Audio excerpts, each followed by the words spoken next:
Hello, hello, You love it. hello. I love it. Hello. Hello. Hi. What is up, chat? Hello. More Spyro. More Spyro. More Spyro. Chat, would you want more or less Spyro? Thoughts?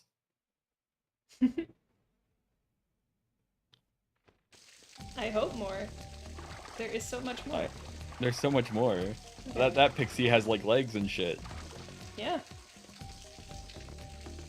Do you want more of this? Can they do that? Ain't Tinkerbell gonna like sue their shit? Okay, I have to see my.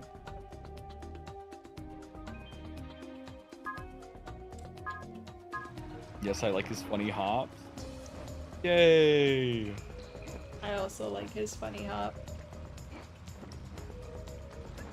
So I've been in here, I just didn't get those checks for some reason. Spyro isn't currently a dead franchise. I mean, you never know. Like they always bring in shit back at this point, you know.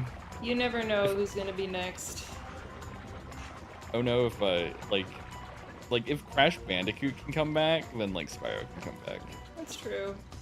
That said, I think Crash was always a little more successful than Spyro, which I was always sad about. Oh no, Aloha's a pixie guy? I never said that. Don't put words in my mouth, okay?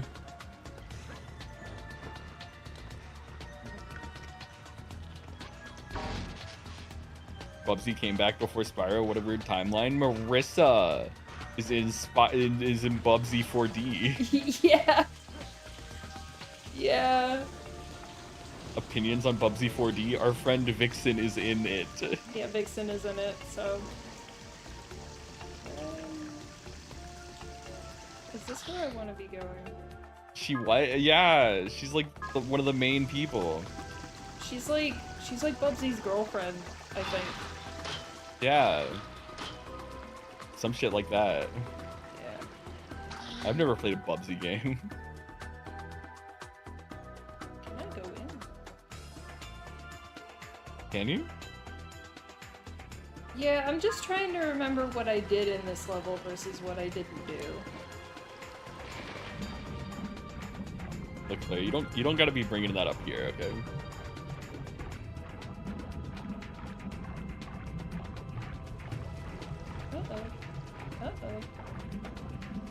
Uh-oh.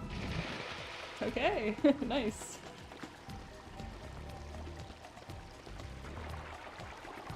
Is Batman dead? No, Batman isn't dead. I'm just tired, chat. $5. Thank you for the $5 to the Transgender Law Center.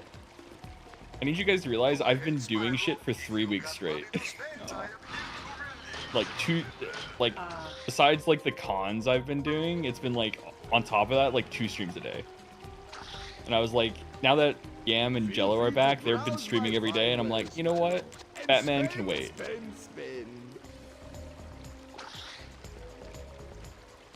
Oh, I found the right way to go, because, please, back up.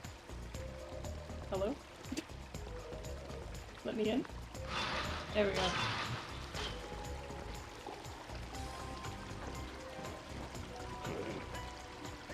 Oh, I thought this was the boss room, but I think I was mistaken. That's okay.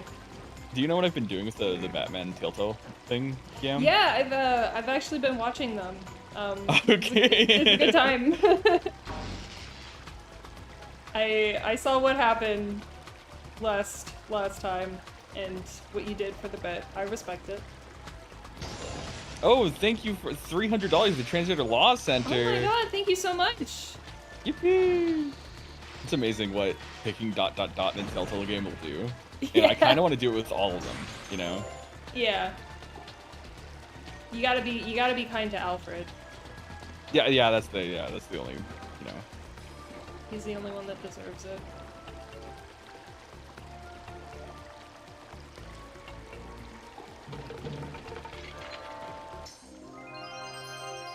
I also started watching, Decolonized Dungeon Oh, fuck. Yeah.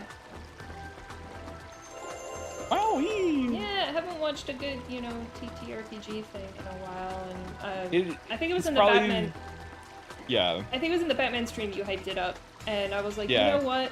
I'll support my friend Aloha. It's probably the best one to get into because it's like episodes after the first one are gonna be like 30 minutes long. Okay. And like obviously Christian Monichi put like a lot of work into it with like the animated opening and then everything like that. So yeah, I mean that opening alone is incredible. Yeah, they've been grinding that for months. Yeah, I can tell. I was honestly surprised by how polished it was. For like, yeah. Did she do it by herself? No, it was it was like Monichi and then like one other person did like the animating. But like the backgrounds were a couple of people like Renee / Bisectro was like one of the person who did some of the backgrounds. Like there was a whole bunch of people, so I won't be able to name, but it was just like even Christian did like some of the coloring for the animation. Like him and Monichi like staggered their sleep schedules so he could use her iPad while she was sleeping to color in like the shit. And they got it done like 2 days before Gen Con. Jeez. Yeah, I remember you saying that. It's an impressive amount of work. I hope they're proud of themselves. Mm-hmm.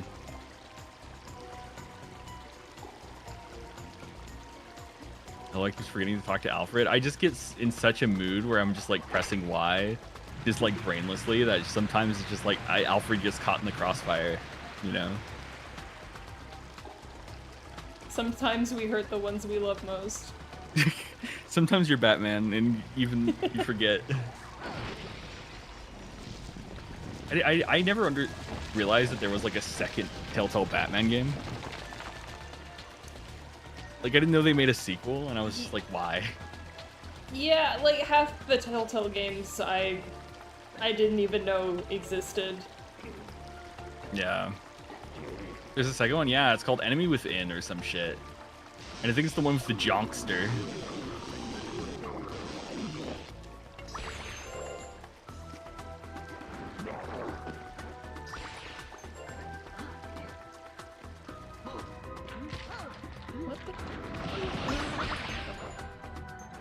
They need to make a sequel so they could have Yaoi Joker. I think everything could be fixed with Yaoi Joker.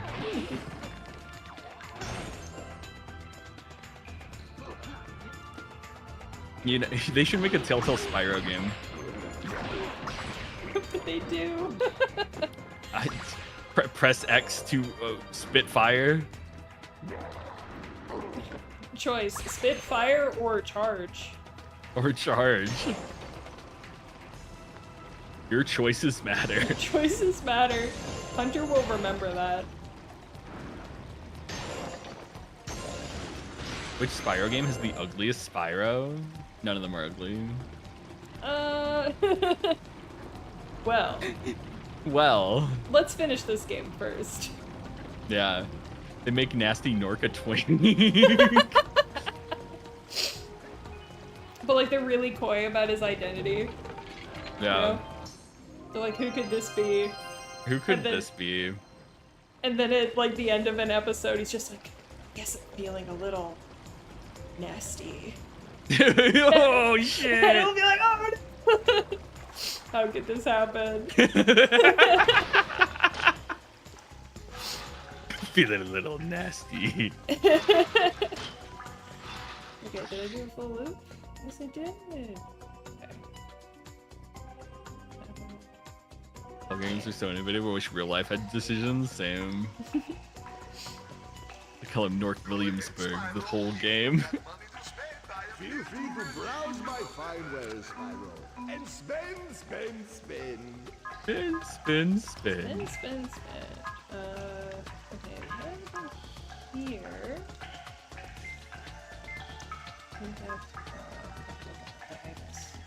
Skylander's Spyro isn't bad, just different. Oh, he's just a little, you know, different. He's not like the other Spyros.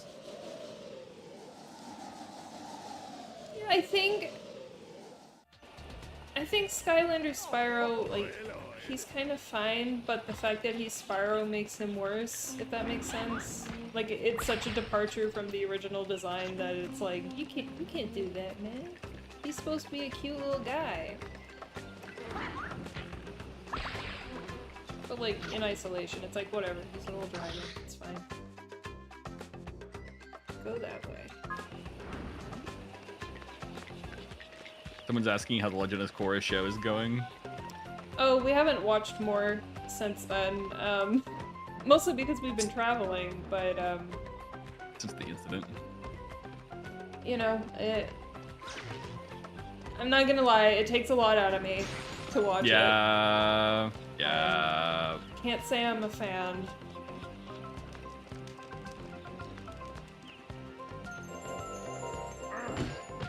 What? I watched Korra when you could watch Gundam Wing. Exactly. Exactly. It was just a funny moment of me and Will watching it in a hotel room, and then me turning to Will and it's just like, you know who would really enjoy this? Yam. Anyone see that? Anyone see that? But yeah, no, you're right. It's I love that kind of absurdity. Yeah. What about Gundam Unicorn? Gundam Unicorn is like good, but it's not fucking stupid. Yeah. No, I want it to be a little stupid. I'll watch the good stuff after. Yeah. Maybe. The problem with like a lot of like the quote unquote good Gundam is that it's like the standard for like mech shit. So you'll watch it and be like, I think I've seen this 5 million other times before, and that's because this is like the origin point of a lot of stuff, right? Right, yeah. And so it's just like you watch it and be like, okay, that was good. Because it's just like everything's already Ouroboros eating it. Yeah, like I tried so many times to get into mecha anime, but I feel like I've picked the wrong thing every time. That's fair. And it sucks because like I've only seen bad mecha anime, but I'm also like, man, mecha's so cool. I love it. Yeah. A world where Gen Urobuchi wrote all of Aldnoah.0 instead of just the first 3 episodes. Yeah. Yeah. Yeah. Man, I'll know a 0. Hot take, Zeta Gundam isn't that good. Homie, that's the coldest take anyone's ever said before. I don't think you understand how many people don't like OG and Zeta Gundam. Fans of the series be like, you gotta watch the original, but actually don't watch it. You can just skip it and watch the compilation films, and then you can get to Zeta and then just hate Zeta. And you go, okay. So I did try to watch OG Gundam, and I got like an okay way through, but you know that OG Gundam is like not a show. It's a toy advertisement. It's kind of interesting in that way, right? Yeah, and like I did enjoy it for that, but also it's like, well, I can't watch this for multiple hours, you know. Yeah. So I put that away. And then yeah. I'm trying to think what else. I did do Aldnoah 0 when it was coming out. And that was fun. Yeah. In like a sadistic kind of way. That was fun. Yeah, I feel you. Because I wanted more of the blonde boy, you know? See, it's just like, yeah. That fucker, man. Like, yeah. He was like the best character in the first season, where it's just like, man, this kid, he did nothing wrong, and everything fucking horrible is happening to him. This sucks.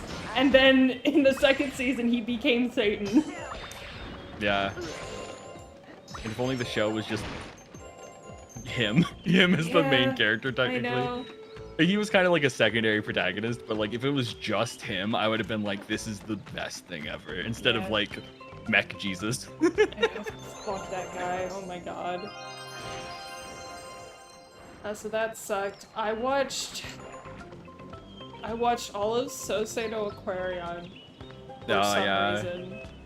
Did you watch Star Driver? Yes. Okay. You know what? Star Driver's good. Yeah, Star Driver's great. Yeah. Sosei no Aquarion was horrendous. Yeah. I for a long time, and maybe still, it's like one of the worst shows I ever sat all the way through. Yeah. It's ugly. It's so ugly too. And then. Have you watched Evangelion yet? Oh yeah, Evangelion, of course. Did you watch all the rebuilds? I watched 3 of them. And then the last one took too long to come out, and then then it was like out. And I was like, oh, well, I'll get to that at some point, and I just never did. Yeah. So real. Yeah. I remember Brennan talking about, like, because he's like the biggest Evangelion fan, and the rebuilds were coming out. Yeah. And the last one took like a million years to come out, and Yeah. he didn't really fully enjoy the rebuild to come out before that. And he was just like, "Is my favorite thing actually ass now? Aww. Is it ruined?" And then the final rebuild came out, and he's like, "I'm justified. Everything is great." it was great because like I watched all of Evangelion with him, and he was like, "You don't understand. I had to wait for all of these individually. You get spoiled in the fact that you get to watch them all as a complete series." Yeah.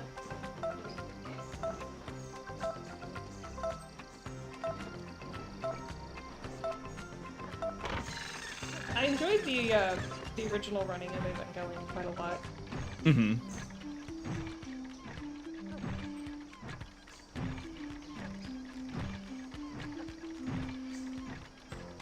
The rebuilds are stupid in the best way. I like the rebuilds because like Evangelion is like a specific meta narrative, right? Where it's just like you're watching the mental health of like the creator degrade, and it reflects through the art, right? And then the rebuilds come in when he's now much older and a lot wiser, right? And you get to see that reflect in the main character and the lessons he learns and stuff and everything that happens. And I'm like, that's really interesting. Yeah, I think that's the main reason why I enjoyed Evangelion so much. 'Cause you do need to like learn a bit about Hideaki Anno before you start. Because then like all of his decisions or like all of the show makes so much sense. Yeah. Otherwise it's just like, what is happening? How did it become like this? I want to watch mecha stuff, but it seems like cool. But every time I find it the most shit from a butt show, yeah. Another shit from a butt show. What's it called? Not Captain Planet, Captain Earth, I think. Captain Earth? Yeah, Captain Earth is a show that nobody remembers, but I did watch all of it, and it sucks. Oh fucking! I just googled it. This definitely looks like something that would be on like Toonami. Like this is like something that like it gives me like Eureka 7 vibes. Total. They might have been going for that, but there's no cool like air surfboard shit or whatever the hell they had in that. I didn't watch that. Captain Planet review when? I haven't seen it in upwards of like when it come out. I think I watched it as it was coming out, so that was like, I don't know, 10, 15 years ago. Yeah. The thing I remember the most is that they had this fucking squirrel, and I wanted to kick it into the sun.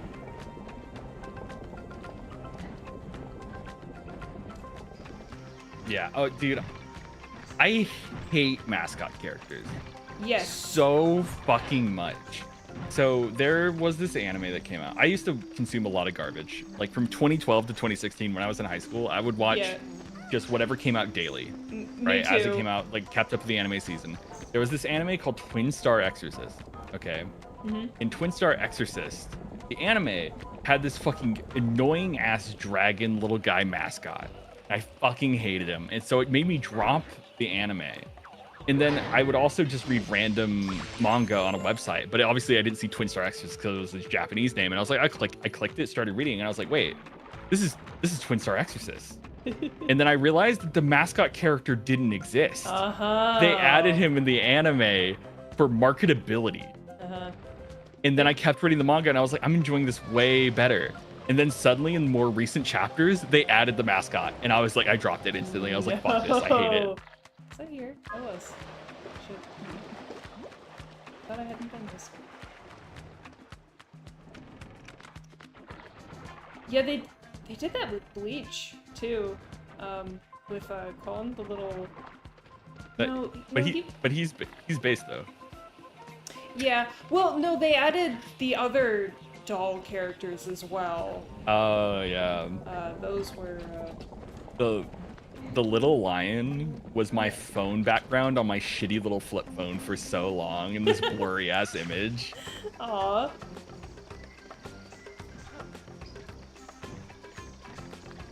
I like barely watched Bleach, but I was like, it was like the kind of thing my brother would watch Bleach and then I would like look at it from the corner of my eye pretending not to be interested. Because like I already told you how I hated anime for a long time because I would be trying to sleep and my brother would stay up late to watch Inuyasha and we shared a room. And I was just like I want to fucking sleep and this guy's fucking watching Inuyasha. I still hate Inuyasha because of that. But I was like, Bleach, you get a pass. You're chill. Yeah, Bleach was my thing. Yeah.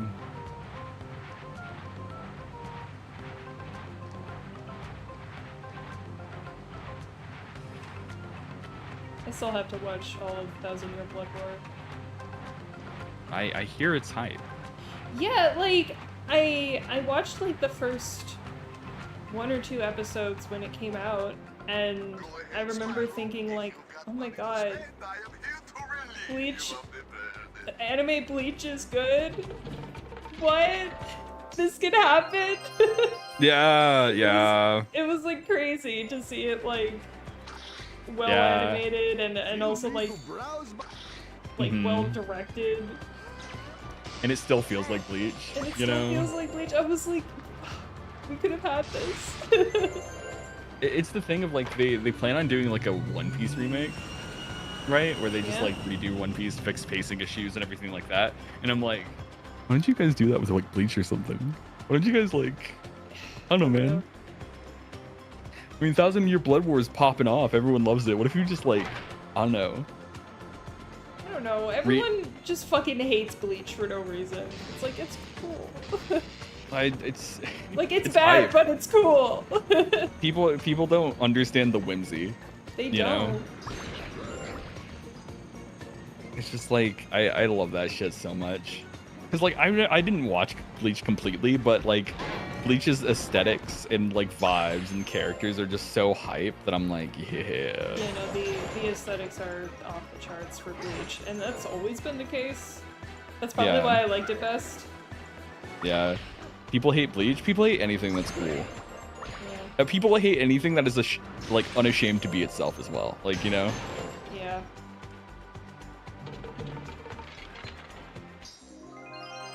The live action One Piece is surprisingly good because of all the nonsense they had to cut. Yeah. Though, like, I do think live action One Piece is kind of like unsustainable. Yeah. Right? Well, it's just like you have to think about how much they have to cover, right? And it's like, will they be able to adapt it in time for the actors to like not just age rapidly? You know what I'm saying, right? Like, I guess, yeah. Like they're doing it at a good pace, but it's just like once production hits, the issues hit, or if like imagine if any of the actors ask for more money because they probably like should, right? Like any of the contract stuff goes in, right? Like, you know, it's gonna gunk up the work. Suddenly a season of One Piece is gonna take like fucking 4 years, and then suddenly these guys who are in their 20s will be in their mid 30s. True. They'll recast at a time skip, but like I feel like the time skip is like the most acceptable point for them, because by the time they get to the time skip, they will be at time skip age. Yeah. But afterwards, they gotta adapt all the stuff after the time skip, which is like 75% of One Piece at this point, right? Like, the thing that made the Harry Potter adaptation so good is because the characters aged with the kids in books, because that's just how long the movies took to make, right? Yeah. But like with One Piece, it's just like the characters don't age, and it's like a story that's been spanning for the last like 20 something years, right? Like,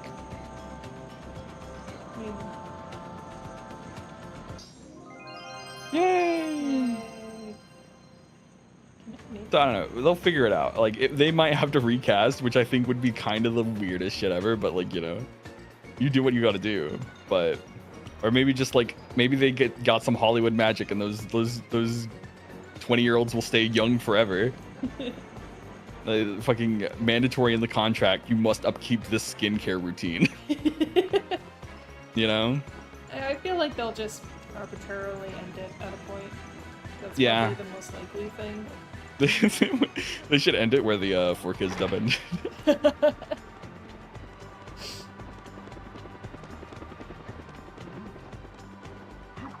The pre-cure style baton pass for each recast to recast. This shit takes decades to reduce. I don't think they'll be able to push past season 2 because it costs billions of dollars already, but it like makes billions of dollars, right? If anything, I could see them make arcs into movies, I guess, would probably be a way for them to do it. Yeah. Was the live action One Piece like really successful? Like I heard it was good. It was really, I from what I understand, it was successful. Okay. That's good. Didn't they already announce the season 3? I mean, yeah. Oh, I didn't know it had a second season already. Its second season is like going to come out soon. TM. They've announced like a season 3. Season 2 is not out already. It's just here soon. TM. Okay.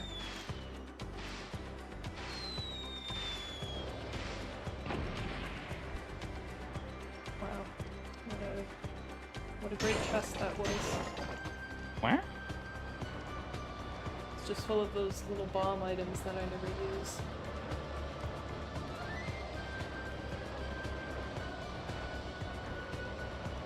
He hovering.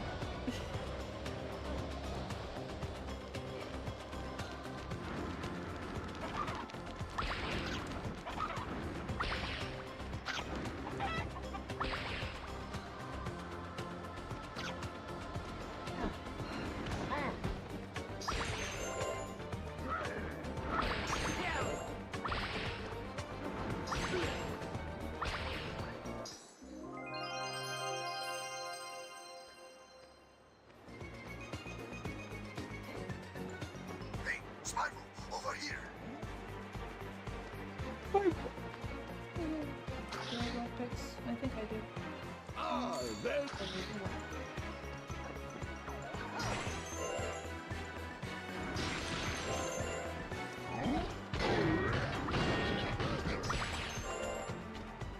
Oh yeah, like Silk Song's coming out in like 2 weeks, right? Oh yeah. I never played Hollow Knight. It's very good. Yeah, I'm just not a Metroidvania kind of guy. Go ahead, Spyro. Neither am I. Spend, I am here to relieve you. Like, it's not the first genre I go for. Spyro, Mhm. yes, I've been expecting you. I hear you. What? Excuse me? Oh, it's no one. I hear you've been quite inquisitive about Red. Oh yeah, but everyone seems to be avoiding the issue. Can you tell me any more about him? About Jim? I don't know any Jim, but Red ended up being banished from the Order of Dragons for his terrible crimes. I've not seen him in years. He and I used to be friends until he turned evil. Then we drifted apart. You know how it is, like ships in the sky. Do you know that you could deflect some projectiles with your wings by using them as a kind of shield? Fold your wings in front of you like this. Do you like origami? This will allow you to deflect blunt objects. Bear in mind, Spyro, sharp objects will still be able to penetrate your wings and harm you. Hello? Man. Mm-hmm. That guy had it. The ADHD.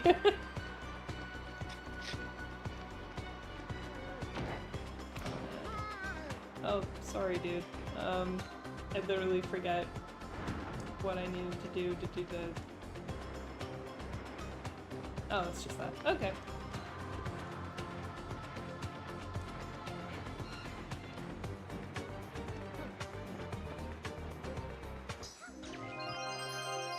But yeah, I think the only Metroidvanias I've played are like Symphony of the Night and Hollow Knight, but yeah, Hollow Knight is just kind of one of those games where it's like, oh, I understand why nobody should look up about it. yeah.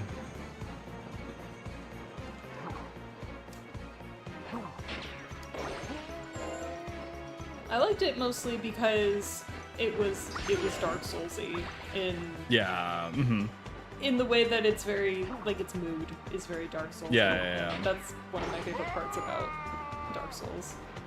Mm-hmm.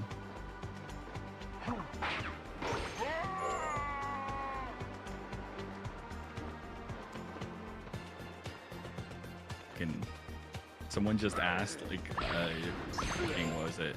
What's an obscure manga / anime you thought interesting in its plot or its art? You guys ready for me to fucking say the most obscure fucking manga of your goddamn life? Yeah. Right? It's fucking Yakushoku Disparia, Gel Shaft Blue. I'm putting the fucking title. It is dark as fuck. Read at your own discretion. But fucking, I love this shit so much.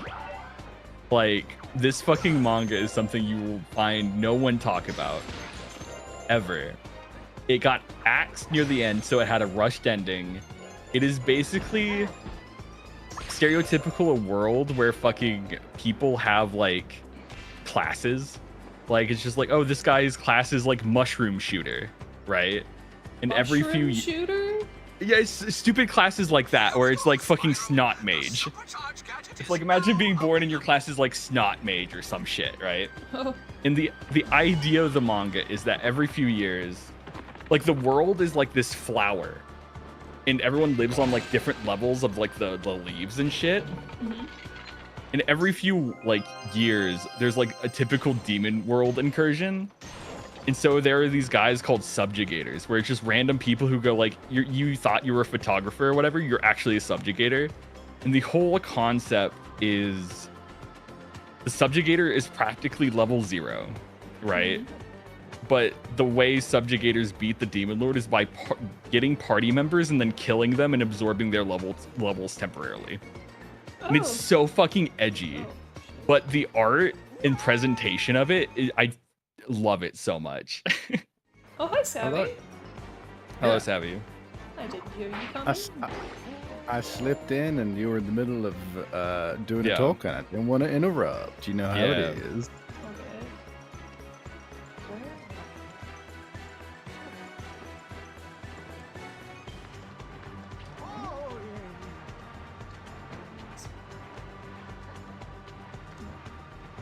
I have been absolutely housing unreal numbers of hours of Subnautica lately. Yeah. Oh, yeah. This is exactly my kind of fucking game. Base building and treasure hunting. You just can't get better than that. Yeah.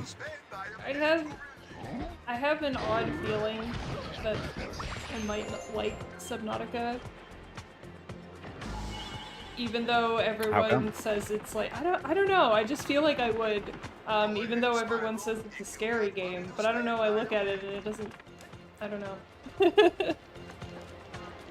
It's definitely got that thalassophobia because, you know, funny big sea creatures in deep dark depths and it's scary, but like it's also just like one of those things of like, it's such a chill time just doing all the treasure hunting and building stuff that like I could easily imagine somebody who is not a fan of horror games still loving Subnautica.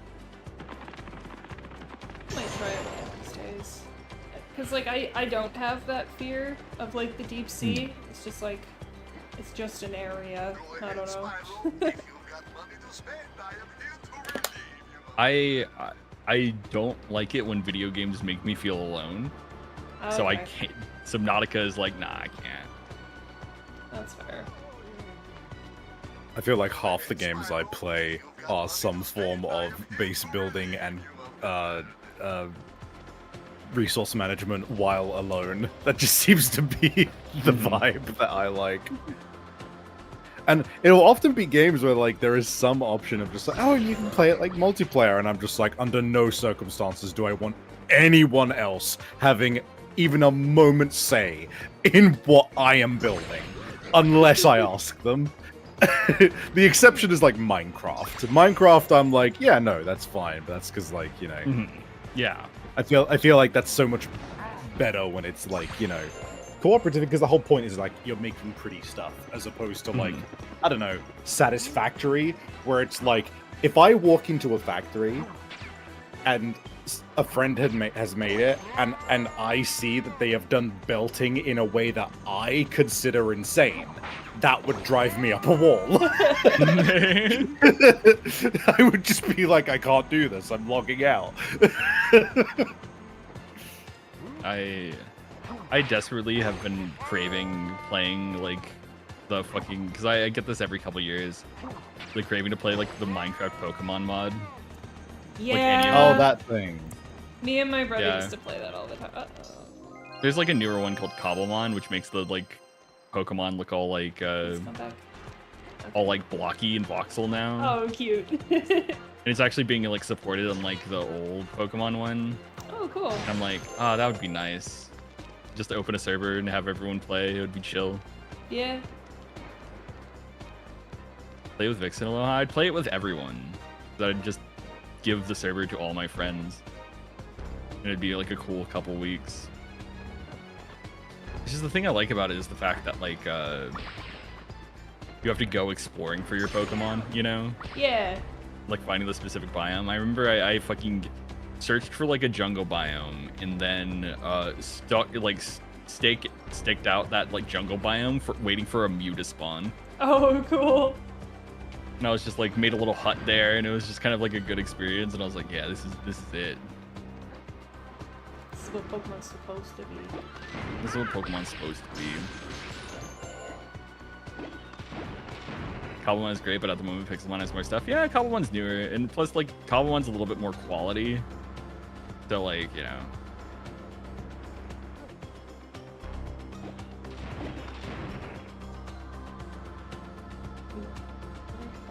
Where is it? There it is. Sometimes it can get stuck. So I was wondering where it was. This is such a great mechanic.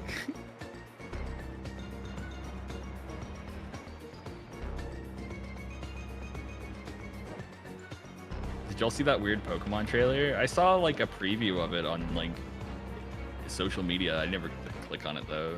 What weird Pokemon trailer? There's like a trailer for Pokemon fucking Legends of Z or whatever the fuck. Oh yeah. And it was like a horror themed one. Really?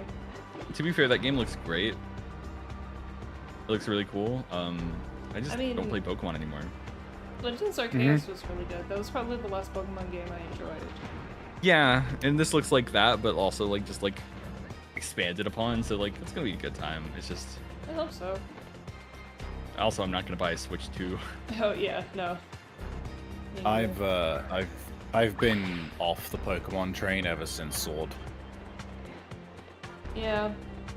I stopped at Sun and Moon. Like. Sun and Moon's a good stopping point. That shit kicked ass. That was probably their best game, considering that, like... Yeah, sorry, you continue. Yeah, yeah. Pretty much around that point, I got really into Pokemon fan games, and I was like, Pokemon fan games provide anything and more than I'd ever want from a actual Pokemon game. So, like, therefore, why should I continue playing mainline? But at least, like, Legends of Arceus and stuff is, like, a different gameplay format, which is like, okay, that's cool, that's neat, good. It had a cool vibe to it too. Yeah. I'll get you. Get his ass. I'll get you. Egg. Egg. Egg. Flag.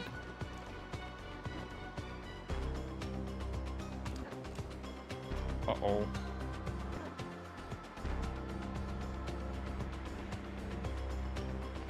How have I not found this yet? I'm gonna look forward to Kirby Air Riders. That shit's what almost got me to buy a Switch too, but I didn't. Yeah. Because this is what's gonna happen, chat. All these good games are gonna come out and for the Switch 2 right at the front. So like Donkey Kong Bonanza, fucking Kirby Air Riders, and then the Switch 2 will have no games from that point forward because they already sold the console, and then we'll wait until the Switch 3 or some shit just before making any more good games.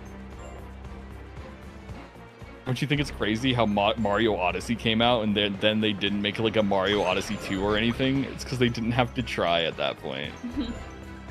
They made Mario Odyssey. There's your answer. Yeah.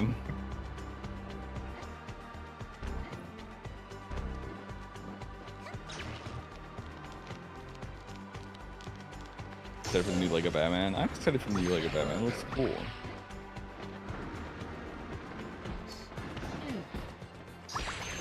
They made Mario Strikers game nobody liked.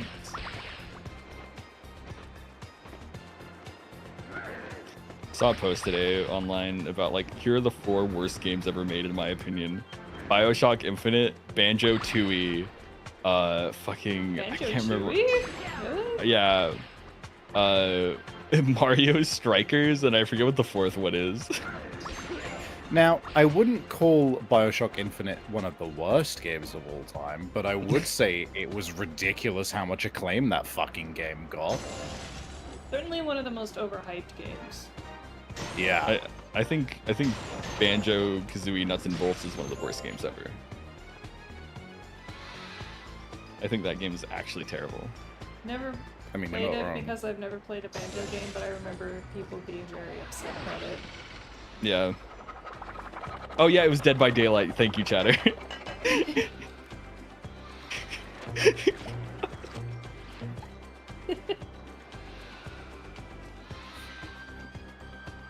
I love me some Dead by Daylight hate. Go ahead, Spyro. If you've got money to spend, I am here.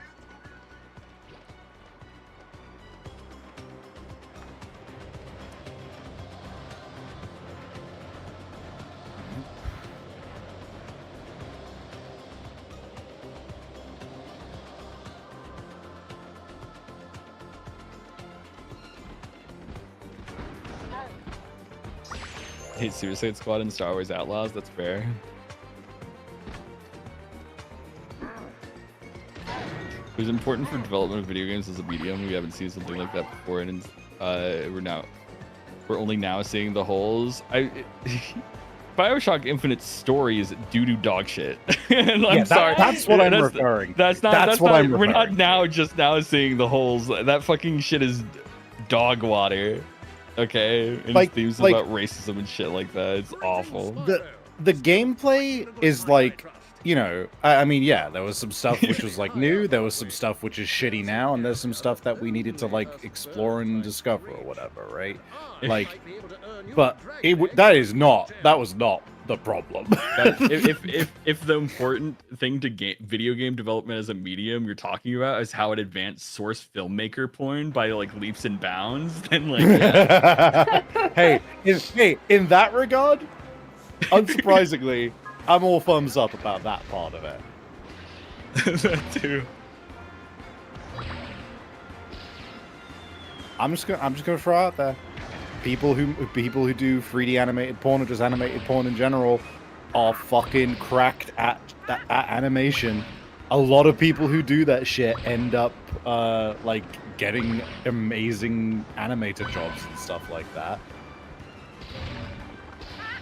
I'm trying to think. Yeah, that's right. There was Zone 10 Zone Sama got a job at animating for a game that came. I'm trying to remember the name of the game. It was I don't fully. It was a couple of years back now, but they did Skullgirls porn and got a job out of it. I mean, hell yeah. This is what, Hell yeah. So they just replaced all the Spyro flying sections with Sergeant Bird. Yeah. That's heckin' cool. I think Sergeant Bird is kind of cool. He is kind of cool, yeah.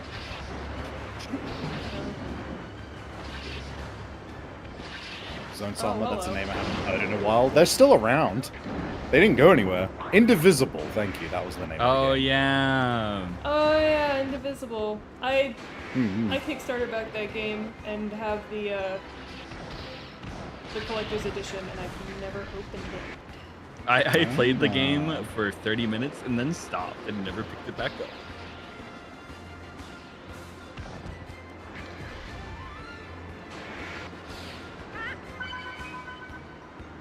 Sergeant Bird for Drakengard. What? That's what someone in chat said. Bro, stop this. This is war. Dude, he's getting fucked up. Yeah. Fight back! I'm trying. Fight back! This is madness. Get out of here. Okay. Ref! Moving. Oh shit. He's going fast. Finally, oh my god. Okay. Finally found the beacon fragment I was looking for. Me when I'm playing Skyrim. It would be a fragment if it existed in real life because everybody'd smash that shit. I am aware of video games. Arrow to me. I can make jokes with a drop of a hat. References. I love me video game references.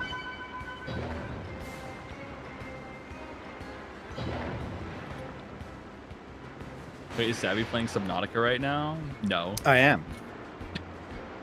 Actually, no. Aloha's correct. I'm not. I know what I said with confidence, but reality has shifted. Reality has shifted. The cake? Yeah. It's a lie. That was Flair. Oh my god. Oh, I'm not. Is that a reference to critically acclaimed game Portal? You know, not many people have played that critically acclaimed game that many people have reviewed positively. True. You must be a cool nerd.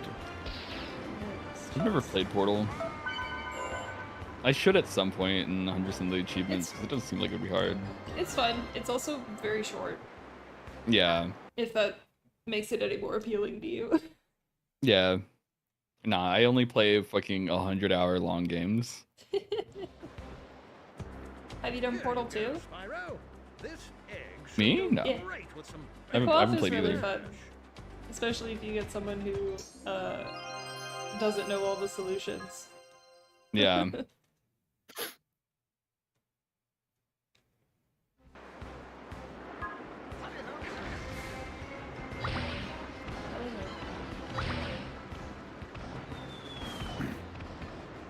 You understand the tactical hands of the war of everything. Someone just said I love referencing obscure media no one is in the chat has heard of. I love looking like a jackass. Reminds me of that one Tumblr post about like the guy who references his own like book. That hasn't been released. Yeah. Yeah, I fucking love that shit. That's I so can't funny. quote it, but I roll it around my brain constantly. Gregory Berrycorn? Yeah, that's the exact post. Oh yeah!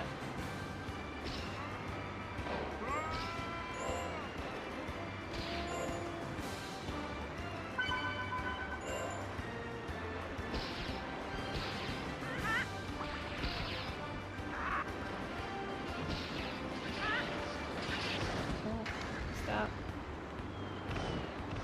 I dare you.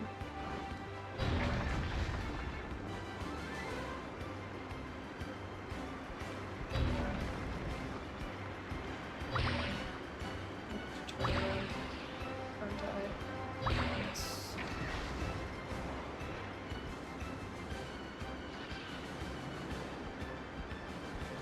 Referencing their unreleased content on this of all channels? No way. Listen, we're all many of us are creative folks who have things that we're working on. Tis the nature of things. Yeah, dude, like my character Gregory Berrycorn.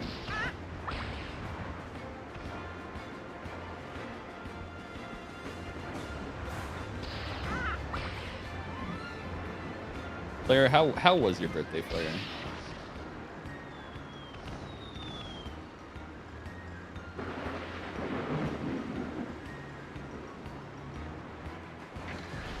It was good. That's good.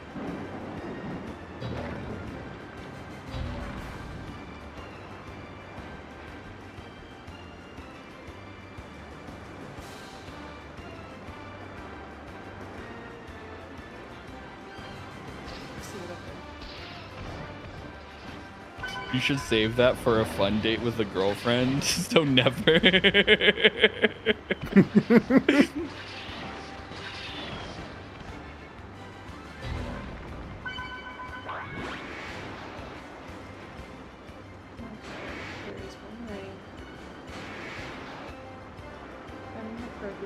In a stupid place.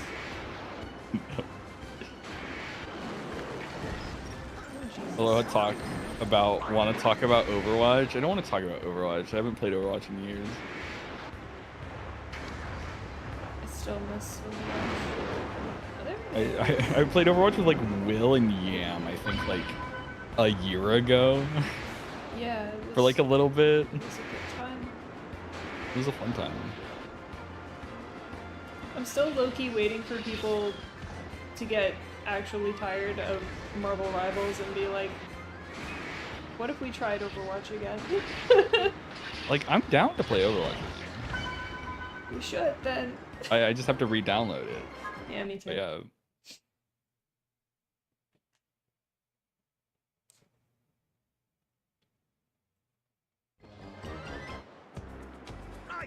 Question for Savvy, have you played Subnautica before, or is this your first playthrough? This is my first playthrough. My friend Fleecy was very cool and amazing and a very cool friend and bought me Subnautica and its expansions while it was on sale. I've been playing it since yesterday, and I believe I already have like a dozen hours on it.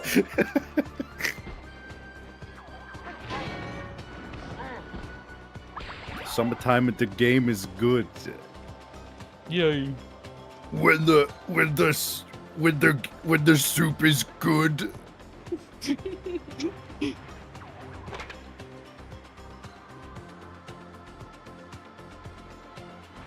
Heard that Rivals is reaching the meta stagnation stage of competitive games. It reached that like months and months ago. All games hit that point like I want to say like 2 months after release. Maybe even sooner, honestly. People figure that shit out fast, and then it's just like suddenly like all games are somewhat the same.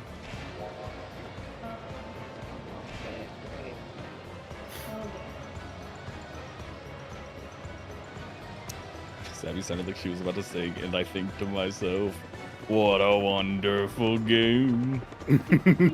Yeah. TF2 didn't? Myself. TF2 isn't a competitive game. I'm sorry. It's as competitive as like Melee, where it's just like it's not intended to be one. You're basically just playing a glorified party game. I'm sorry to tell you this.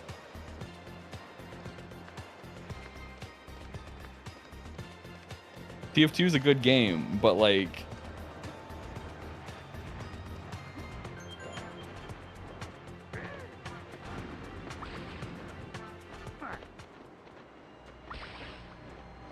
It's fine.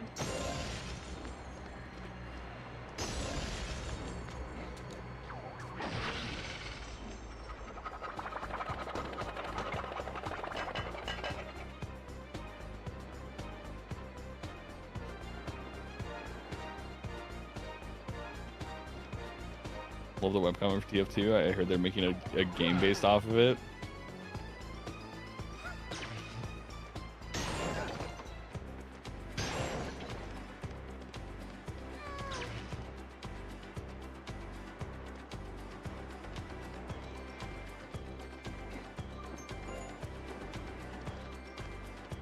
Have you read the webcomic, Loan? No, I haven't.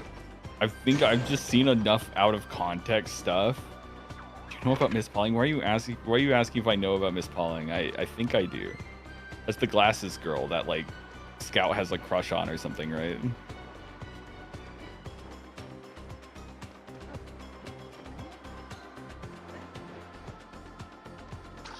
Because she's cool? Okay. I thought you were trying to, like, corner me or something.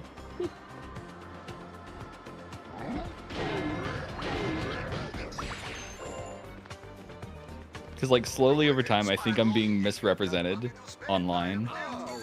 Because, like, the Jello video that says, oh god, I want that girl to divorce me, and then also the clip from my stream yesterday that, I think Nom shared in, like, a server of a bunch of chatters about me saying I want drunk Supergirl from the new Superman movie to throw a beer bottle at my head. Like, you like fucking Asuka and Shinji in that one image? So you say that's mischaracterizing, but you said it yesterday?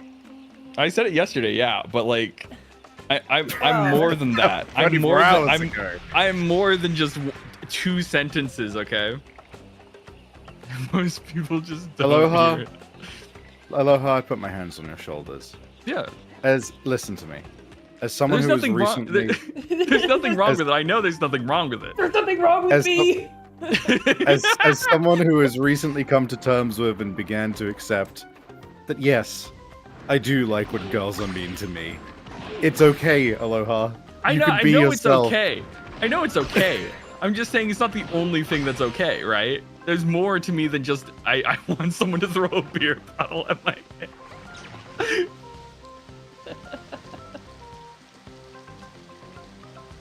I'm normal. I'm not normal, and that's okay, but there are normal aspects. Well, if your first thought when I mention a woman is I'm gonna use her as a gotcha to get you to say horny shit about mean women, that means more about you than it does about me. I just know you're in that server where Nom posted the thing, and I thought you were like, I'm gonna make a connection to try to get Aloha to read X thing, because that's what you do, Flair. You go like, hey, fucking, there's a girl that would beat the fuck out of you in Tiger or whatever the fuck the thing you keep trying to plug is, you know? I was also there when you fucking said that. I forget, okay? I don't remember who's in my chat. All I know is Nom's there, because Nom's always there. Anyway, here's the boss. I didn't want to interrupt that. You must be Spyro. You're larger than I expected. Huh? Normally people I fight say I'm smaller than they expected. You know, they're trying to psych me out. Oh, I guess I just assumed dragons were tiny. You know, I spend all my time in the water, so I don't get to see a lot of dragons.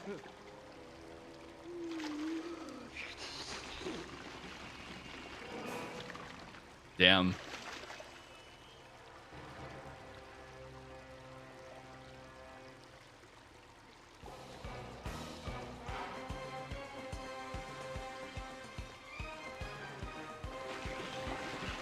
Wow. Wow. Oh, wow, that's so cool. That's so mean. Yeah, it's pretty mean. I'm sorry. I'd feel so bad if someone headbutted me in the belly. Oh my god, Lazar. Yo, can you hop over it? Oh my god. Yep. He's so talented. Thank you.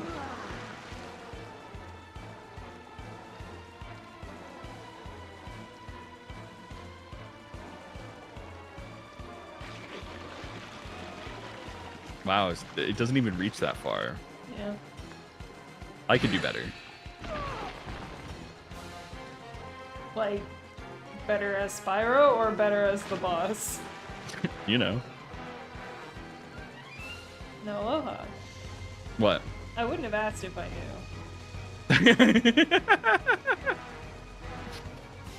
knew. You were totally in that laser. Yep. You sure you could do better?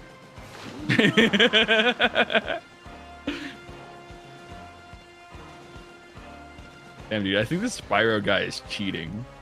Dude, Spyro looks so unimpressed when he's running. Like, his eyes, like, are somewhat shut, and he's just like, I don't give a fuck. Yeah. Why does it have so much HP? Well, you see, there's a phase 2. Oh.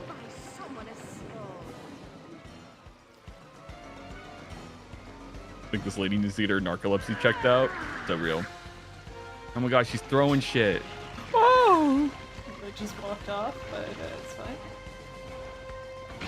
Yo, Nom Nom Freshman donated $5 to the Transgender Law Center. That's crazy. Thank you so Let's much. go.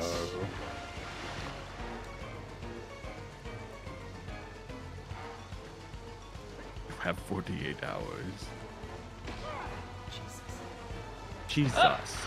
Well, Oh, fuck! I wanted to go for the butterfly. No. That's okay. Chat, did you know you can donate to the Transgender Law Center right now? You could. You could. If you make weren't a coward. It would make a difference in some lives. It would. Mm-hmm. Imagine. Still think the smartest thing I've done is in my Batman streams had like the flaming gift text of donate to the Transgender Law Center. I love that. That's amazing. I didn't know you'd done that. Yeah, it got people to donate. And a picture of my cat. Yeah, I mean, like, seeing special is like, it's so special. Yeah. I was saying this to, oh my god, thank you for the $100 and the $5. And the $5. Whoa! You guys are so sick. Thank you. Yay. But I was saying this to Oz the other day, because you were doing that shit with Special. I was like, man, Aloha's cat, she's so baby girl, you know? Yeah. Like my cat is one of the looks like one of those cats that would have like a social media account that has like millions of followers. She does. She deserves it because I do love seeing her every time. Mm-hmm.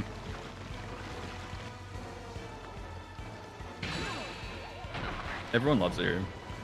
When I was gone at Gen Con, Will would come over and check on her. Mm-hmm. Oh, he would tell us. So, yeah, she's so precious.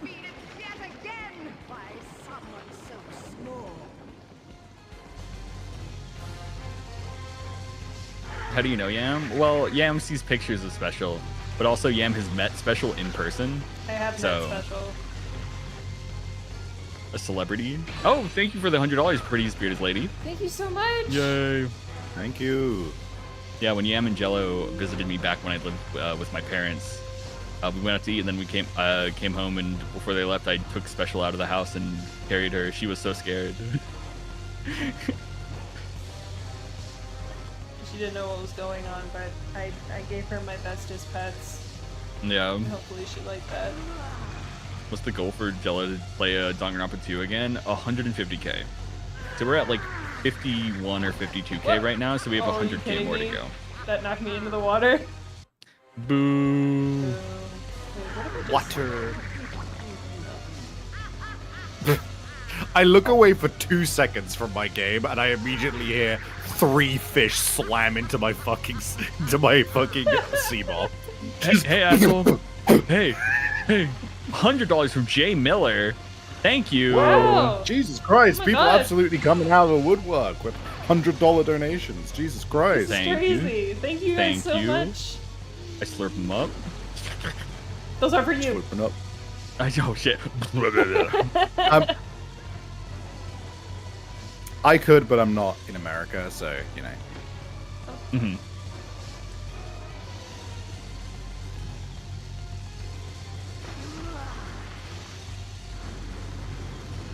She is just sleeping right now in her bed.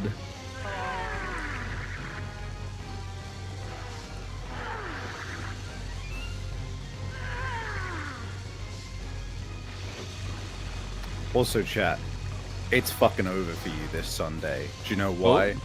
Oh. Do you know why? Oh. Clown Stream 2 is happening on my channel with Six. Oh shit. Clown Stream 2. Yeah. So I think 2 years back, 2-3 years back, something like that. Six and I did a stream where the two of us spun a wheel of prompts and then designed like 6 clowns each off of those prompts. So if you want to see me and my fellow Clown Appreciator 6 do a bunch of clown drawings, just generally talk about clowns, you should come by on Sunday to my channel. And also, you know, where am I going with this? What's my brain doing? Oh, right, yeah. I'll probably also turn a number of them into adoptables afterwards as well. If you wanna nab yourself a Savvy or 6 OC. I was defeated by a pygmy pipsqueak so tiny I couldn't even see him with a microscope. Okay, Oh, see, now yeah, you're watch just your- overacting. Yeah, that's what I'm saying.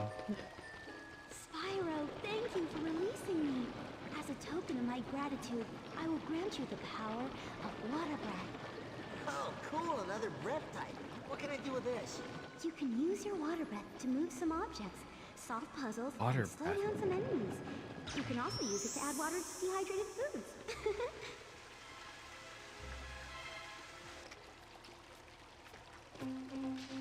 Yeah. Whoa. Yeah, I've seen the Joker egg Tumblr post. Yeah, it's a good one. I'm probably gonna head out because I gotta make dinner. Yoki, have a good one. Okay, See you later. Bye-bye. bye bye.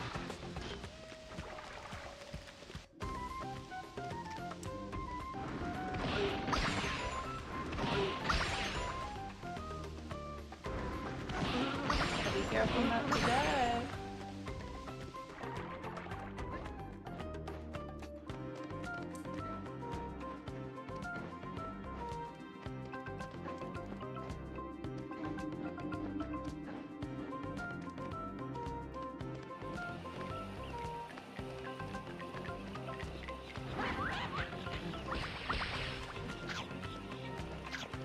So savvy.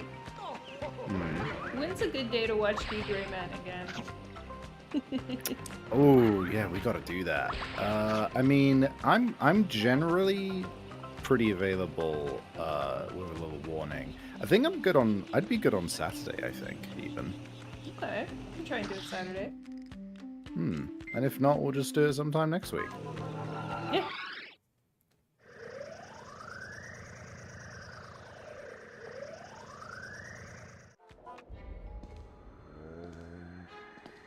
Thank you, Anonymous, for the $3. Tres Dolores. I cannot believe this. What is going on around here?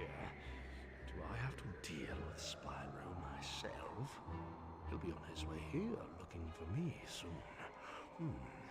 Let me think. Yes, I suppose I could always release my other guardian. Aldred has quite a few tricks up his sleeve that will give Smarty Pants Spyro a run for his money.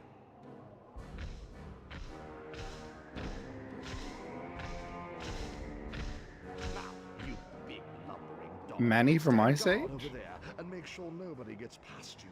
If you let me down, you know what will happen.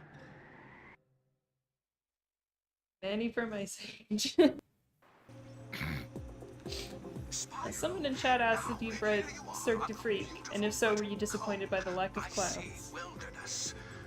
So I didn't have my affinity for clowns back then, but I did read the first 2 books when I was like 11 or 12, I think. It was interesting. It just wasn't what I was really... I don't know what I was expecting, but I was not expecting vampires being the main thing in a thing called Cirque du Freak, you know? You know, that name is like ringing a bell in my brain, but I don't know what it is. Is it like a So manga? I believe... No, it's actually a book series. There was a terrible movie of it made where Nicolas Cage was like, Oh. was that the Sorcerer's Apprentice? I forget. That might have been the Sorcerer's... No, the Sorcerer's Apprentice was the first one. Oh, fuck, I don't remember. But Cirque du Freak, I remember distinctly, was like a story of like these 2 kids, or 2 teenage boys or whatever.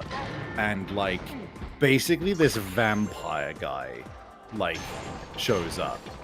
and they're like, "Whoa, this guy is so cool. We should hang around him a bunch." And like the main character is the one that he's like this guy's like taking a liking to and being like, "Oh, you're so cool and special, and this is not creepy or raising red flags at all." And the other kid is his friend is getting jealous and everything, and it basically turns out that that guy is a vampire and is selecting his heir. And he's like part of a circus called the Cirque du Freak. I see. And the kid that he picks, he's like, "I'm gonna turn you into a vampire, and you're gonna be my apprentice. You're gonna come around with me and pal around with me and do vampire things together. And you're gonna meet my circus of freaks, who include like a werewolf and like a stretchy guy who died." A stretchy guy who died. That really stuck out to me. It's We- like there was we this whole just- story. We keep his corpse around. Yeah, it was this whole thing of like there was this werewolf who was part of it, and there was like this story of like, yeah, there was this stretchy guy who was part of the act, and like because he could stretch, like it was really difficult for him to keep any jewelry on or anything on because he could change his body's look, and so he got in this relationship with this lady who was like, "I've made you a magical bracelet that doesn't come off no matter what, no matter how you stretch or how your body changes." And then, oh, spooky, he started getting in arguments with the werewolf, and then one day some bones showed up in the werewolf's enclosure, and one of them had the bracelet on it, you know? Hello. Some bones showed up. It was bones. It was It fun. was- Oh, fuck. You're just in time for more Blink in the Mole, Jared.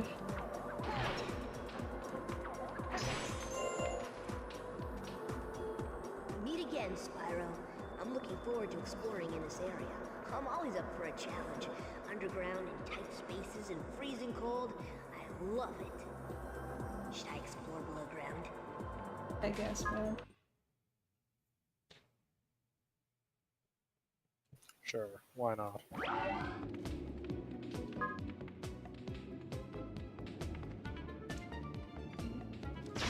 Nope.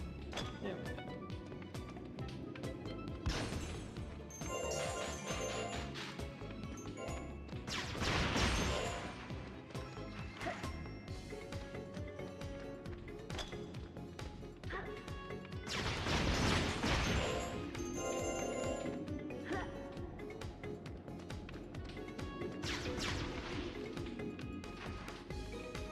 Oh god.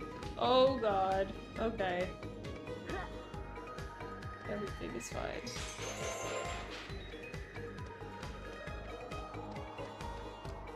So what's the current goal in Subnautica, Savvy?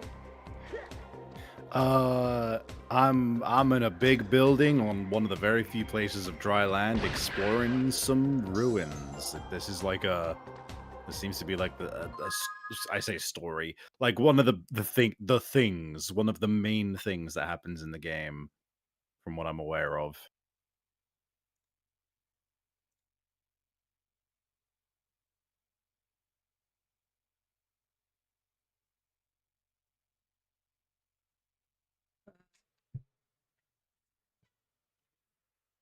Because Okay. there's I have Yeah? to do something very quickly for Jello. okay. Just hang tight, chat. I'll be back. It is up for you and me to be entertaining.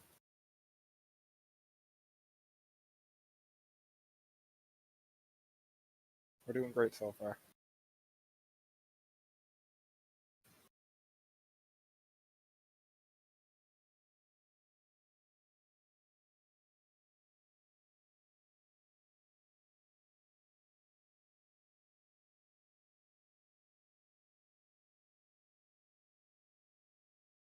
How deep are you in Subnautica? I mean, the sunbeam. I'm currently waiting 20 minutes for the sunbeam to arrive while I explore this area. I'm trying not to be like spoilery, in case anyone wants to play it. But yeah, I don't know how deep that is. I watched Jacksepticeye play this like ages ago, and I don't know how much has changed, and I don't remember like everything. By which I mean I remember very little beyond this section that I am doing right now. So like, yeah, that's where we're at.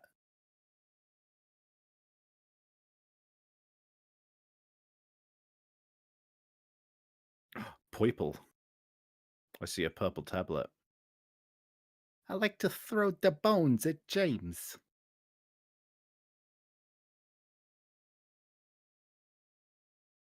We get a big toiki, and then I eat the toiki, and then I throw the bones at James.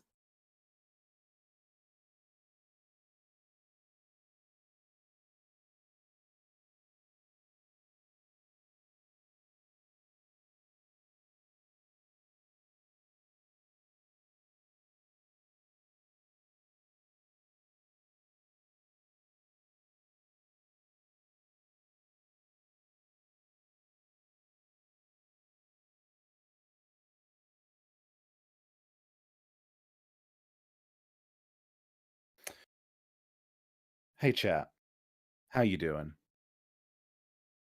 What's your favorite um What's your what's your favorite favorite? donut? What's your favorite donut? Yeah, at the that's a donut good shop? one. What's your favorite donut? Mine's I'm not to be boring, but I like glazed ring donuts. I like the honey cruller. Or like Going, what is it? There's going like to a Timmy's, getting a coffee, getting a honey cruller. I don't know what they're called, but there's like ones which are kind of like I can only describe as like cake-like in texture, and I'm a big fan of those ones as well. Do you mean the powdery ones? No, like the thing is I haven't really been able to find them ever since I had them. I used to have them regularly from Krispy Kreme. And I don't know the name, and I don't really know how to describe them properly other than they are chocolatey and kind of cake-like, and they look like they've been piped through like one of those star-shaped piping doughs things. They are tasting. They are tasting. They are tasty, is what I meant to say. It'd be bad news if they're tasting.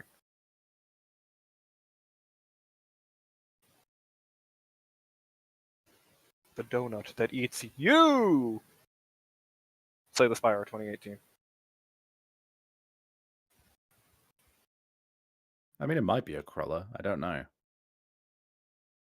gonna look up what a cruller is, because if that turns out to be what it is. I mean, I like the honey crullers. Those are my favorites. Because it did sound like you were describing a cruller. Oh, god damn it. My tab limit has been reached. I must close some of them. I hate having more than 3 tabs open at a time. I can't do it. I'm working on it. I'm down to 100 from 2000, okay? I've been getting there. Not exaggerating, chat, by the way. In case you're curious, my record at one point in the past was 4,000 tabs. So how? I couldn't live like you. I'm just saying. Well, fortunately, I couldn't either, and I have been remedying the issue. I get anxious when I get past like 5. Oh my god, it is a cruller. Oh my god, I know what it's called. Thank you. I know what it's called now. I can go and find them and eat them again. I haven't tasted their delicious doughy flesh in years. Crullers are great. What can I say? I love a cruller. Crullers are like straight up my favorite, alongside ring glazed. Talking about favorite donuts. I do like the classic chocolate dip from Timmy's. It's just good. And I like jelly-filled powder as well. Hell yeah. Those one a jelly filled when it comes to filled donuts, I think a solid jelly filled powdered donut is pretty up there. Although I will say I think I would probably take a Boston cream over a jelly filled myself. Not a big jelly filled donut fan, huge jelly filled Timbit fan, but I guess you don't have many Timbits. Timbits are donut holes. I don't know what that is. They're donut holes. Ah. But donut holes from Tim Hortons. Yeah. So they're patriotic. You know.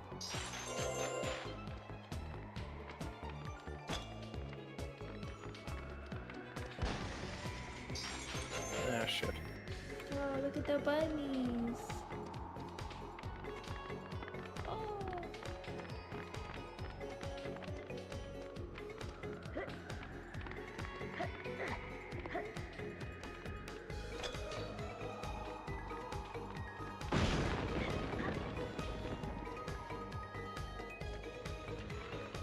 Oh, skeletons!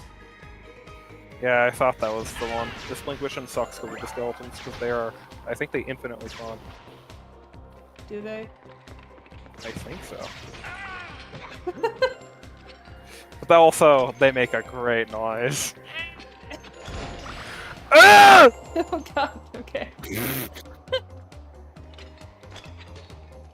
Ow! Ow!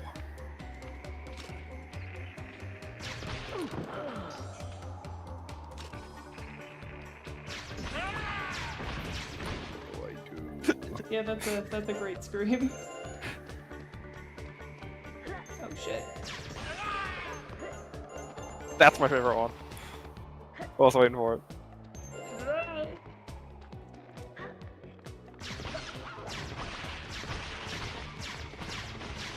Come on. Come on.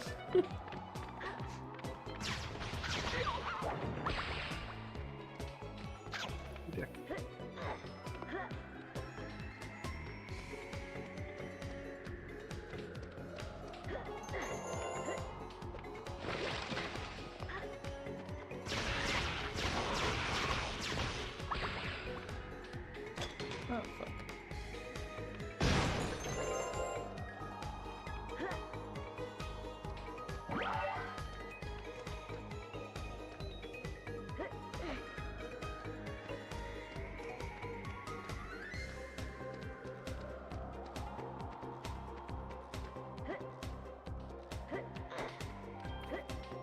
I have a good support. I am happy.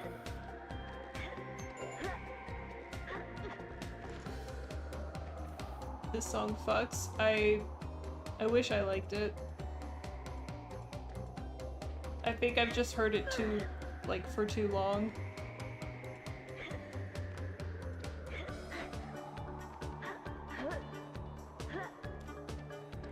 These levels take forever and this is the only song that plays in them.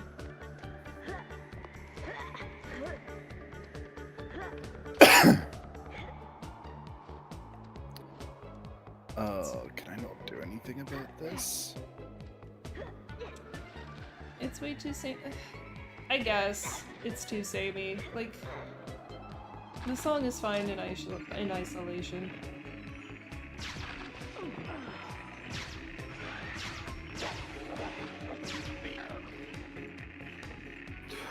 It's the Eeyores! The Eeyores! It's this level!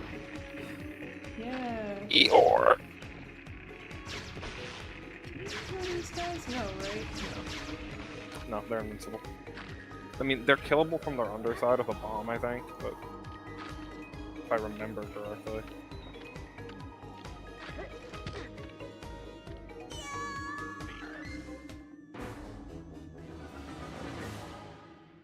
Yeah, this one is the worst one level, I think. Oh. I just don't like it, it's so slow. There's a lot of climbing. Okay. I thought it was gonna put me at the beginning, and I was quite upset.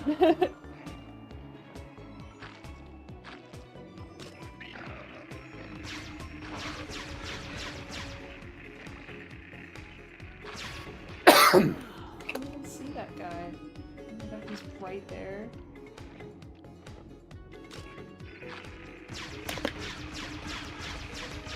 It's weird as fuck.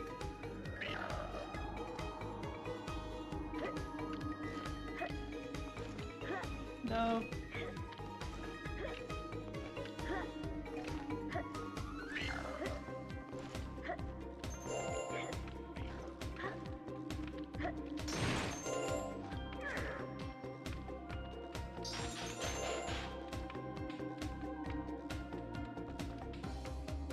Any Lego games in the channel's future? Not from me. I don't know if Jello wants to stream them.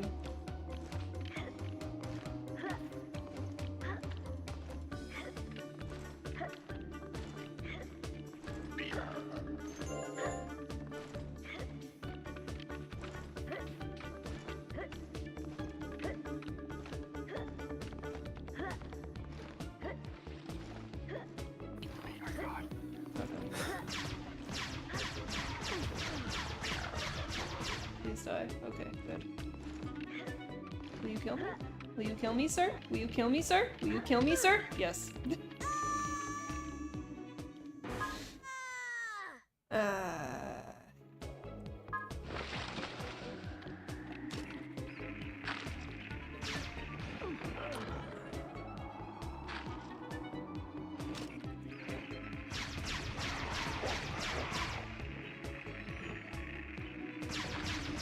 Hi, Jello. Official application submitted. Yay! That took a year. Yeah, when you were like, I'm almost done these documents, I was like, there's no way. I was pretty close. No, you were. I could have gotten done by 6:30, but I wouldn't have been able to double check and triple check everything. It's like, that's dumb. Yeah, no, it's way more important to double check than to make it to the stream on time.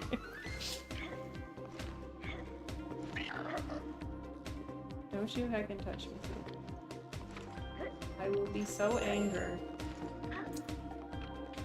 The thing that actually took the most time is one of the things I thought we'd have to, like, explain all our shit. As I was gathering all the shit, I was like, actually, this is kind of exactly like, all the stuff they asked for. It's just weird, because our relationship is digital. And I was like, I think we just qualify, and I don't even need to explain it. Mm-hmm. Here it all is. Hopefully. See how it goes. They explicitly asked for, proof of relationship on social media. So I had, like, that's one of the options we could do. So I had to dig through and get any mentions you or I had of each other in a relationship context off of fucking Twitter. And, yeah. There's very few, but there's a couple times I talk about you dunking on me in Uno. That's like... It counts. I was like, that counts. And my Twitter uses my official name, so... True. That is funny. We need proof of your relationship. My girlfriend regularly kicks my ass in Uno. Approved! Top 10 times Uno got me into a country. Yeah.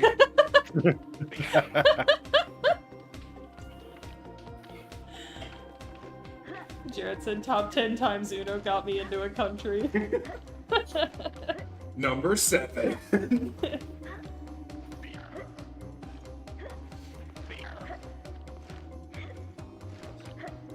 Hey. Yippee!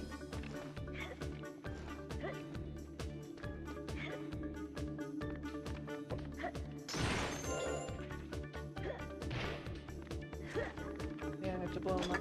The... Jesus Christ.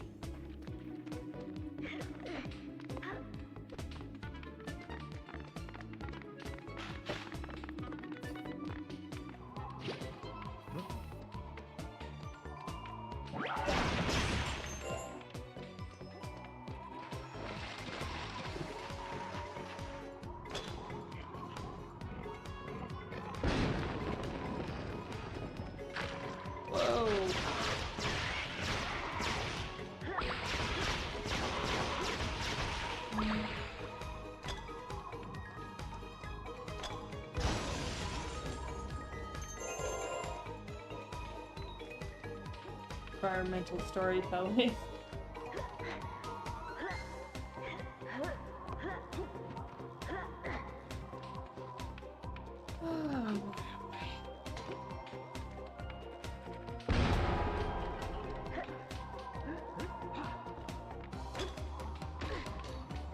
I hate you, man. Go up, please.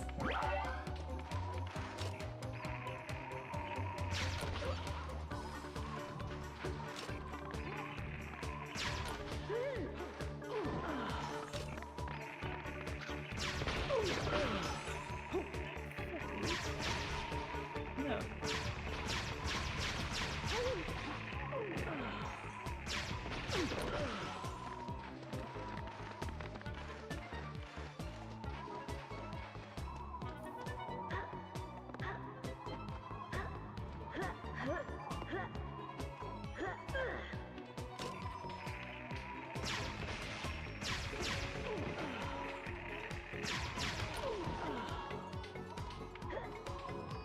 No, don't kill them. I'm sorry I have to kill things to progress the game, chat.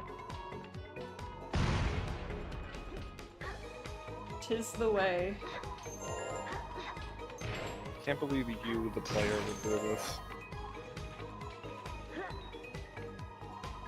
I can't believe the game would make me, the player, do this. You're such a bad person. You a bad person? I'm not. The game developer is a bad person.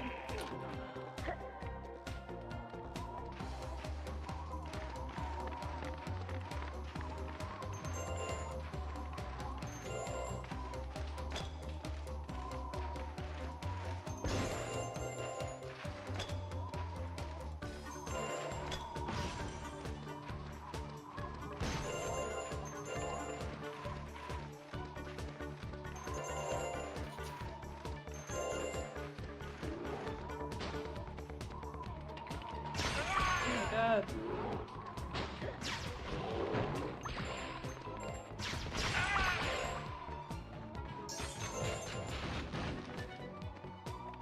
These skeletons are really good, I must say. Oh my goodness! What the hell?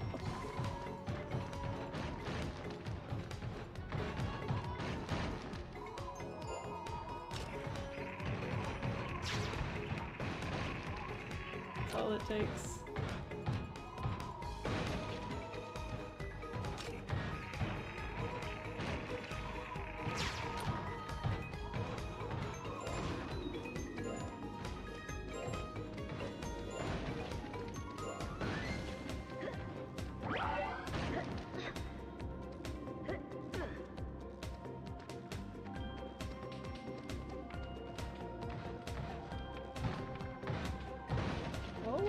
Whoa, okay.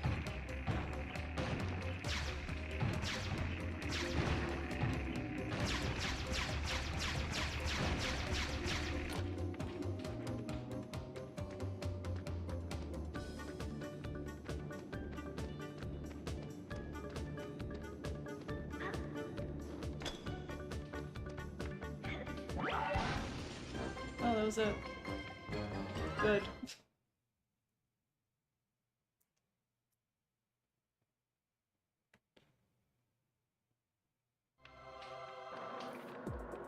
Here you go, Spyro. No, do it a second Down to time. a dragon egg. Yep, now I gotta do it again. Should I try again and see if I can find you a light gem? I guess so, man.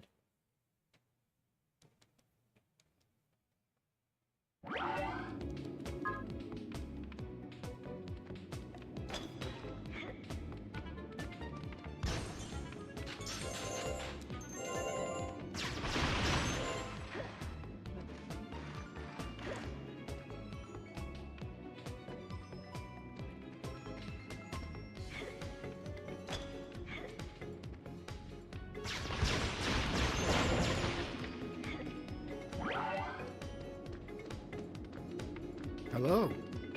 Hello. Piff? Hello. Ah! How are you, Piff? Good. Very good. How about yourself? Okay. I'm once again doing my least favorite part of this game, but I'll be better once I'm done. Oh.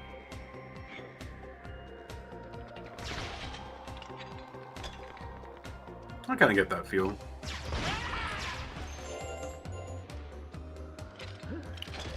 Though weirdly, I think I had the strangest, like, statement for, like, video games in a while. I started playing a game and I was just like, yeah, this game's not very, like, I'm not having a good time with it. But I'm having a good time not having a good time with it. Oh yeah? I'm not sure what that's about. What sort of game elicited that response? Well, from what I hear, I think Savvy was also playing it recently. Subnautica. Oh, he's playing I'm it playing right now. it right now. I'm decent. I'm a good way in. Do you have like a latest landmark you've gotten to? I'm right now waiting on the sunbeam to arrive. Ah, okay.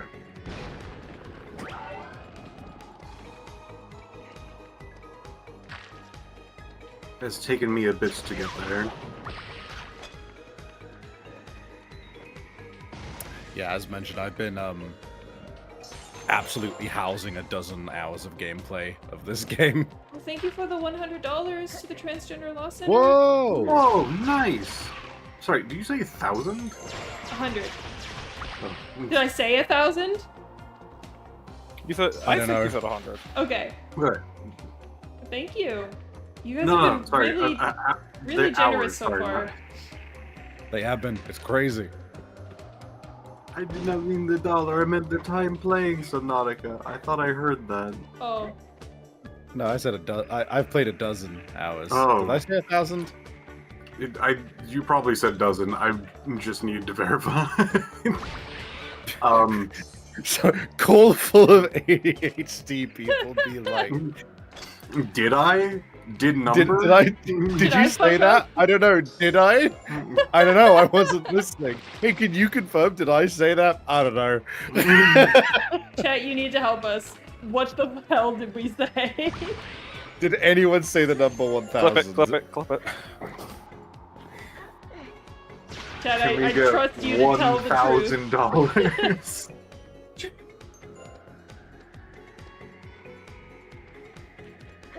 Oh, that might be it. I said I've been housing a dozen hours of gameplay. There we go. Oh. So you might have heard of housing I as gave it to you. 1,000. Oh, along with the food? Yes. Maybe. Actually, how much time have I had in good old Subnautica?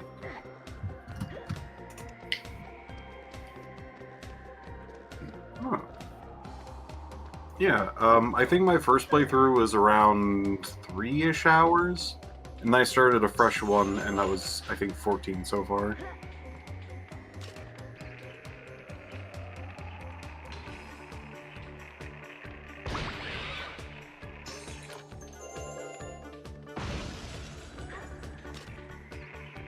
Any highlights so far in the stream?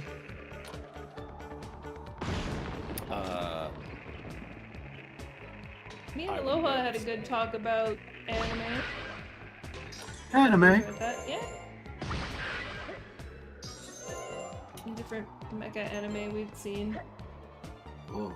And how I conceptually like mecha anime quite a lot, but I've never seen, like...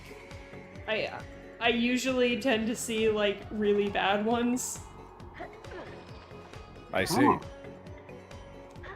What's an example? Of a bad one? I tried Aquarion. Aquarion sucks really bad. A show that no one's heard of called Captain Earth, really bad. Aldno Zero, really bad. Oh, you know what? Gargantia was good. That's a good one I've seen. And I've seen Evangelion, I liked it. And I've seen Star Driver, I liked it. You The only liked mecha- Evangelion, yay! The only mecha I've ever seen is Code Geass, if that counts. Oh, yeah, well... That counts. It does count. It's a mecha. Yeah, okay, yeah, I've seen Code Geass. Code Geass is not good, but I love it. I love it so much. I really like Code Geass, but I am very much of the opinion of, like, Season 1 kicked ass. What the fuck happened in Season 2? How recently have you seen it, Sebi? Like, when's the last time you saw it? Like 5 years ago for the first time. It might be worth watching it again, because, it's a very stupid show.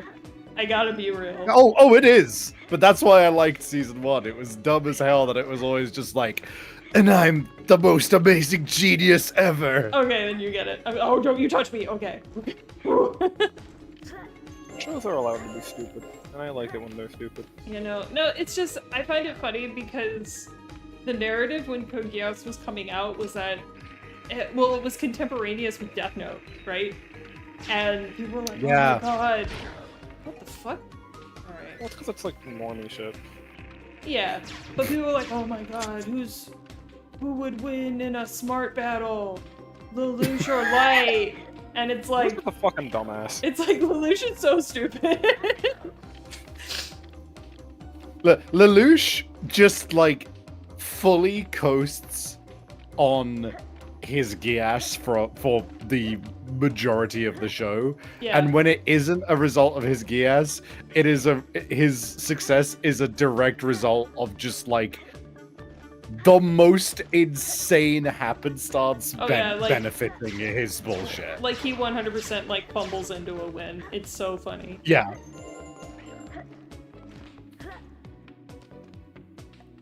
He is rather entertaining. The fucking, like, I don't know what to call it. I guess the editing on the show, insane. The way they do scene cuts and like the shot-by-shot stuff is so funny. We had a good time rewatching it, I think, after Death Note sometime last year, I think. The cool thing about that rewatch was, you know, discovering that Death Note does hold up quite well. Very good show. It does. Death Note is one of those ones where it's like, it does, once you are no longer on the bandwagon of like, oh, it's all about like how cool Light is, the moment that you're like, no, this is kind of a show about how insane Light is. Yeah.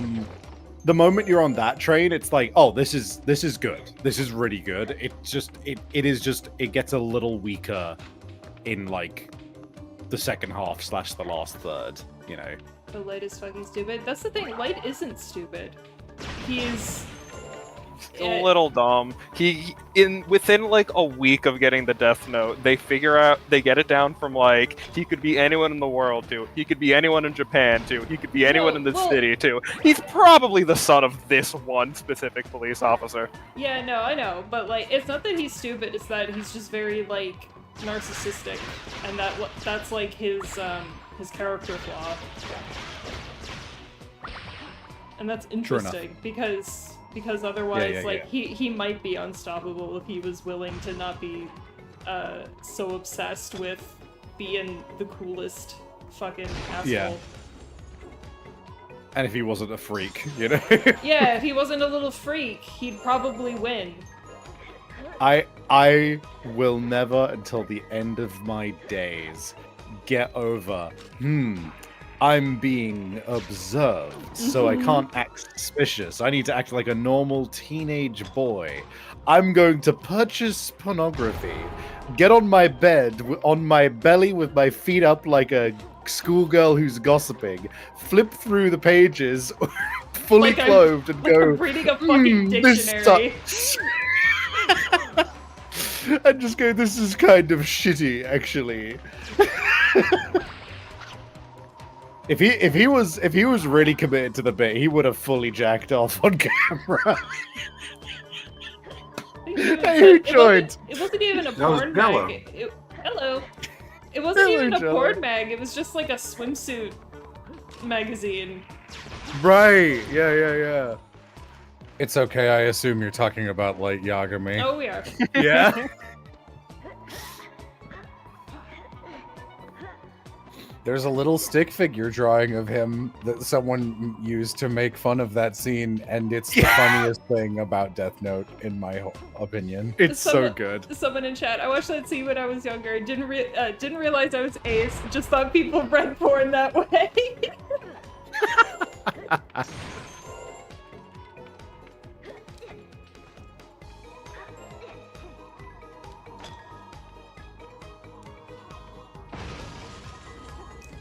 You know, Chatter, now that I think about it, I think me too. I'm not ace, but I think I also watched that when I was young enough to be like, yeah, that's normal. You're some kind of demi. Yeah, probably.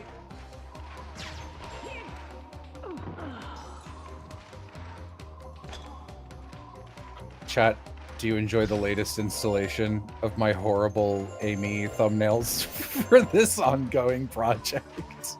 I continue to be a big fan of these thumbnails.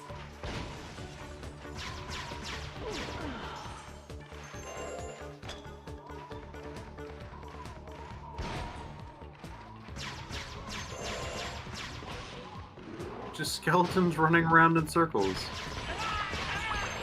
Having a good little... Oh. Yeah. Not anymore. There were some tiny humans. Yeah. Were they human? I mean, they had human skeletons. Show me a human in the Spyro universe. Oh, okay. I was moving windows and somehow I unmuted the stream underneath the thing, and I thought you guys were just being like unbelievably rude talking over Savvy. I was like, what the fuck are you guys doing? Do that to Savvy. You'd only situationally do that to Savvy accidentally. Correct. Yeah, I don't have any anecdotes about mecha anime. I think my only thing is like, I watched the one that was Gundam, but it was like sports. IGPX. Oh, it was a very long time ago. Gundam, but This it was is- sports. I don't. Yeah, it was like, this country is facing off against this country. Did it have a big sombrero Gundam from Mexico? Probably? I don't know. That's one. G Gundam sounds right. Yeah, chat agrees. Yeah, before I thought you were all being rude and talking over Savvy, I was gonna follow up, and now this is kind of awkward since the conversation piddled out about Light Yagami and people being like, sure, that's how you look at porn, but let me tell you, when I had to... So, when I came back to LA one of the times on the move out process... Found your light gem. Thanks, man. That's it for now. But you know I'm always willing to go back at any time and explore, just for fun. I can't imagine a less fun thing to do. Wow. My brain auto correct that. Just tell me to go back in time anytime. Yeah. 21, not worth living in. So, if you get a vasectomy, one of the things you have to do is you have to check if you actually got vasected. And how they do that, because if you don't know how a vasectomy works, they tie or cut your little tubes that send the little guys into the sperm. So even after you've got a vasectomy, you can still ejaculate, but it's just nothing. Like, it's just, like, the goo comes out, but there's no sperm in it, functionally. if you looked at it under a microscope. So they're like, we need a sample from you to check. And it hadn't really occurred to me how awful it would be to try and get a sample of sperm in a uncomfortable place where I was like, we were on the clock and Vixen drove me to the hospital place. And I was like, hey, I'm going to collect the sample. And they're like, all right, do you have it? And I was like, well, no, I just came from work for 6 hours. So I didn't really have an opportunity at work to get this sperm sample for you. And they're like, okay, just go in the bathroom over there and, get it. And I was like, all right. So I went into the bathroom and it was like one of those big handicap bathrooms, like the kind you'd find in a gas station. So it was a big empty concrete box with a toilet with no cover in one corner, and that was it. And I was like, all right, I guess I have a phone. And I just couldn't. Like, it was the most uncomfortable I've been. And like, people are knocking on the door also to check if you're in there. It was like truly horrible. And it took me an hour. It took me more than an hour. And I was like, also the whole time I'm like, Vixen's waiting in the parking lot for me to come out. And I was like, wow, I've never had to do this in such a horrible location. And I came out afterwards, visibly covered in sweat. It was horrible. I looked awful. And I was like, hey, I got the sample. And they go, the sperm machine is closed. What? Mm-hmm. What do you mean? And, ice cream they're machine like, broke. The ice cream machine. They're like, listen, you got to put it into the machine that goes yay or nay sperm. And I was like, what? And they're like, that machine closes at 3. And I was like, I got here at 2:30. And they're like, oh, let me check with my manager to see if we can take your sperm. And she goes in the back and comes out and she's like, all right, your grandfather did. We remember you here an hour ago. And I was like, I guess I'm glad, because I can't imagine something more embarrassing than coming out and going into the the parking lot, and finding Vixen in the parking garage and going, didn't work.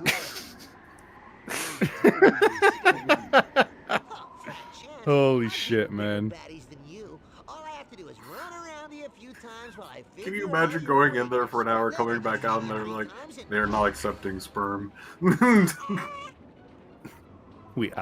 happened. Yeah, literally, we gotta come back. I couldn't do it. I was so worried. Ugh. Don't show me that.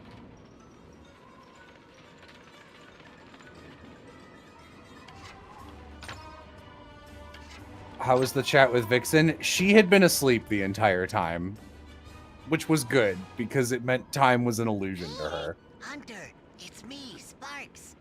Sparks? Hey, what are you doing here? And where's Spyro? It all started when we ran into this elephant, only it wasn't really an elephant. He had hair all over his body. Okay, right, I see. Yeah, Harry? Oh no! They got Spyro?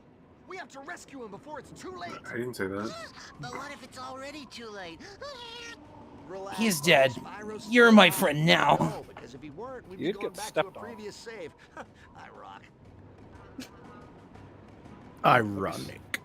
I'd be surprised if Spyro had any bones left. Oh.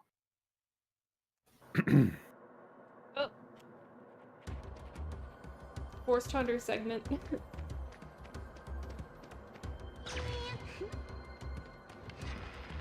Oh wait. Hey. Hey, it's not my old pal, Hunter. It's Bentley. What are you doing in these parts? Oh, hey, Bentley. Yeah, I'm just passing through. I'm on a mission to rescue Spyro. He's gone and got himself captured. How you doing? Some Yetis from the neighborhood chased me out of my house, but I don't want to bore you.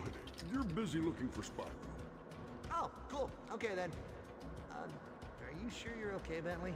I could go in there with my bows and arrows and get rid of him for you. Oh, would you, old pal? I would be very grateful.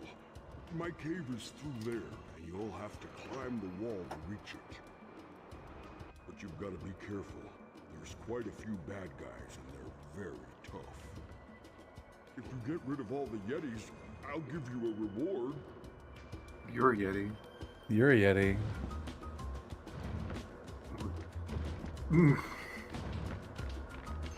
Yo, some humans broke into my house.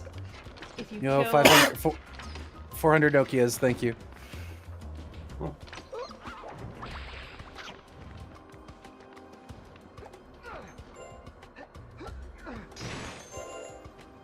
Well, I'm sorry to say, Jello, I cannot add to your list of stories about that subject. I got none. That's fine. Like, again, like I said, it was kind of already a weird leap from you guys talking about light and being like, situations in which people would be looking at porn. And I was like, I don't know, it reminded me of that because I was like, what a horrible situation. Well, it's one of the worst I've ever felt in my life in a really unique way. What a horrible night to have a curse. Yeah. Any interest in Overwatch now that there's a personal collab coming? I don't know what that means, but probably no is the answer. I think it's Persona. I saw someone talking about that. Oh, earlier. no. Definitely no. What I'm gonna look and they're gonna have like Sombra Futaba skin and it's gonna be the worst looking thing I've ever seen in my life. It's true. As if the characters in the game haven't become unrecognizable enough. Yeah. I think it was Savvy or someone. Savvy or Chula or Oz had a really good reaction to the Cowboy Bebop skins, which was just, this looks like the most toxic cosplay friend group you've ever seen. Yeah. That was really good. And me and Aloha were actually talking earlier about how we'll probably play Overwatch together.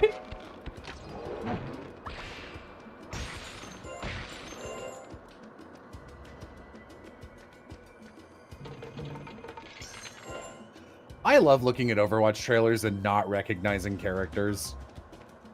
Yeah. I like looking at Overwatch trailers and recognizing Reinhardt. Yeah. Is Winston still there? Yeah. You should be.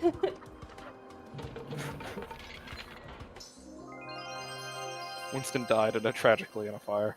Oh, they're adding payload race on a map that has been very clearly ripped off from 2 Towers on TF2's payload race mode. Wait, no, don't tell me it's fucking Hightower.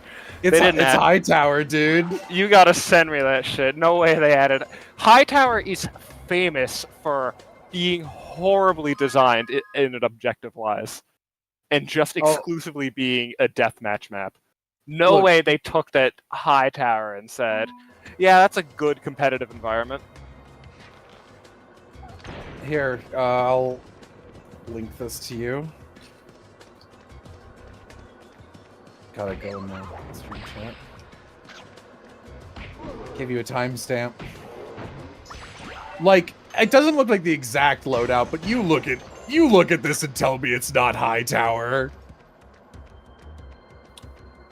Oh my god, it's Hightower! Holy shit, it's Hightower! Yeah, I wasn't kidding. It's like Hightower, but like the mid is inverted. Low tower. What do you... Tracer coming mid-season? What do you mean? Did they get rid of her? What?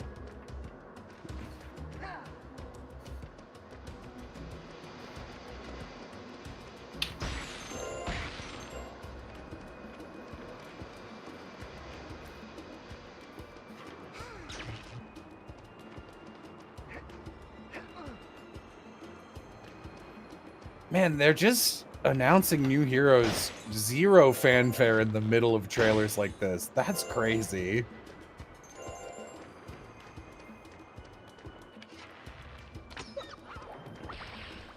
Is that how... I'm gonna kill them if it is. Oh, thanks, pal. You convinced me to play TF2. Oh my does god. not take much convincing. Also, I meant to give you this in birthday. Sorry it's so late. Oh, yeah, light jam. Okay. Tell me how you feel with Word. If you don't like it, you can return it. Tell me how you feel with No, sound.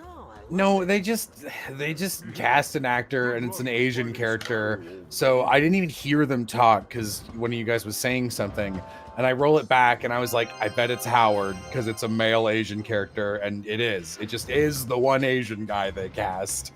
It's also inside. It's driving me batty, dude.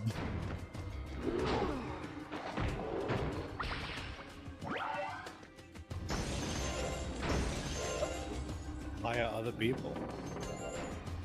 Yeah. There are other male-sounding Asian people in, I'm assuming, California? As Yep. the place of hiring? Mm-hmm, yeah. Oh god.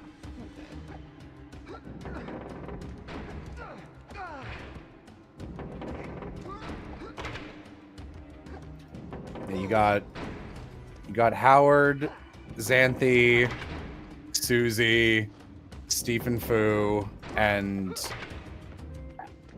Alex Lee. And it's like, wow, 5 whole Asians.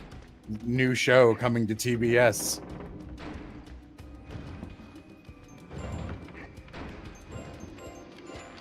Howard Wong, the man who made D. Grayman Abridged. I didn't know he did that.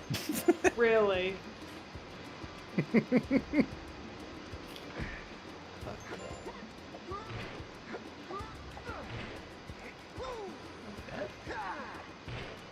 Please, dude.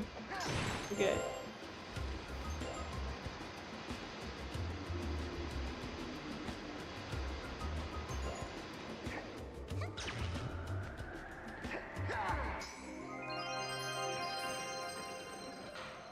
Uh-oh. This looks dangerous. It is! It's dangerous in here. Oblivion remake goes crazy. What? Miss. I think it's getting hit by... I think there's an invisible wall clipping off of the wood to the left. Yeah, I think the hitbox of the wood is too big. Try killing the guy at your feet first.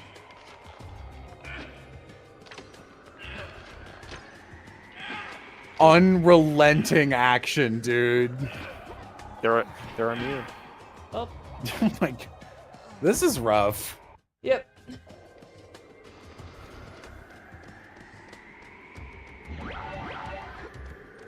Another Yeah, you need reason to to play. bombs to kill them. Another reason to play Thousand X Resist. It's mostly a new Asian or Canadian cast. Awesome. It's just 1,000 Times Resist is just phenomenal. It's just amazing. I just can't recommend it enough. It's just listen. What is blocking you? It's worth mentioning. Just to be clear, none of the people who I react to like, oh god, it's this person again. It's never like this person's a bad actor. They should stop. All right.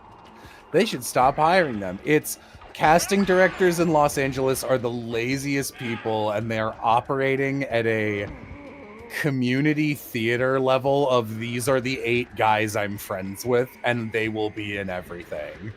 Like, I think you can look at, like, Alex Lee was the main character in, like, 7 new shows and games last year. Tell me what made Overwatch good to you? When it came out and it was, like, imbalanced in a fun way. Where you could have 10 minutes of overtime in a match, desperately throwing bodies at a control point. That was fun as hell. People need to realize that balance isn't always the best way to make a game. Yeah. Do you know what's a Imbalance. perfect balanced game? Chess. And that's a good game, but like, would you play a hero shooter where you play chess? No, wait, But, that like, would just would probably- you? Like, that would probably just sell out, actually. That'd probably just be like something that would go do a lot of money, actually. Like, sorry to bring up a Dota, but Dota is a game defined by its imbalance. It's finding the most broken, abusable shit in every match and abusing it better than the enemy team. Piff frowns loudly. The top comment on this teaser, which is like 1 second of a badly reanimated Joker all-out attack with, I don't even know which character this is, but it's in Overwatch. Top comment is, isn't the Persona 5 collab the mark of the death of a game within a year? Grimacing emoji.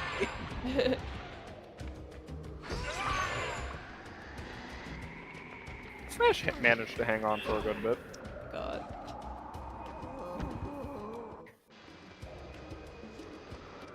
I think you gotta hit him with the bomb arrows.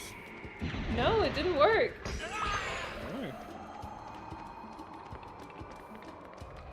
Maybe it's just the number of skeleton at bottom of screen. Yeah, I think it's just kill 12. Yeah, maybe they had... Fucking hell, dude.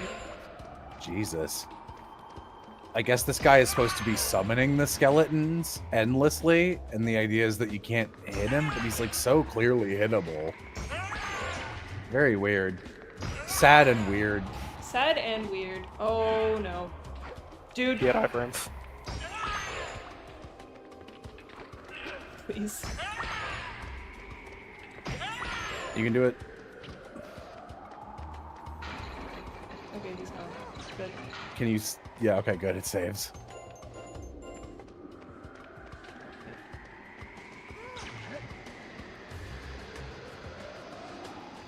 I didn't play Fortnite. I played it one time at my cousin's house. It was fine.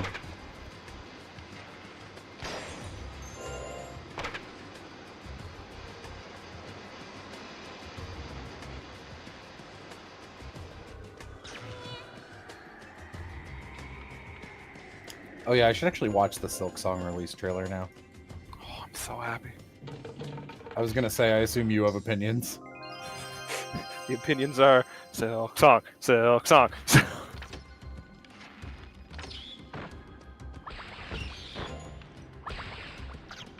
I'm glad that it's happening, because a lot of people are going to be very happy. I'm glad people get to shut up about being like the joke of like, where's Silk Song? It's so annoying. Yeah. Yep. That too.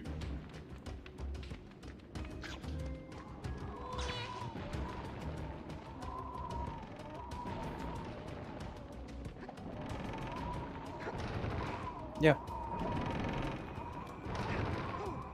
I think the funniest thing about it is the revelation that they were never actually in development hell. They just kept adding things to the game because they were having legitimate fun developing the game.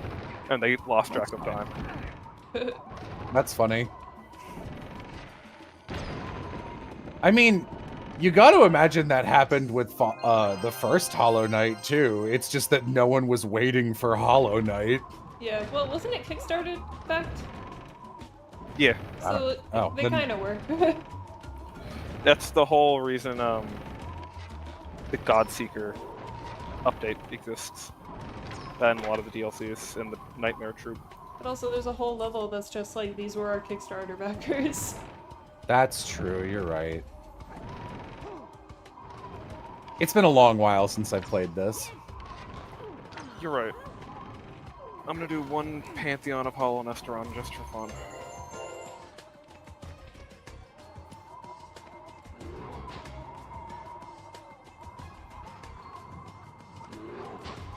September 4th. That's fun. Oh. Can you believe it, guys? Silk Song, just 2 weeks away. I can hardly believe it. Stop. Silk Song, 2 weeks. You gonna stop? You gonna stop? I thought you were talking to Jared. I was like, I don't think you're doing that.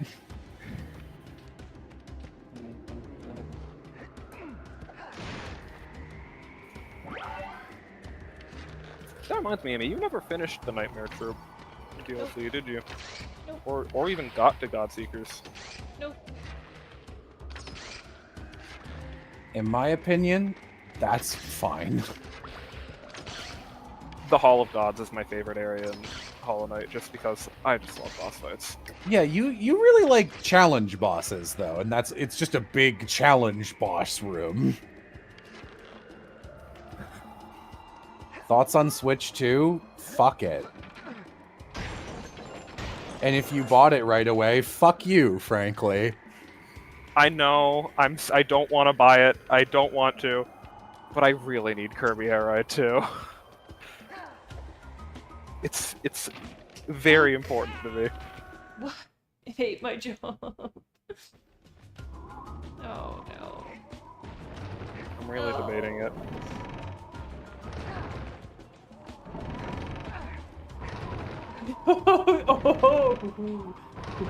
The juke. I was hit by Benchfly King. I'm washed. It's real. I'm getting real tired of following people who are smart and good, who say things like, oh, try to avoid, like, hey, don't pay money for, like, Cyberpunk 2077 or whatever, because it was, like, kind of a buggy mess when it came out, and one of the worst, most publicized evil game production cycles of all time. And, like, because everyone I know and am friends with is a good person, we were all like, yeah, obviously. And then, like, I forget that that's not how most of the world is. So it came out and everyone was like, yeah, it's one of the most successful video games of the decade. And it won a bunch of awards. And it's like, oh, okay. And then I'm online and people are like, be sure not to purchase the ridiculous thing Nintendo's trying, where they're trying to bump up games to $100. That's crazy, isn't it? Why would we let them do that?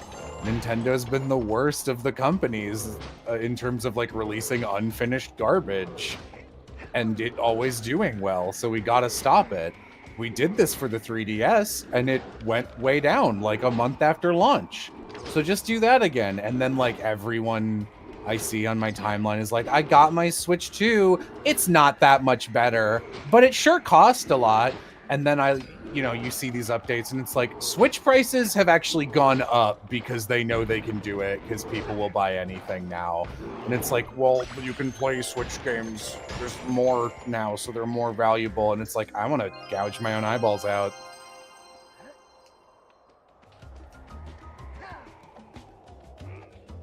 Yeah, that shit's fucking... Yeah, no. I feel ya. I don't really have anything to add to that, to be honest. I mean, I don't think Nintendo has much of a history of the unfinished game shit. It's mostly just Game Freak. No, it's Nintendo. Fire Emblem games have been like that. It's like... It's just exhausting. And the last couple months, or not months, sorry, the last couple years, they've been like releasing trash for full price, and their games never go down. Where it's like, hey, we're releasing a big new collection of the first 3 big 3D Mario games with 64, Sunshine, and just Galaxy 1, I think, which was crazy that it wasn't Galaxy 2. And people were like, and what else? Are you gonna, like, add a bunch of art or stuff? And they're like, no. Like, no, that's the game. That's it. And it's full price. And it's like, what? Everything in that is over 10 years old, and you're only offering 3 fucking games in it. And then people looked into it, and they were like, hey. Oh my god. What? Hey, guys. So, Ugh. we looked into the files, and we can actually hard confirm that Nintendo is using an illegal emulator that someone else made of Super Mario Sunshine, which implies they lost the fucking files. This is from a takedown notice they did. They were like, you can't, like, hey, no pirating our stuff. Oops, we didn't preserve it. So clearly, had someone not pirated it, the game would be gone. Hey guys, what was that whole thing about, like, game preservationism and pirating and, like, emulation being part of that and everything? I don't know, it just came to mind for some reason, I mean, we'd never emulate a game here. Jesus. Sorry, weren't these guys like the sheep that give you dragonfly health before? No? Okay. Those were brown. Oh, sorry.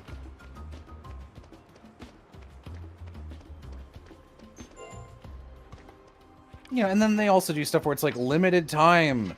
Pre-order Fire Emblem 1, the original. No, we didn't add anything, and it'll be like $40. It's like $40? Like, we translated it officially, and that's all they did. Oh! It's a good game. It's a good game, sir. It's a good game. People hate corporations till it's time to actually cost them money. Dude, the modern consumer would cross the picket line for nothing. They do it for a song. Not to talk myself up or anything, but like, I consider myself one of the few people who does actually put my fucking money where my mouth is, which is to say, when someone called me out on the fact that I was still supporting Amazon, I stopped my Prime subscription to Amazon. Lately, I've not been on YouTube, just straight up, and like, I have been Sadly, getting I have old. bad news about where we're streaming. You get me, but yeah, but I've also been like picking up old DVDs and CDs from my mum's house and buying all the stuff physically again. Bro, Like, you bought D. Gray Man?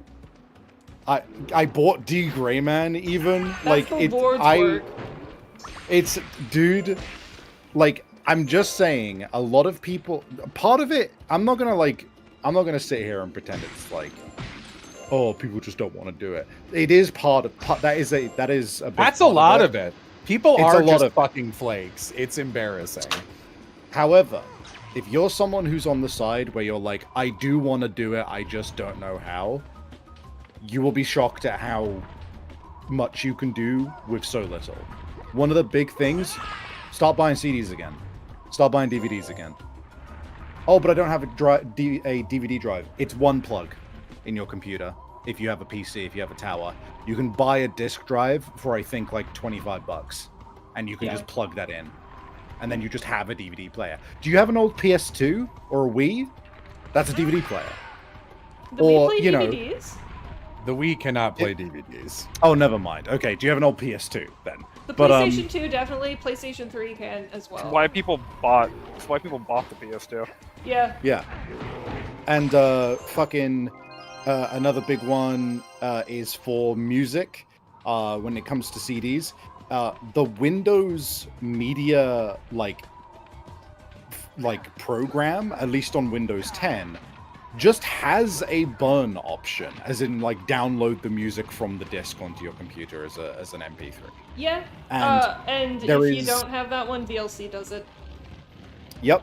And there is also a very important note as well, because you may have noticed, right, that phones these days don't provide you with an MP3 player anymore. They just don't. Yeah, they It used to expect you come to- as standard.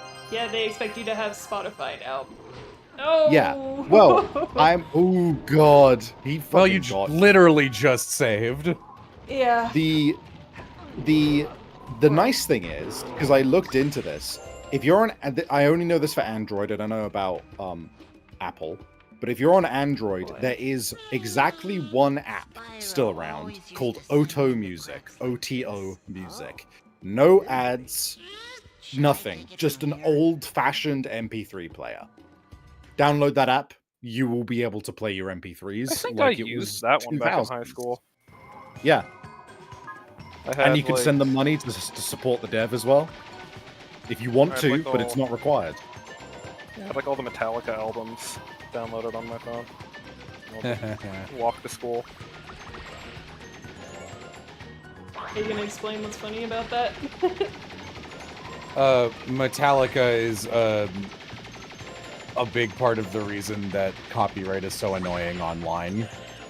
They were like one of the first big artists to be like, no, stop it, stop pirating our shit, and they ruined everything for everyone, which is extra funny because we're one of those bands to try and have that like Rage Against the Machine energy, where it's just like we're punk and they're like so fucking corporate. It's not. No, I'm thinking of Kiss. Never mind. But you like Metallica, you should cover their stuff. Oh, you think I got any of that stuff legally? No.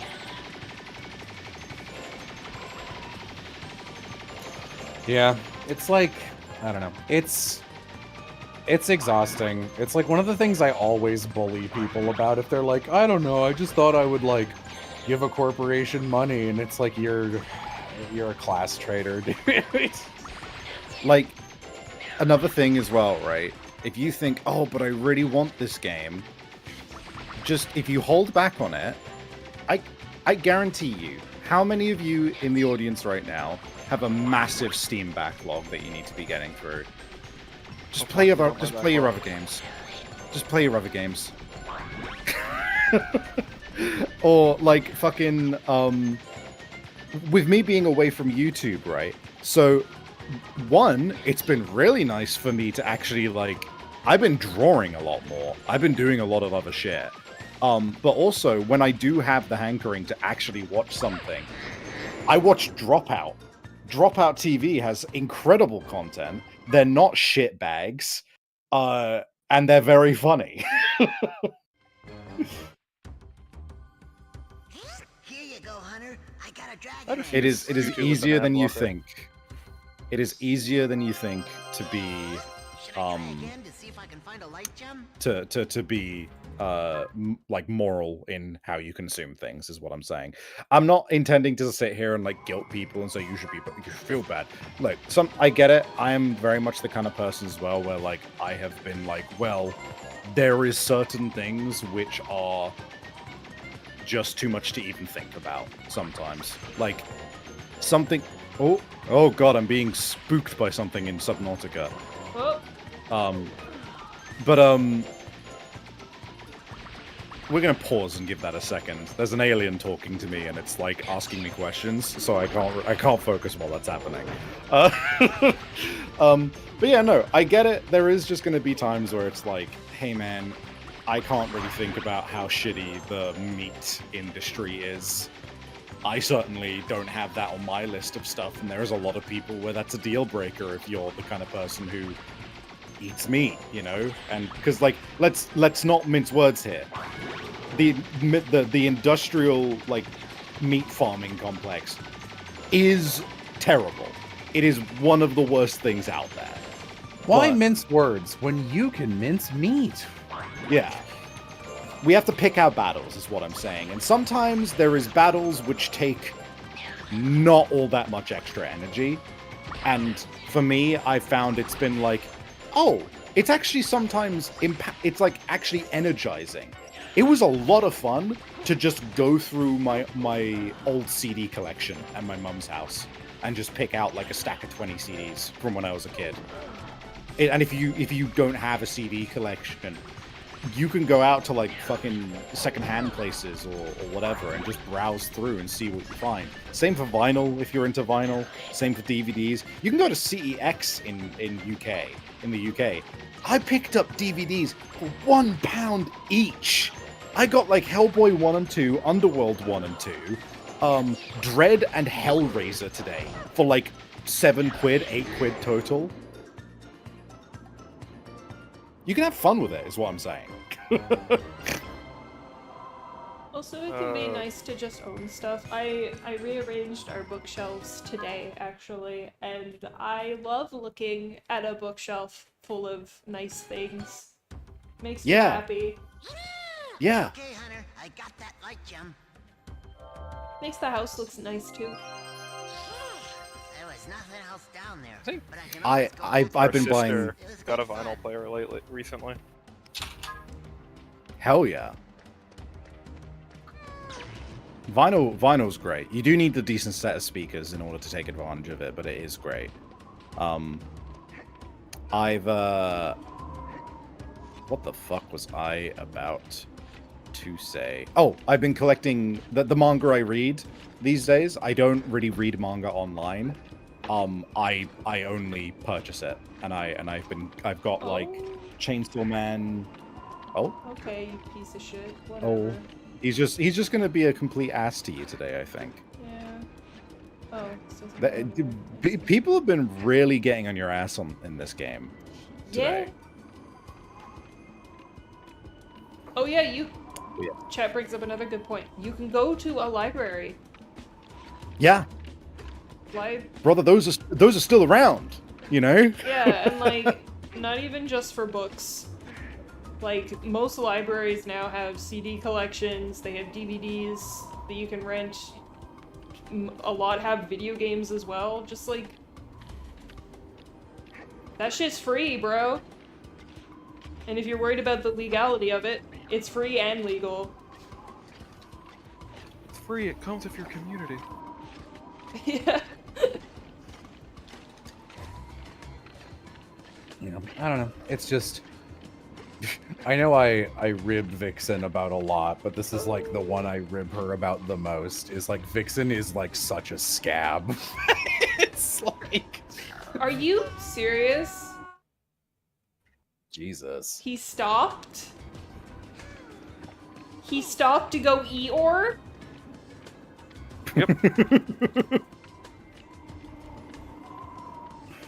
But yeah, I very much am in the boat of like now, especially because I lost a month recently to depression with all of this shit going on, feeling like I was completely powerless, and a big change you can see very quickly in yourself is if you stop approaching it as I am obligated or like, you know, guilting yourself into doing something or feeling shameful that you're not able to do something, and instead approaching it from like, let's have fun with this, let's figure it out, let's look at what is the tactile ways that I can like engage with this and have a cool time about it.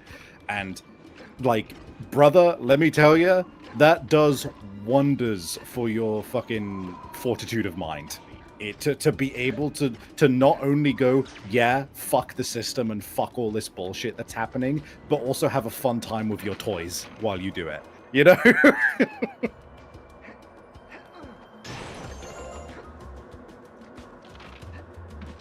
God. Okay.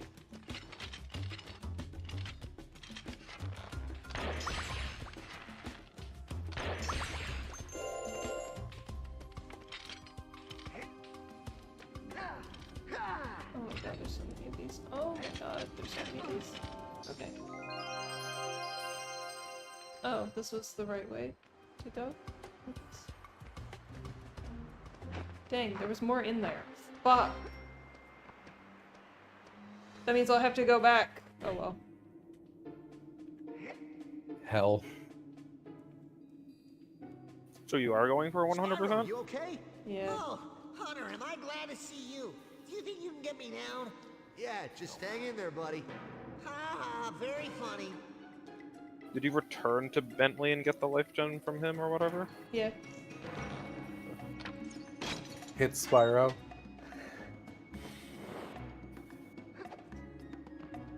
Thanks, Hunter. Now I'm off to find Red. Hey, you want me to tag along? No, I'll continue from here. All right then. See you soon, buddy. You look after yourself. Cool? That section was awful. Oh, you know.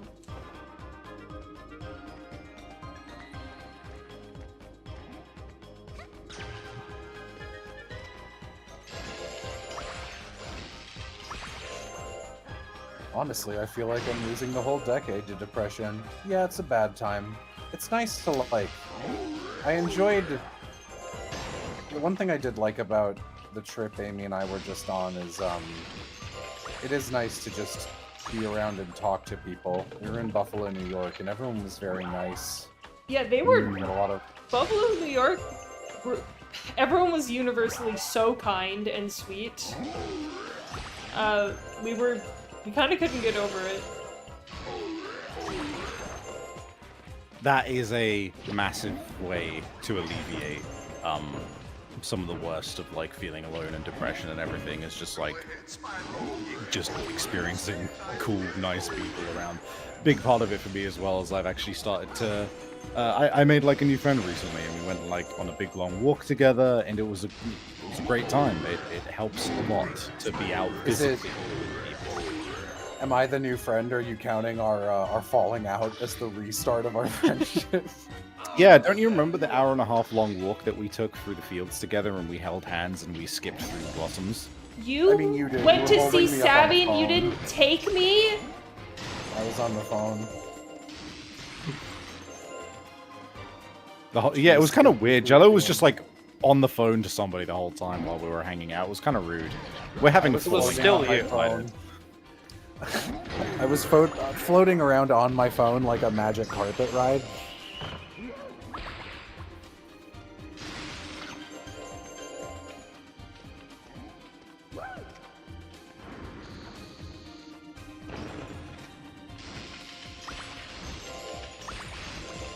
So, in the way that Fire Emblem Engage, you consider it a worse game than Three Houses. I'm kind of, that's sort of my take on Spyro Enter the Dragonfly versus A Hero's Tale. Yeah. Because this game is clearly more put together, but it's like easily the most boring to watch, and it's like the one... There have been times in all the other games where I've been like, oh, this would be fun to play. And even in the not Hero's Tale, even in Dragonfly, I was like, this is so fucking bad. Oh my god, how could they do this? But it's like funny. This one's just like, It's a video game. Yeah,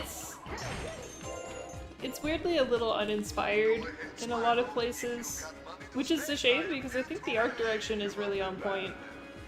It looks good. Hi-ho, don't talk shit on Engage, it's me, Fave. Is it the only one you've played?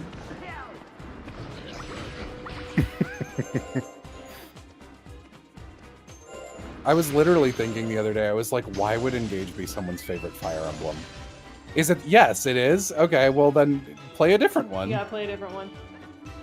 Yeah. Play Awakening. The whole world. Yeah, no, literally play Awakening. I love Awakening. Get your ass blown out of your mind. Play Awakening. Play Awakening and just and be like, wow, this is just like the Corrupted and how they call the villain the Fell Dragon, and then be like, wait a minute, this game came out like 10 years before Engage. Did Engage just like try to do Awakening again and fuck it all up? And they did. They super did. It's really embarrassing. Play Path of Radiance? No. Hold back. Hold back. Play Path of Radiance after Awakening, because if the stuff in Engage you really jived with and loved, Awakening is the better game for you to go, like, to bounce from there. Do I think Engage is better or worse than Dark Deity 2? It's a better video game.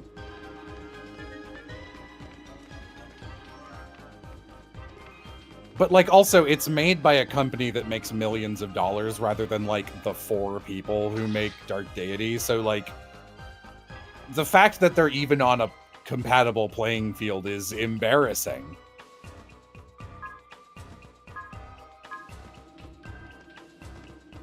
One day someone will make a Fire Emblem-like that is of the devil of Fire Emblem. And I'll be so happy about it.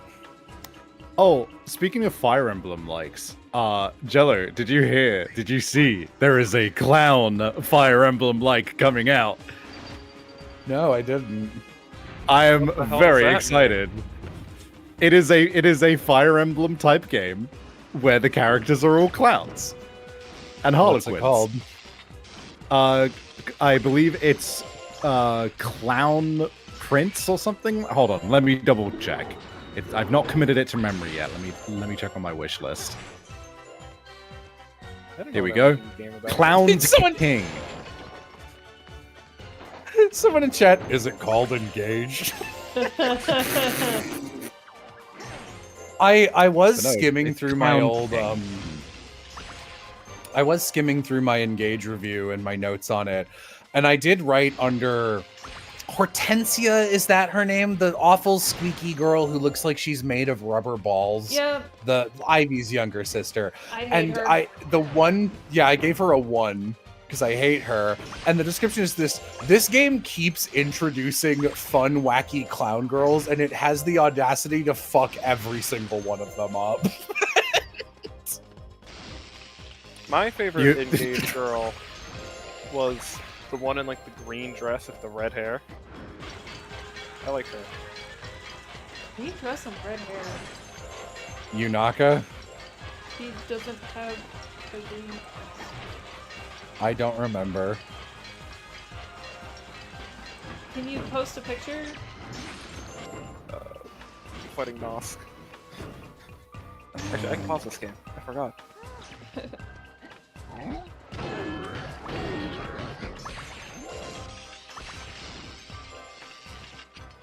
Are there any other... God, that's like a teaser. I need to see some gameplay here, sir. Oh, is it Etienne? Yeah, it's that too. Oh. She's the only one I She's like. okay.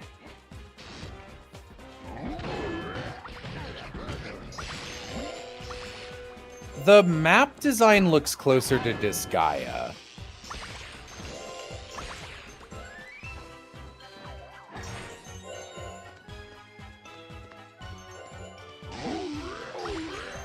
This game also looks like it's in pre-alpha. I can't form an opinion on this yet. Fair enough. Well, I'm excited to see how it goes. It got announced a year ago. Mm-hmm. And it still has no gameplay, so we shall see. Regardless, it's gone on my radar as of late, and I am curious to see how it will turn out. It is a clown game. It is a clown game. One more skill you must have if you are to face Red. Well, someplace to go, have you? You now have the ability to wall kick from one wall to the other. However, they must be close enough to achieve any real height. In order to wall kick, you must jump onto the wall and jump again after contact. Spyro, you must remember that only certain wall types will allow you to perform the wall kick. You must learn their telltale signs, none of your ADD. Okay. What the fuck? Aw. I don't know.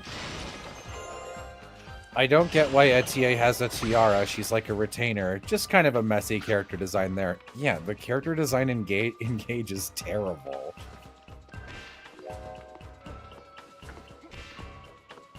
Speaking about the trip and kind people, there was the encounter we had at the diner. That was pretty notable. Oh yeah, on the trip, the goal was to sell my car, among other things. And literally one day before we were gonna sell it, you know in like Fallout or Skyrim, when like an NPC spawns a mile away and starts running towards you because they have a quest, so they'll keep running at you no matter what. Like a 15-year-old boy spawned down the street and came up the street and locked eyes with us in the diner, and then walked into the diner and goes, "Do you own exactly the type of car you own?" I was like, "Yes." He goes, "Okay, I think I just hit it."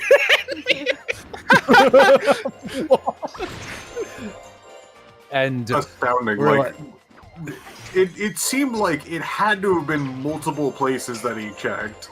But to us, it just seemed that he, like, ran across, like, a long street, like, across traffic and whatnot to where we were, and then walked in, looked directly at us, and went, "Is this your car?" Yeah. Is this your car? And, you know, he was like, "I just grazed it." And he was like, "I didn't want to drive away." But I was like, "Geez, are you like walking up and down the street asking everyone in every building? Damn." Anyway, I went with him and we walked down the street, and Pip was like, "Jello's out of sight, I'm paying for lunch." Well, I couldn't stop him. And I walked down the street, and like there was literally no visible damage. Like I think he bumped into the car because we parked on a hill. And I think he just probably backed up and my car went like boop, and as he dinged my license plate. But I was like, oh, no, that's fine. He's like, okay, bye. Like, he was, like, really young. I think that was probably the first time he ever bumped into someone else's car. And he was like, I've been taught to be honest about it. It was like, it was very nice of him. Yeah, no, he was a nice kid, sweetie. but just, like, isn't that just me? Isn't that just my cosmic luck to have a Bethesda quest spawn where it's like, your car has been destroyed 24 hours before selling it? Go ahead, Spyro. If you've got money to spend, I am here to relieve you of the burden. I like Tamara. Tamara is voiced by Danny, and that's really what like, look, she's voiced by Danny and she uses Ike. So yeah. I like her, like, on the bell curve of engaged characters, she's, like, very high tier. But, like, every one of her supports... It's funny, because Engage was like, we won't be like other Fire Emblem games where everyone has one trait, like Tsundere or Pickle Guy. We'll have two traits, like Tsundere and Pickle Guy. And Danny's character's two traits are, I like singing... and I like meat, and that's it. And, like, it's not Danny's fault. She does as much as she can to make Tamara entertaining, but Tamara doesn't have a personality, which is a shame. Her personality is liking meat and singing. Pickle Guy? You don't know about Pickle Guy? Would you like to dive into the brine? Would you like to know more? The craziest thing is that because of Engage, there are two Pickle Guys now. There's two Pickle Guys! They're like, we'll do it again.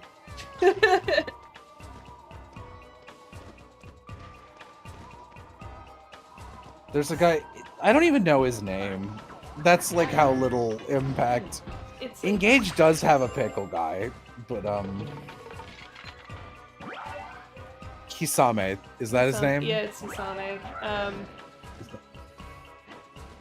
So, I think this is an invention of the localization team. If I'm remembering correctly, like, I think in Japanese he mentions pickles, like, twice. And in English they were like, God, even for Fire Emblem, this guy's boring. And I think they had lost their minds by this point. They must have gotten to him last, and they were like, fuck it all the way. I mean, fuck it. The Fates localization in general is a little silly. Like, they definitely took more liberties than are typical. And some people got really mad. But whatever. Oh no, our darling story of Fire Emblem Fates. What a bummer. What a loss. So this guy likes pickles, like that's his whole thing. That's his whole personality. And Fates has this just like it's even fans of the series were mocking this. If you've ever heard like blow on my face to increase my affinity or whatever, there's this horrible feature to like get closer with your favorite units in Fates where they can walk up to you and you get this like creepy bad live 2D rig of their wiggling face and they're like, blow on me, and you blow into the DS microphone to blow on their face and they like it, and it's very strange. And they use those models for the confession scenes and it's horrible. Yeah, the future blows. What they'll do so what they'll do is it's like the live 2D rig face, and they'll say what they're trying to do is like normal dialogue, I really love you, and then it fades away to imply like an unseen kiss CG or something, right? And they whisper their next line. It'll be like, I never thought we'd be able to stay together, but now I'll never leave your side, or whatever. Yeah. But because of the way it is rendered, it's scarier than almost any horror game I've ever played. And the one for Pickle Guy is, our love will be stronger than the world's most pungent pickle. And then he gets real close and he says, won't you dive into the brine with me?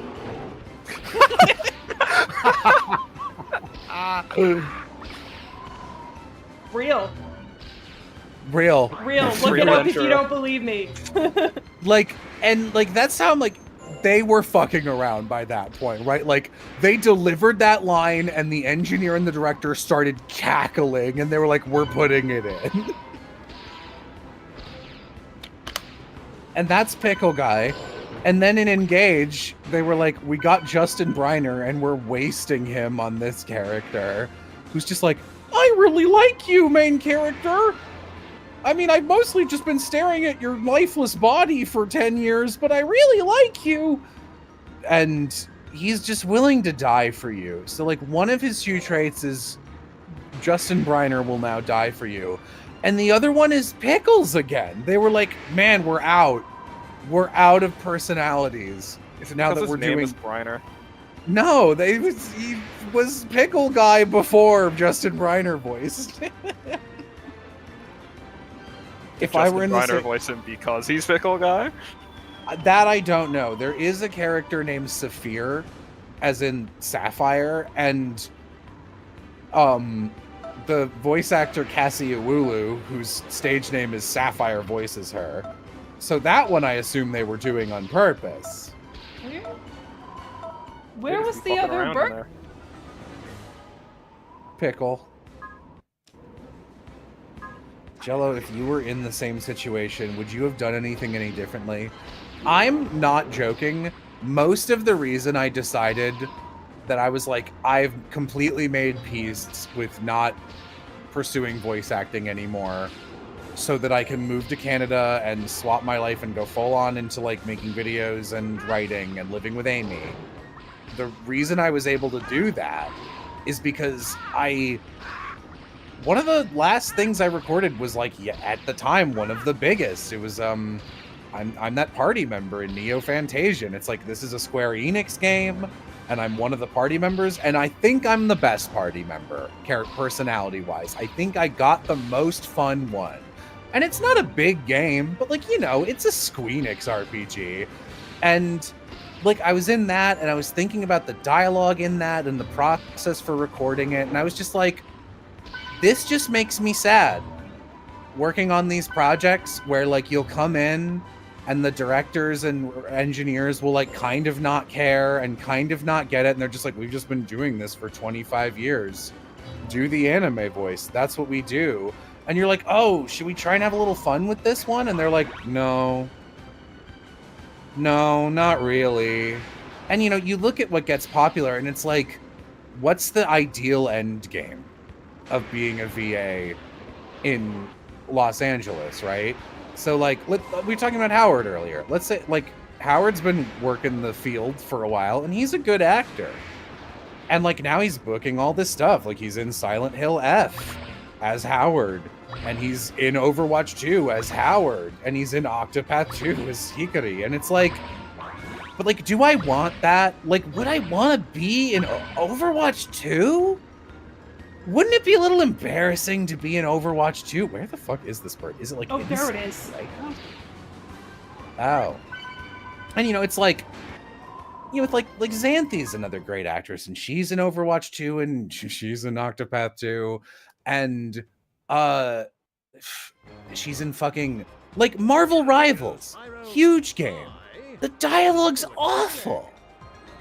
Fuck the dialogue. Like, there's characters we just go shut up every time they talk because they're exhausting. And like, oh, you could book a character in Persona 5, and it's like, and what? Have to voice 100 hours of Atlas game dialogue? What a nightmare. And then it's like, what games would I like to voice in? Shit like In Stars in Time and Of the Devil, and I can do that on my own time with my friends for free. Yeah, okay. Don't mess with the Amazing Spider-Man! Yeah.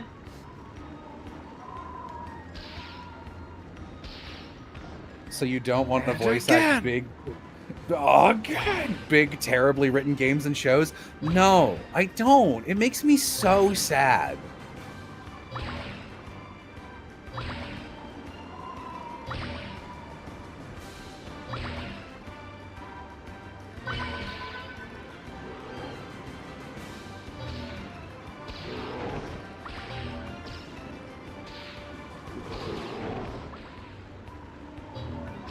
You know, also, it's like, again, the voice cast of Rivals is not bad. They're quite good. It's just, you know, it's pulling from the Union pool. So it's like the Steve Blum, like the Steve Blum, Laura Bailey's not in it, but that, Travis Willingham, Yuri Lowenthal, it's like that group. But it's like, you know, we've all seen Liam O'Brien, like, you know, it's that group who's in everything. And it's like, okay, it's them. And then, like, who are the standout performances? And I'm like, the girl who plays Squirrel Girl. And it's like, who's that? And it's like, oh, this is the live action actor for the canceled Squirrel Girl project who was, like, training to be Squirrel Girl for ages before they dropped the show. And she's, like, she does so much with every line. And I don't know, and, like, seeing people who can really put some mustard on boring fucking game dialogue, it's so impressive to me. Like Zena Robinson in Engage is Yo. nice. Nice, let's go. Good job. What's Tamara's sister? Is that Fogato? Tamara's brother? Brother, yeah. Sorry, I'm talking about him before the transition. Yeah, Fogato, he does like an amazing job. And Zena Robinson's also like one of those union actors who gets in real shows. He's Hunter in the Owl House. He's every black man on television. He's like a third of Craig of the Creek.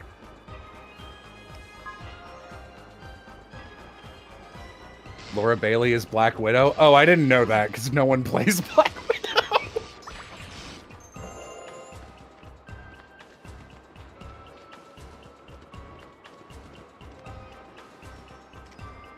The plasma. Yeah, I don't know. It's just,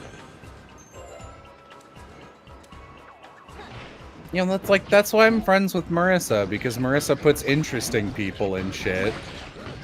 And is like, you should use these interesting people, and everyone goes, I don't know. And then 7 years later, one person who's one of the LA directors discovers them, and then they're everywhere. Like, that's what Susie's doing right now. Susie Young is from fucking Kimono Friends. I think that was her first role opposite Danny Chambers, directed by Marissa. And Susie's great. And Marissa was like, everyone use Susie. And then, like, suddenly, 5 years later, everyone is like, I discovered Susie. And now she's Makima and the Silent Hill F protagonist. And it's just like, we need an Asian woman. Susie. Do the same role. And it's like such a shame. It's also unfair to the actors. You guys want to see a cute like, fox girl? Of course. I am the ice princess. Ah. Because it's freezing in here. Please, light the boilers that are scattered around the citadel. She's cold. Robin Hood ass. Yeah. Oh, damn, I didn't know Savvy was in here. It's because I'm bitching, so no one else is talking. You gotta make way for the conversational bulldozer. We're letting you go off. Yeah. It's the most stream-worthy content. And, like, okay, so in Octopath 1 and 2, you got this, like, extremely, like, yeah, of course, that's the cast, like, fucking Patrick Seitz and, Christina V in the first game, etc. And then you've got, like, Cyrus, who is voiced by, like, someone I've never fucking heard of in my life. What's his name? Cyrus Albright? Who is your actor? Steve West. Oh, he's handsome. Sorry.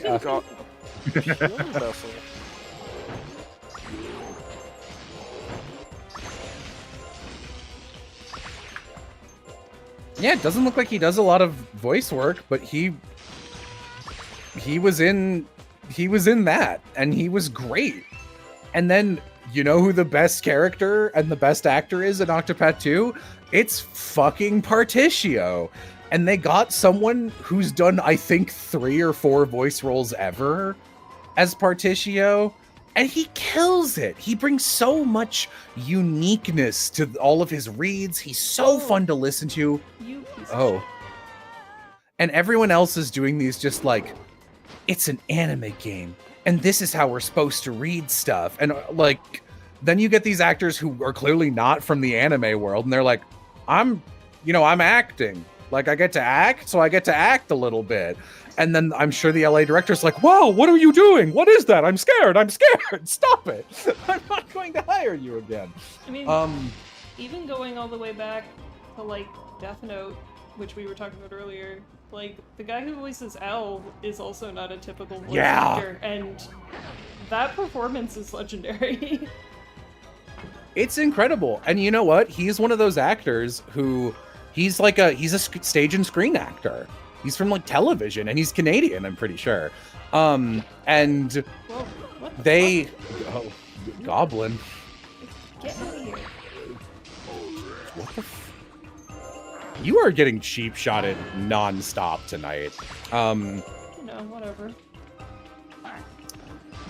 Yeah, and like they'll get those actors and be like, hey. Do you want, and I know this because this is like one of Lenti's hobbies, is like finding old actors and being like, will they still do stuff? And you contact their guy and they're like, yeah, I still do acting. Are anime rates still like $0.05 an hour? Yeah, my agent doesn't even let me do that anymore because it's literally not, we won't break even for the time. And they're right to do that. So good actors will move on to markets that are like actually good. And not LA.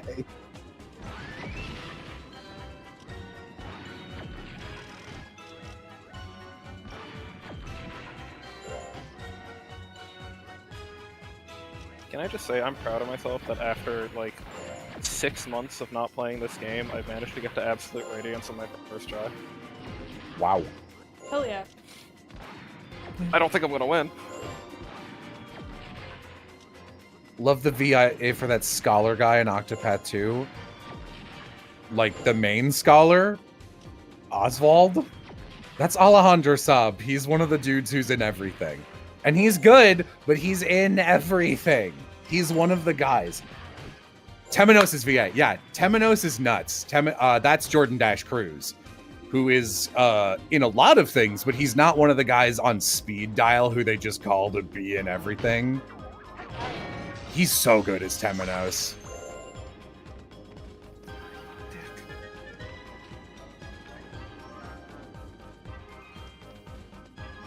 Yeah, also, like, again, Alejandro does a good job, but I'm listening to Oswald, and, like, his introduction is like, I was framed for the arson and murder of my wife and child. I've been imprisoned in ice Alcatraz in the Antarctic for years. They've got a muzzle on me so I can't spellcast. No one here's heard my voice and I haven't been able to speak. I've been plotting my revenge as my fellow prisoners die under the ruthless boot heel of our captors. We're considered less than dirt here. Literally someone dies every week and we just have to work around their corpse. And you hear all that and it's like, okay. Also, this guy's in his... Jesus. This guy's in his 40s or 50s. So I'm like, surely when he talks, he will sound like an old smoker whose voice has been fucked up from having a muzzle and being unable to speak and being in the Arctic in like a labor camp in a gulag for 5 years. And he opens his mouth and he's like, hello, I'm Alejandro Saab doing a deep voice. And it's like, that's the sexiest, most employable man in Los Angeles, guys. He shouldn't sound like that. I know an adult auditioned for this. I know a 50-year-old man auditioned for this character, but I bet that 50-year-old man didn't have 300,000 followers on Twitter.com. So I bet you decided not to cast him. And that pisses me off.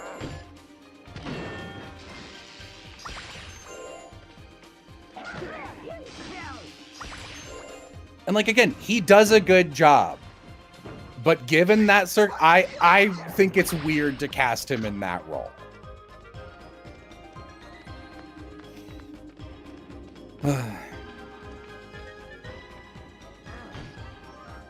Ugh, that isn't celebrity casting per se, but I hate casting choices like that. It is celebrity casting. I know I've seen emails from 3 separate clients asking for specifically Alejandro Saab because they're fans. It's celebrity casting at that point. It's just like not a celebrity your mom would recognize. I mean, if you have X amount of views on your Twitch every time you stream your VTuber, you're a celebrity. Yeah. That reminds me, you said you wanted a 50-year-old or older actor for My Friendly Neighborhood. I assume you mean for the main character, Gordon. Why didn't you get one? Did one just not apply? Okay, so that was an indie project that didn't have a union budget, right? So most of the older actors want to be paid money, whereas younger actors grew up on anime and will do anything to be in anime. The average Los Angeles actor will betray you for a nickel if it will get them a role, and they'll do it almost for free as long as people don't think they're scabs.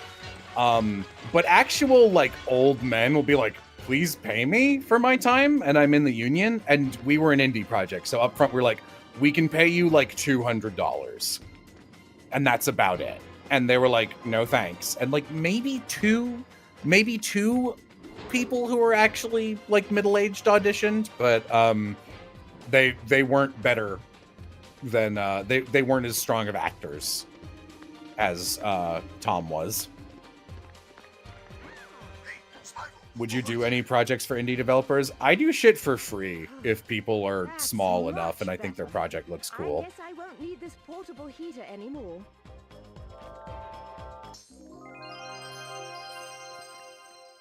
Ooh, light gems for that quest. Whoa. Yeah.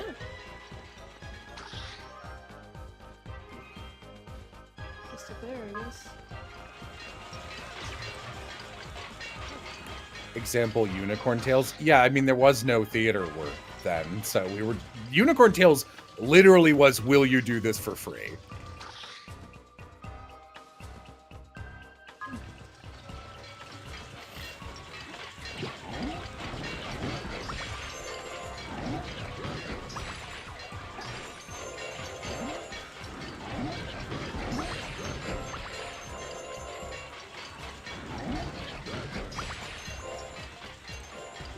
There's...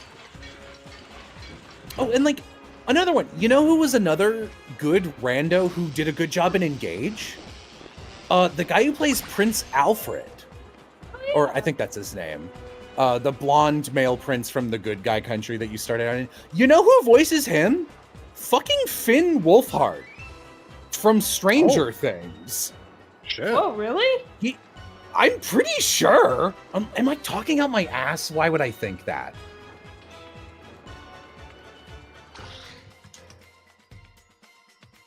Yeah.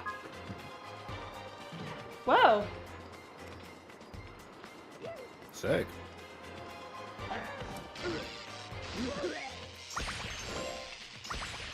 And he does a good job, yeah. Man, and like... The guy who plays Particio in Octopath 2 is great.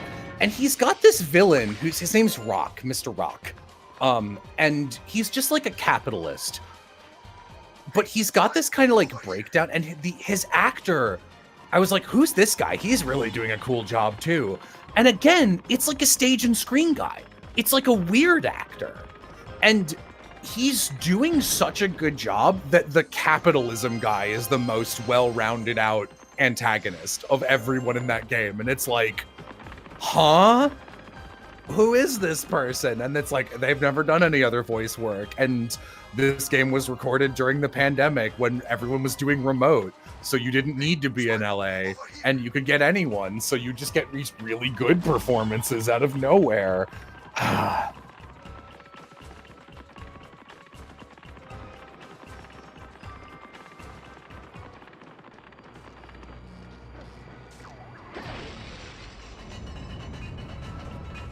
Though on the other end, you've got Jeannie Torado as Ori in that game on a microphone that should have gotten her recast on the first recording session.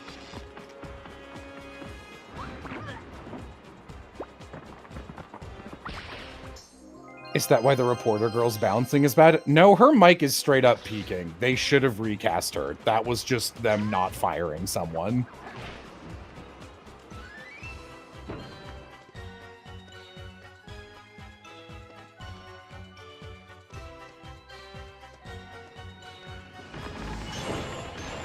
Emmett Selk from 14 was a stage and screen actor.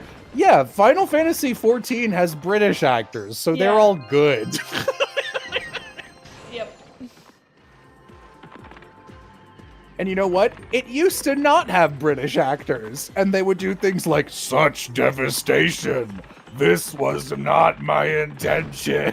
And it was terrible. Yeah, it used to be dubbed in America, and then they moved to the UK, and it's better now. Because British people come in and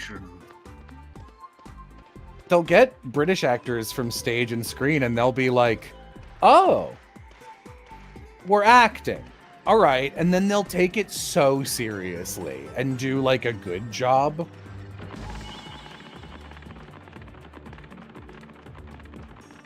How very glib.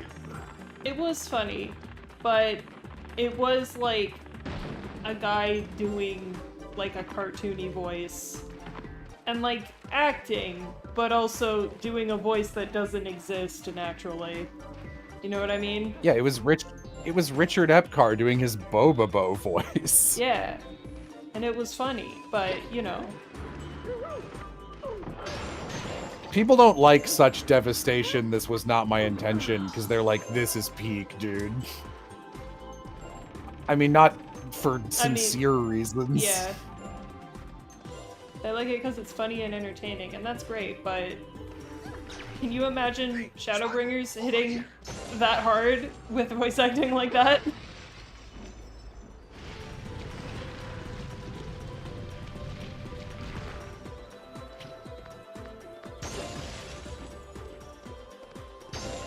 Hey, Spyro, over here.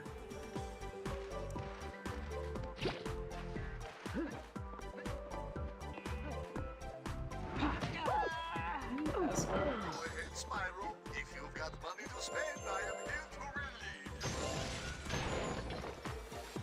Total global saturation. No, that's Resident Evil. Resident Evil is best when it's cheese. 95.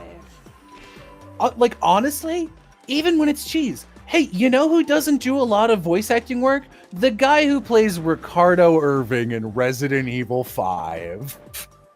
What's that guy up to? Making me look bad. Won't you two just die already? You're making me look bad. It's can't time imagine- for an extreme makeover.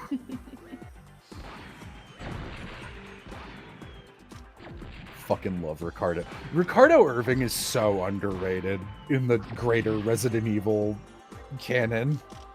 I love that man. He really does it. Alan Groves. What are you up to, Alan Groves?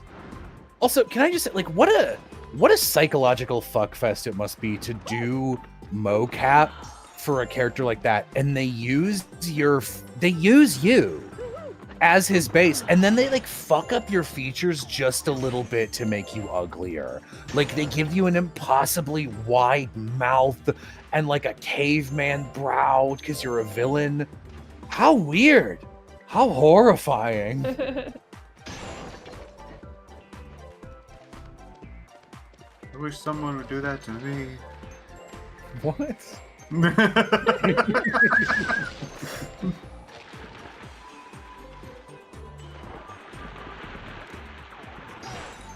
Yeah, he hasn't done much.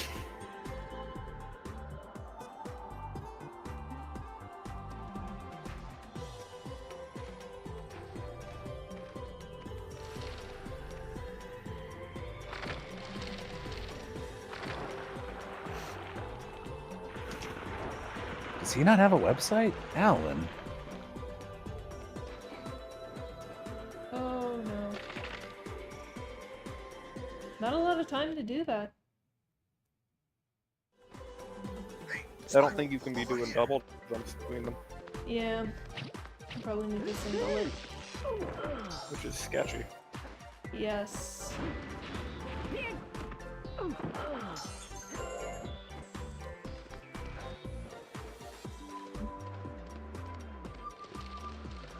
Hollow Knight Silk Song comes out September 4th. They didn't say which September 4th. All other sources say this year, so if I put those two pieces of information next to each other, maybe I will understand what time it is. Oh, Subnautica. I know this is a completely reasonable thing for you to do, but in any game where they give you constructible desks and separate constructible chairs, brother, let me tuck the chair in under the desk. Don't have it be a rectangular hitbox. Oh, yeah, I really such a small love. little thing. Since I played House Flipper, it has a similar, I'd say, problem, where they're just like, yeah, you can put it down. I'm like, yeah, oh, I would like to put it down between the wall and this thing. And there is enough room, but, like, it doesn't quite... It, like, flickers on for a second. I have to, like, really pinpoint it, and then, like, I have to hug it against the back wall, too, to have it line up with everything else. And when, like, House Flipper 2 came out, there's like, oh, it snaps to a grid. I'm like, thank you. Please. Yeah. Please allow thing to snap to grid. No, House Flipper does let you put chairs underneath desks and stuff, but its like placement system is a little weird. I'm gonna die here. Never mind. The last role I can find for Ricardo Irving's voice actor is in Best Christmas ever! Exclamation point, a Netflix holiday special. And he is loan manager. Cool. Did he post about it anywhere? I want to know about you, Alan Groves. Oh, I see. Where are you putting me? Where'd you put me?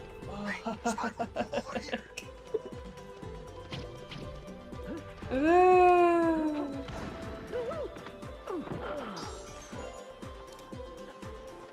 This game. I kind of want to watch it just to like see Alan Groves in something else.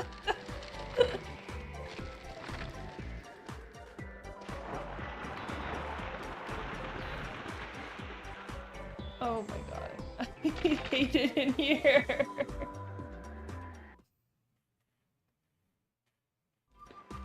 Hey, Spyro, over here.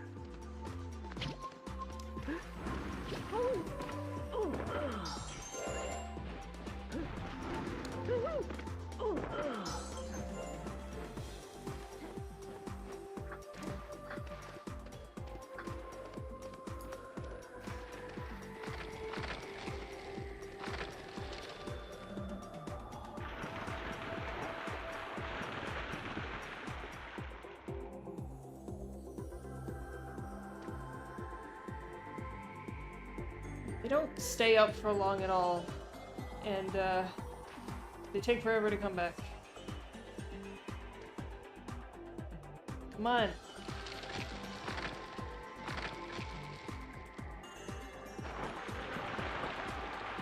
Oh, this movie looks terrible.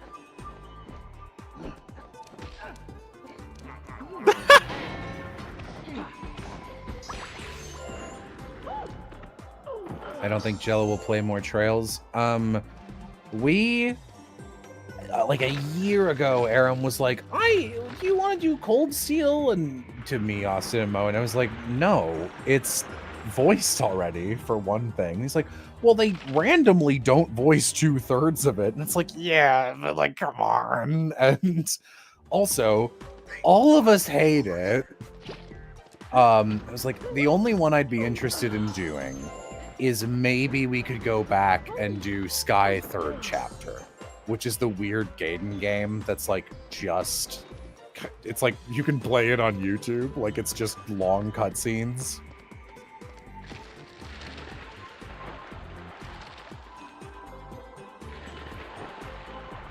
why only a third voiced? Because they just had some lines of dialogue in their big script in the back end, and we're like, well, we gotta voice the main story. Do we have enough time to voice, like, the side supports? And it's like, no, Sean Chiplock as Reen is too busy.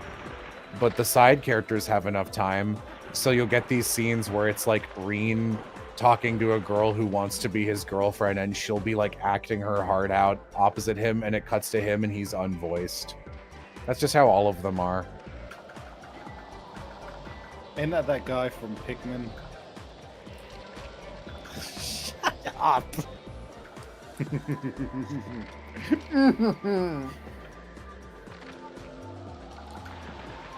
Am I dreading the Trails in the Sky remake? Kind of.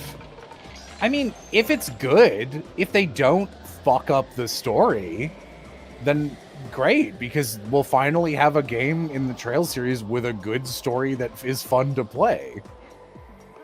But also, I don't really trust them to do anything right. You're it? Did you see that? Yeah. Yeah. Shouldn't have touched the X. Apparently. No.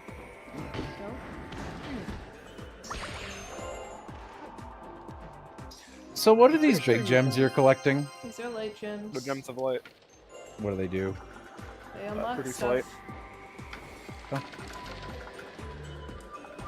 They're collectibles.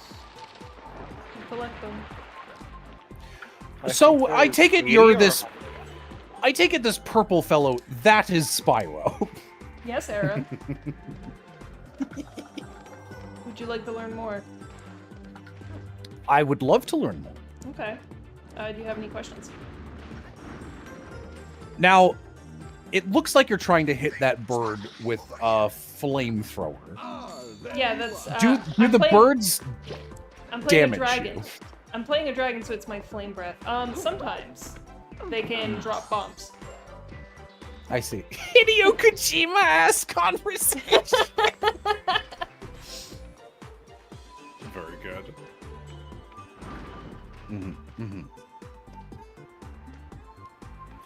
Aram talks about video games like your friend's dad will be like, "What did you major in?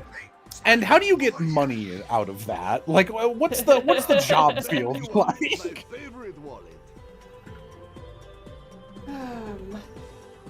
The only issue with your Aram impression is not enough breath and not enough size.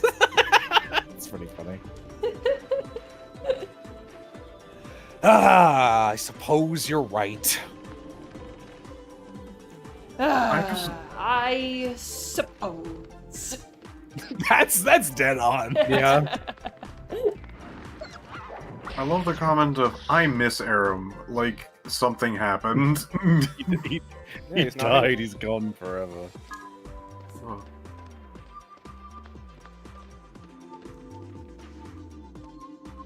Hey. There was a question about obscure manga and anime that had interesting plot or art. Were there any shows or things you saw that caught your eye, or manga that caught your eye?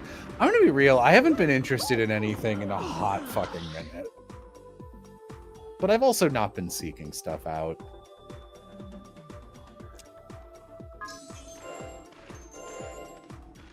Stupid. Ah, I see. Stop. I see. I see. I see. Now, am I crazy? Was your dragonfly was yellow before, right? Yes, that's right. See, that's Is this a new dragonfly? No, this is my unobtrusive UI. It's my hit points. The color determines how many hits I have left. I see. Okay. Okay. Okay.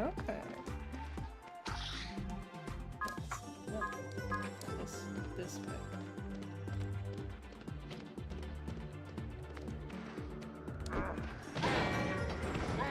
If Aram shows up now at 10 p.m. Not likely.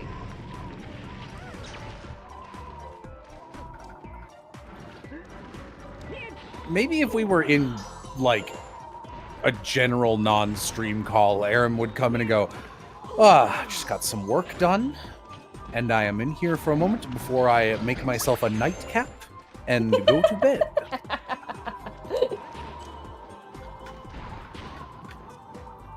You ain't wrong. You gonna make one? No. But I am going to make someone else make one for me. Chula, get down here. Chop chop. I've been waiting in line for a nightcap for 20 minutes. 20 An unbelievable amount of time. And I noticed that the line has not moved at all.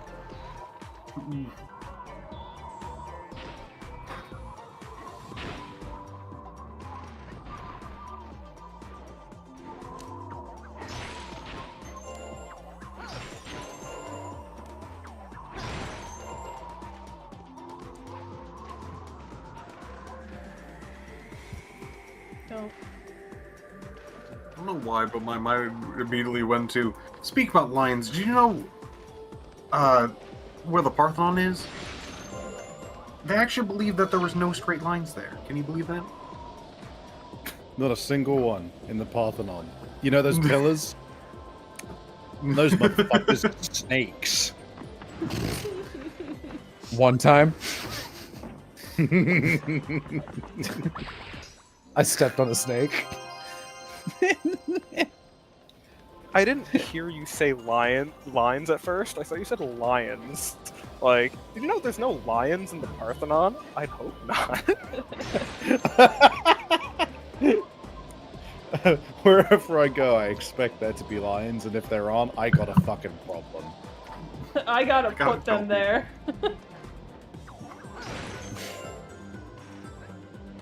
Man, okay, I really should do this when I've got, like, when I'm streaming, so I have access to a webcam. But I'm gonna go for it anyway, because I want to. Because I thought it was so funny, and I want to share this. And sometimes these things work out, so I'm gonna go for it. I'm gonna roll them bones.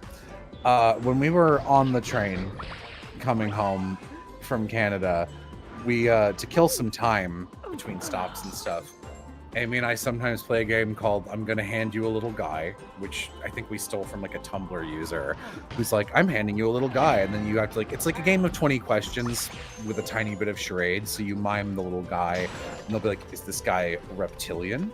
Would he be upset if I put him in water? And it's like, the answer will be like, it's a little frog or whatever. And we play I'm Handing You a Pokemon. And we went for a few in a row, and I handed Amy one. And Amy famously likes dragons, but I couldn't think of a dragon, and I fucked up. So I hand her one, like I'm handing her like a log, like I'm miming. There's a lot of horizontal space between my hands. And she's like expecting me to like hand it to her in the middle, but I hand her one side of it on the underside, and then I like remove my hand from the far side and go, you probably don't, that'll hold itself up. You don't need that. She's like, okay. Is it long? He's long. Is it? And it goes that way, and she points towards the end of the log. It goes. Is it skinny? Yeah. Is it skinny? Like, yeah. Okay, it's long and skinny, and it goes that way. It's long and skinny, and it goes that way. And you were like so baffled, like, what the fuck is this? What color is it? Green. It's green, and it's long, and it's skinny, and it goes that way. Yeah, it's green, it's long, and it's skinny. It goes that way. Okay. Is it any other colors? Yeah, red and green. And it's skinny and it's long and it goes that way.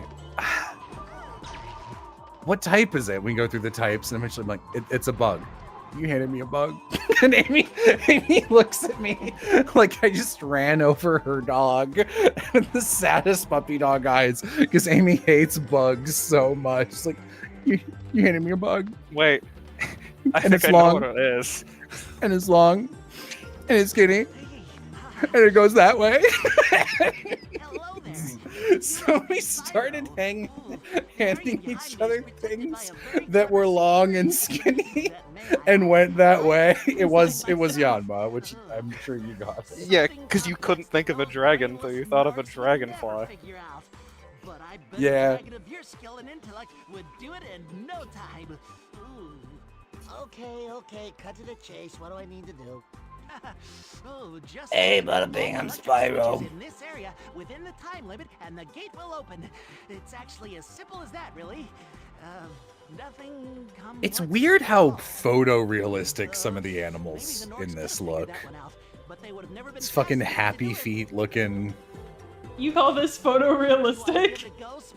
Compared to Spyro, yeah. You know, like, it's not cartoony. He's not exaggerated in his proportions at all. He's all the right colors. Like, he's wearing a vest, but He's I don't know. blue. It's a rock hopper. It's a penguin. He's blue. I don't think penguins are blue. I've seen blue. It's not blue. No, it's gray. This is blue.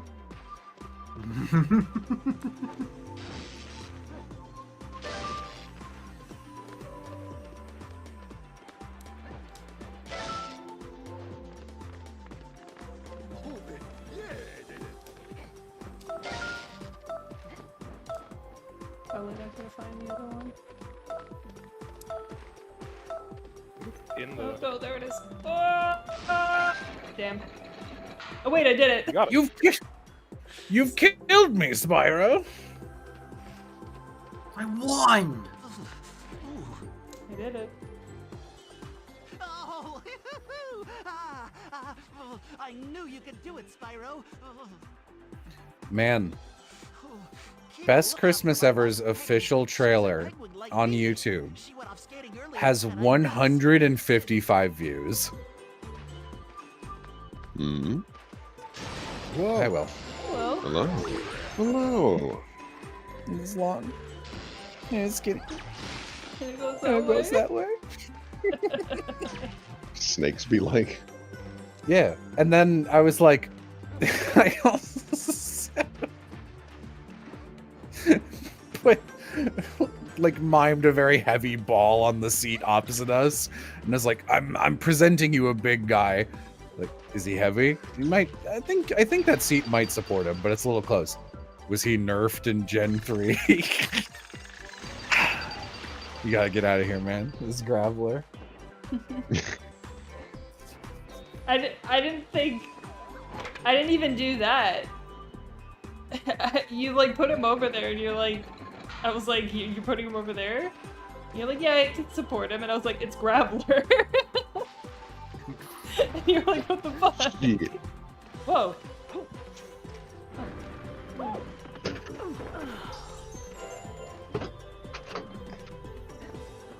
Guys, should I make a pizza? Yeah. What kind? I have these really nice frozen pizzas from a place down by my parents that have ruined frozen pizzas for me in general because none of them were nearly as good because they have like a more sweet sauce and they use like real nice cheese. They're dynamite. They're a little local business. That's the people dangerous. there, why? They're dynamite. Oh my fuck! Is Piff at the oven? Is it a bomb? It's a bomb. You gonna do anything with that? Oh, well, okay. Okay. Will, we submitted our official Canada application. Woohoo! Congrats. Yeah, and I looked up the estimated wait time to hear a yay or a nay, and it was like 12 months, and I was like, oof. Oh wait, I inserted it wrong. This is the one for people who are outside of Canada. I was like, that's okay. Let me put in the correct one. 36 months. Oh shit. Rough. What? Why? Trump. Oh. Checks out. It was less than 12 months when we checked before he got elected. But now everyone wants to leave. No, why'd that happen? Well, nothing is good. Oh. What about everything? No, that's encompassed. What about neverness to everness, dude? I'm gonna pee blood. That's not okay. Doctor, I'm gonna do this. Don't, I guess? Like, what the... If you said it so confidently, I'm assuming you have some control. Me as Doctor, your blood? Your blood, I presume. I smirk. That's the type of thing that like you see in like a lawyer deposition. The stenographer will write it down and someone will screen cap it to like mock it. Be like stupid things the lawyer have said in the report. I'm gonna bleed. And you're bleeding your blood, correct? Where did you pass the bar exam? Yeah, God, I've seen that shit. I'm like, I understand probably like in the moment, you're not thinking about that. You're like, I just gotta get to, Well, the next. The part of it is that, like, lawyers are trained to get people to say things specifically. Yeah. Like a statement without a doubt that they can use. So they'll sometimes just, like, ask stupid questions so you'll give, like, a definite answer. But, it will get out of hand. Yeah. And I imagine sometimes the question is so stupid that people give themselves away because they're just like, what? Yeah, man. I mean, Yeah, no. that too. Yeah. Yeah, I killed him. I mean, Yeah. if you've ever seen Legally Blonde, it proved that tactic when he got that guy to admit he was gay. Oh. What times have I seen Legally Blonde? I remember enjoying that. Legally Blonde has aged okay for a movie from the mid-2000s. It's honestly not bad, yeah. That's always the kicker, right? Hey, aging okay is the best. There were only like 4 moments that were like, okay. Yeah. There were a couple moments where like a gay thing happened, and the movie definitely like paused to be for like the audience to laugh, but like other than that, it doesn't stand out. You know, like a man will come out and say something a little gay, and it'll be like, yeah. But if you don't laugh, it's just kind of like, yeah, you know. Like it's not offensive. Like it's not offensive. It's just like, okay. Cool, man. I'm 35. Yeah. Cool, man. I'm 35. Truly my favorite thing a human's ever said, I think. That whole section. Hey, you can throw soda at the rat. No one gives a shit. Cool, man. I'm 35. I got to, someone who I'm sure meant well, like I posted I did a little, like, I don't know why, but while I was out of town, I saw this, like, Fallout New Vegas post that was, like, someone had, quote, tweeted a, like, a weird news headline that was, like, local, like, at a South Carolina nuclear facility, there was a wasp nest located, but no wasps were found. So it was like, this is the type of shit Mr. New Vegas says to you over the radio before playing Johnny Guitar. And I was like, I love that, and it's in my head. So I read it out in my best Mr. New Vegas impression, which, like, it really not in my range at all, but I went for it, and it had some radio effects on it. It sounded okay. And not as good as my Aram impression, but someone in the comments was like, oh, your channel you'd get so much growth if you were, like, posting like YouTube shorts every single day. And it was like someone who I'd seen around, so like I think they're just like 15 or something, and they watch my stuff, and they meant it sincerely. And I got to actually use the Master Shake I am 30 or 40 years old and do not need this response. That's cool, man. Thank you, Spyro. Here, take this light gem as a reward. Come back Sam, anytime. I have to tell you something. I'm a zombie. It does me a great sadness. Anyway, I've restocked your fridge. I never want to hear him actually do that because I love the way you do it, Savvy. Like I want it to be this way in my head. just like Sam, I'm a zombie. The way you do it is like the exact right level of listen. I'm going to say something insane, and we need to move on from it immediately. We cannot linger. I need you to understand. It does me a great sadness. Anyway. Maybe you'd have 2 million. Go ahead. I was going to say, it does me a great sadness is also just a very funny phrase. Yeah. Maybe you'd have 2 million subs if you followed that 15-year-old's advice. I definitely could, but like, you know, at a certain point you just have to go, why am I trying to min-max life? You know? Yeah. I mean, if you're already like living comfortably and you're content with your like size, I don't really see the point in trying to get truly larger. who give a shit.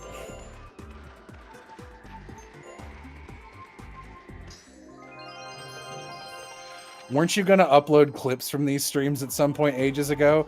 Yeah, I asked Aloha to look into editors, and Christian tried editing one once, and it wasn't that good, and then Christian got busy, so he couldn't work on it anymore, and we just didn't try harder than that, and I went, whatever, smokes.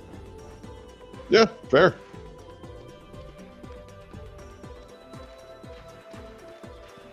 Not to say Clips Christian can is be challenging. Not to say Christian is a bad editor, just, you know. Yeah. It wasn't finished. He just like Yeah. handed it to me and was like, how's this looking? And I was like, change these things, and he didn't get back to it.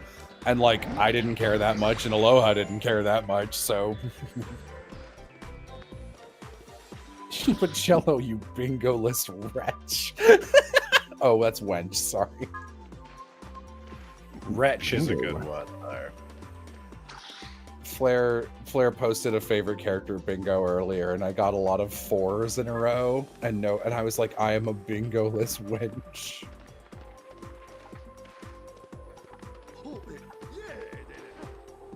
Oh, hi, Startease. I didn't see you there. Startease, ain't that one Orange Lantern guy? That was a joke for me. Okay, I was like thinking. It's like, do I know? Do I know? Astartes! I was gonna bring up Warhammer, but I was like, we don't need 2 in a row. People were like, what's that? 2 people in chat. Oh my god, Savvy. Nice one, Savvy. So someone gets it. Yeah, you get me. You want me to take care of these guys? Also, the conversation moved on, but I wanted to...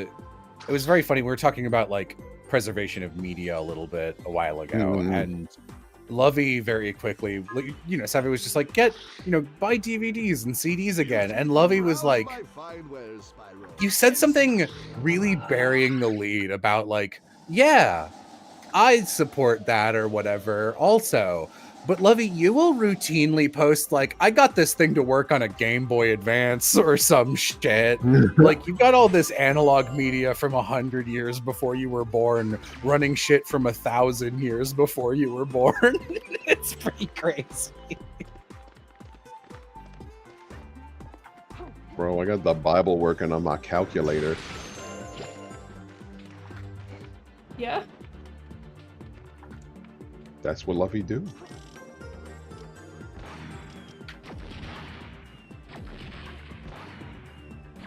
We do need to, just outing someone on the street. What are you talking? I'm saying that as like a compliment. It's a very cool thing Lovey does. Yo, Anonymous donated $50. Fuck yeah, let's go. Thank you. Yay! I like that kind of stuff because it's funny. Yeah, Lovey, you and AJ are always posting the wildest random shit. Oh my god. Yo. Spyro! This is like Blight Town. Okay, and this time you just inspected. Thank you, Anonymous, for $5. Thank you.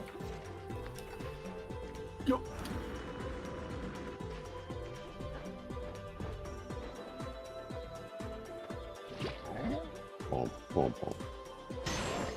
Bo, bo, bo. Bo, bo, bo, bo. Bo, bo, bo, bo, bo.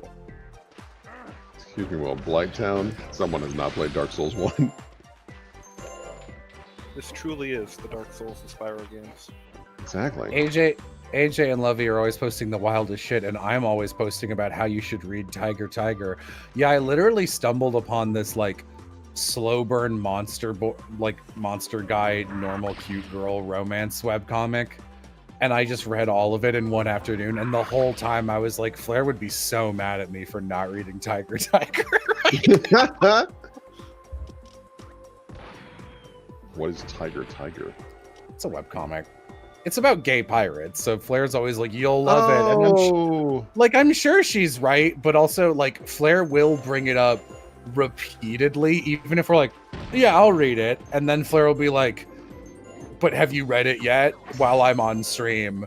So Vixen and I love to make jokes like we're purposefully ignoring Flair because Flair recommends it all the time. Aw. No, it's okay. I've heard good things about Barbarous. It was good. I was shocked how little of it there was, considering it had been ongoing for 5 years. But ain't that just the webcomic way?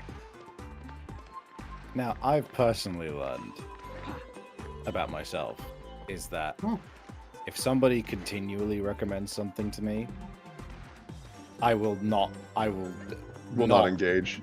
I will not engage with it.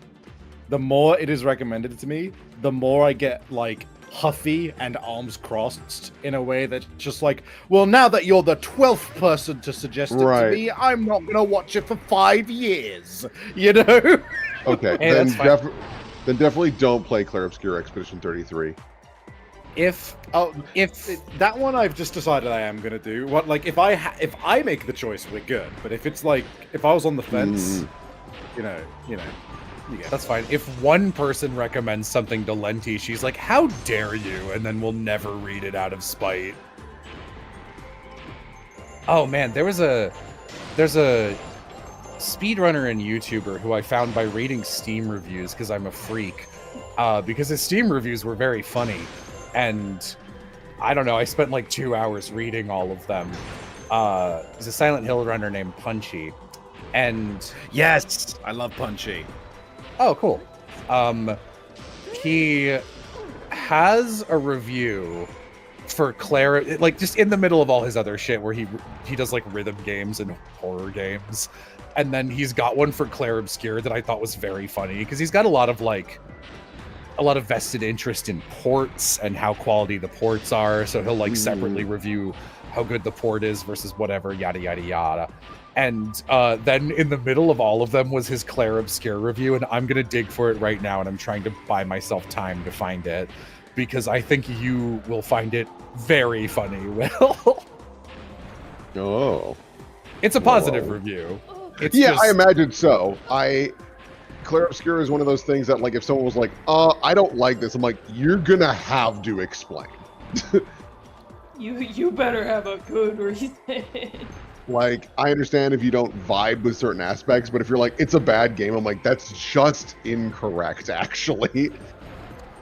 When did Clair Obscur come out?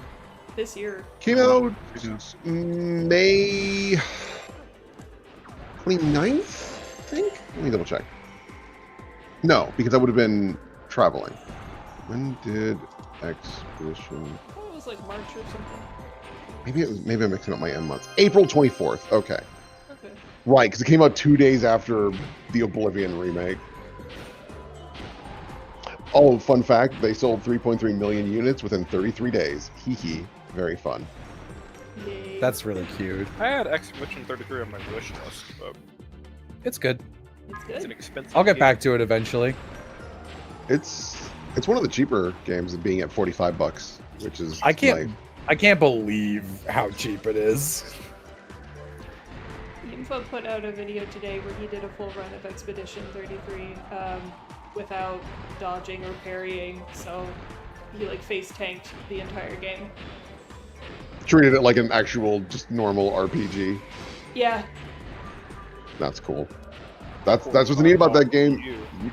Well, the game Like, you can do it eventually, but, like, early on, the game definitely doesn't expect you to do that, because, Oh. I found it.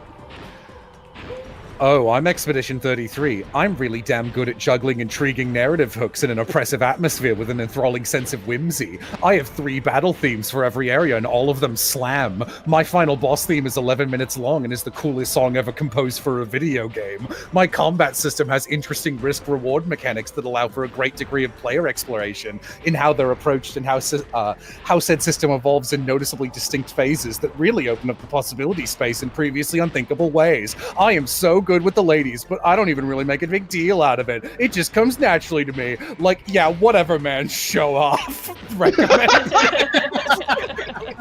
That do be Expedition 33 though. Like, it was one of those things where when I was so excited for Expedition 33, and it was really funny how like everyone around me was like, I don't know what that is. I'm like, I will show you, but I will tell you nothing, because I think going in with as little information as possible is outstanding.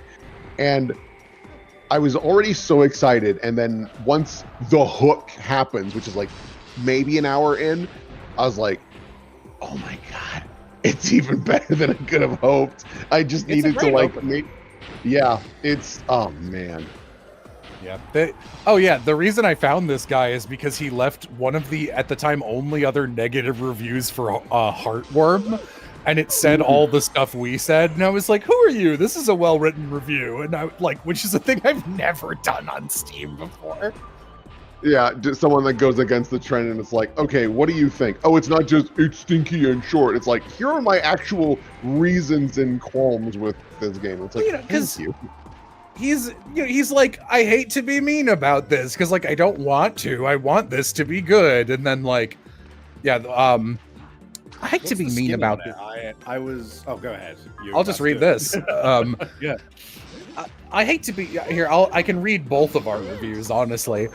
I hate to be mean about this because there's not that much really wrong with Heartworm, but there's not that much right with it either. It's just a bit plain. It looks pretty good, controls pretty good, and sounds pretty good, but there's just kind of no spice to it. Part of this is that the game is easy to the point of not being very engaging, and part of it is that the narrative is pretty vague and feels a little listless and thus a bit hard to connect with. I could nitpick small things like how when you're prompted to discard keys after using them, the prompt defaults to no for some reason, which makes it very easy to accidentally retain useless keys. Even though many items automatically discard themselves on use with no prompt anyway, the environments are kind of weirdly massive but not very dense, resulting in a lot of time spent walking through empty space to get to points of interest.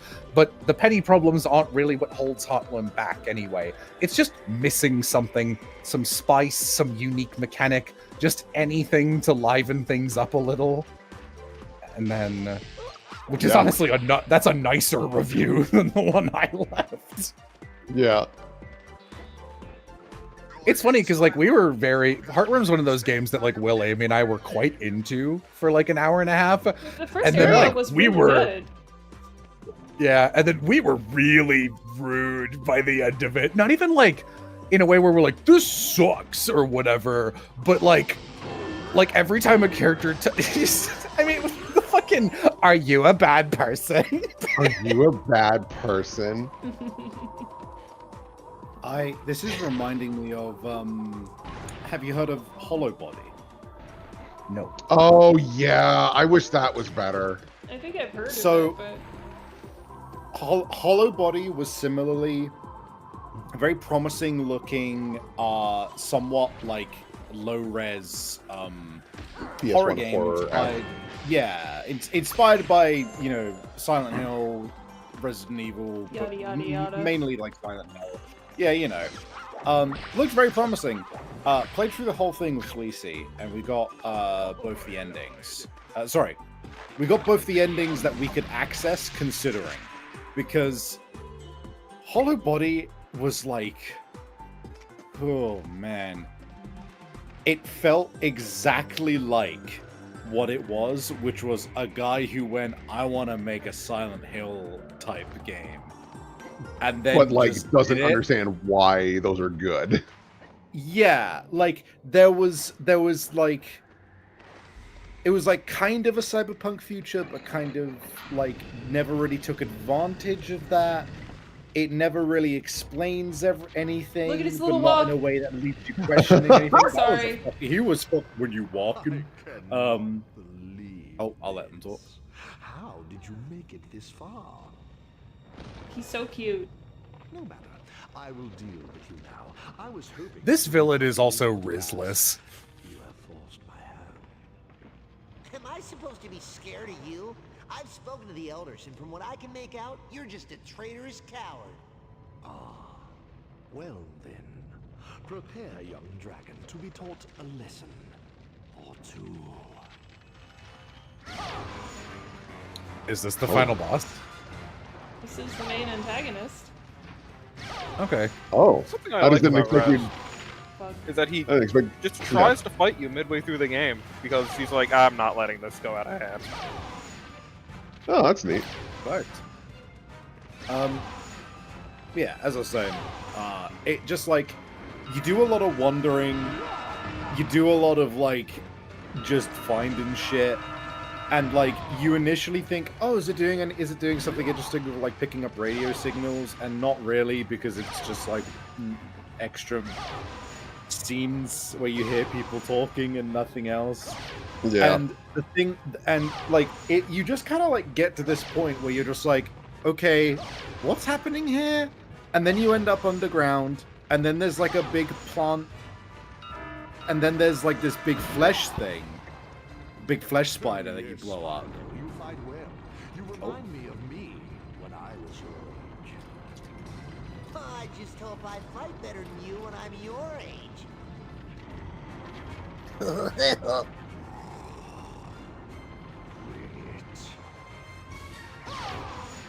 And then you just like find this big plant, and then it's like, oh, apocalypse maybe?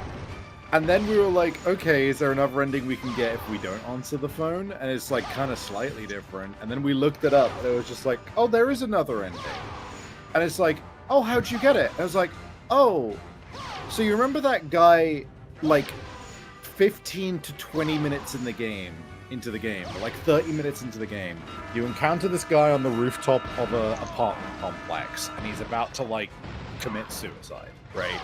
And depending on how that conversation goes, he either does or does not, right? We did not successfully save him. The way you get the good ending is to save him. This is a several hour long game.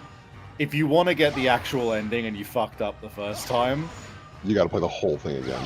You gotta play the whole fucking thing again, and let me tell you, there is just not enough going on in that game to make anything more than one play. It was just this combination of like, ooh, the vibes are okay, the enemies are kind of interesting, we're not really gonna tell you anything, nothing's gonna hook you, and we're gonna be obtuse about how you get the endings. And it was just kind of like, okay, man, whatever. Yeah, I remember watching Koo play, and I felt bad because I was in the chat. I was like, oh no, is this game kind of not good? And at a certain point, Koo's been really quiet. He's like, can I be real with you, chat? Yeah. This isn't doing it for me. Politely. Yeah. And I was like, yeah. Yeah, It I similarly hate that has- moment as a as a streamer. It sucks to reach that moment.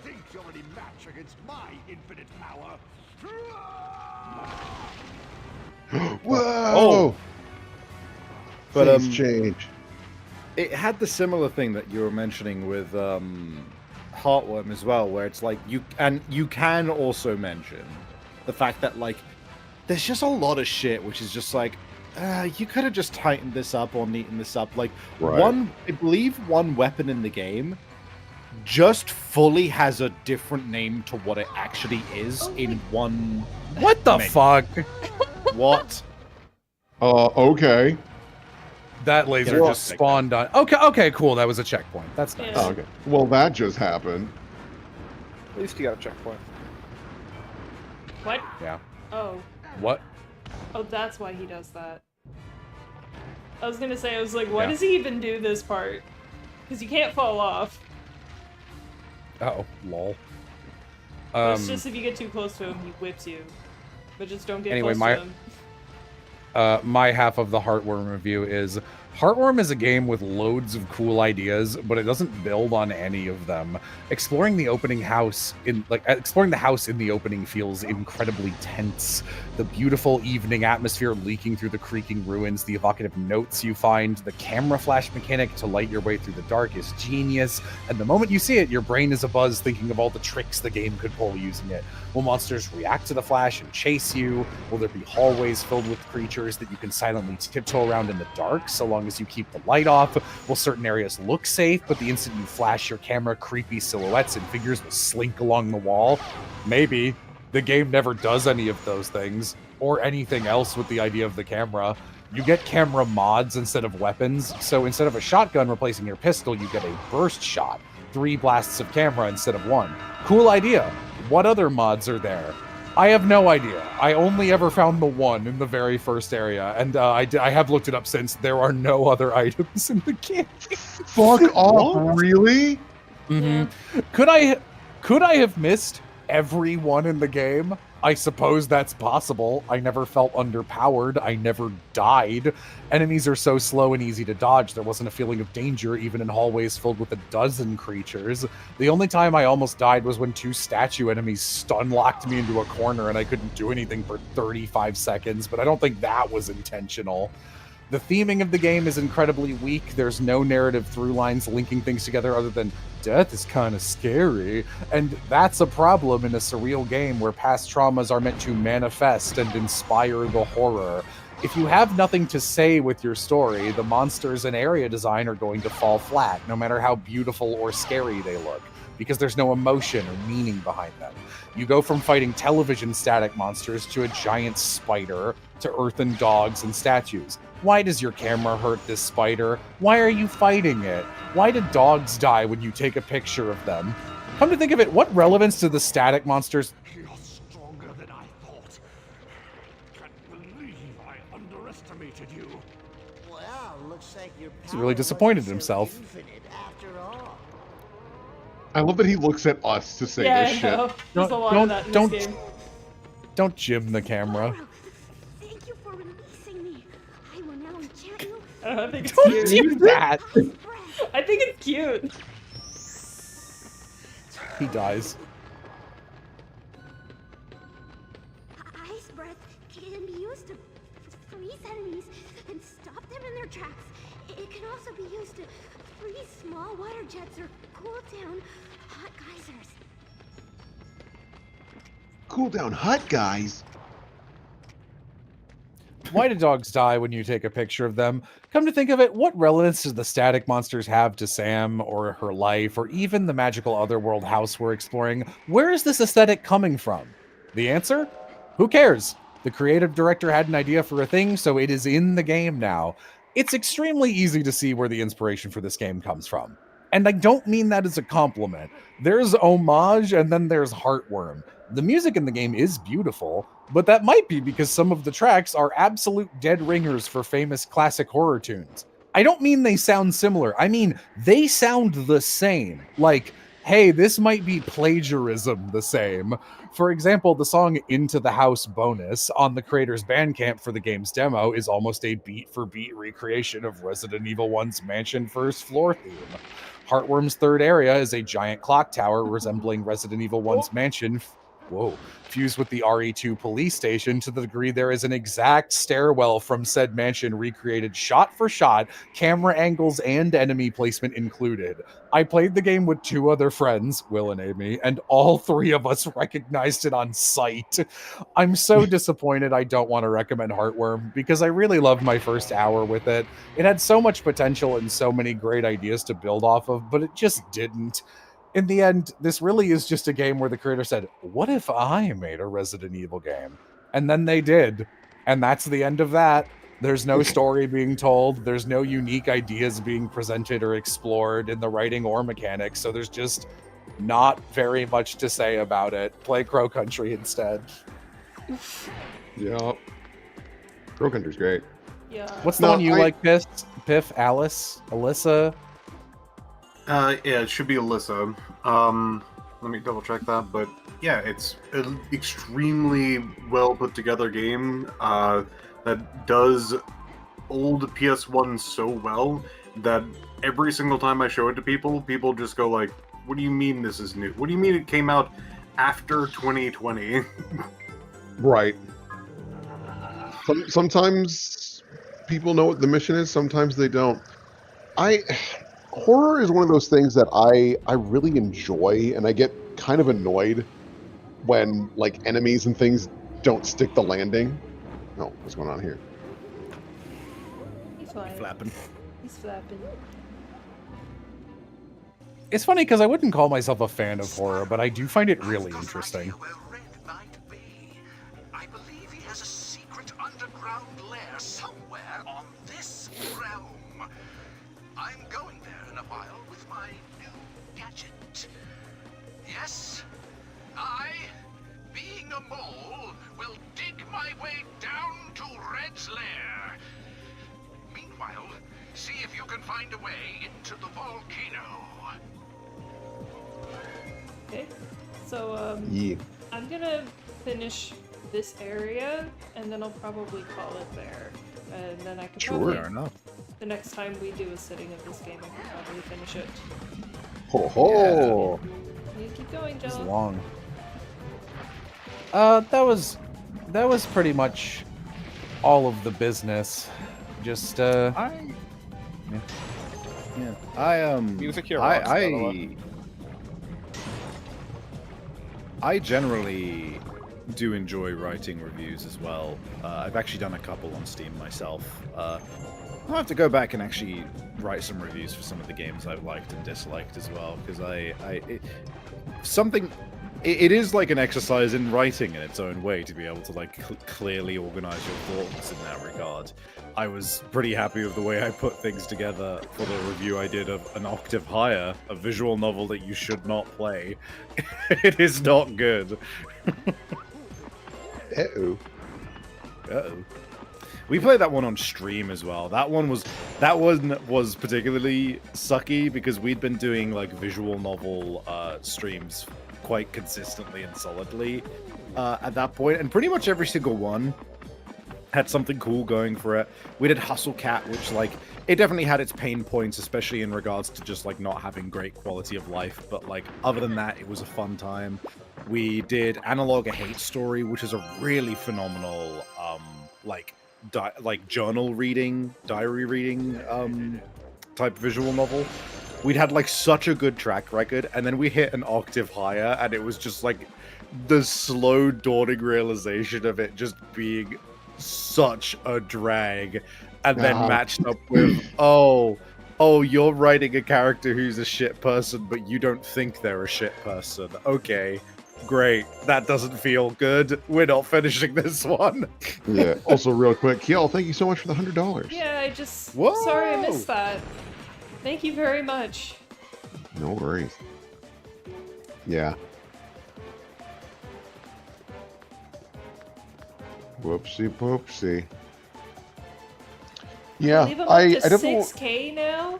That's crazy. Jesus! Always within your means, please, but we do appreciate it. Kel really, really wants Danganronpa too. I mean, they're putting in the work, and it's going to a great cause. Yeah. Yeah.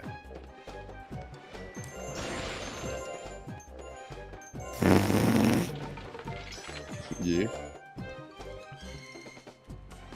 Startees just sent me this. Hang on. Trying to. Ugh.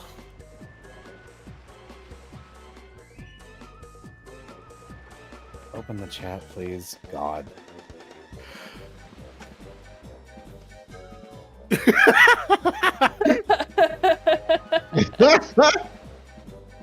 Well, looks like Should I put that on stream? I think so. Yeah, if you want to. Do I have more big stream? I don't have any streams that are as big as Lemonade prepared. I need like help getting, because I I don't know, I can't keep doing it myself, and I've like poked a lot of other people for like, oh, could we maybe do guests? Could we maybe do another dirty laundry? Because really, I need to. Oh, I hate Sparks in this game so much.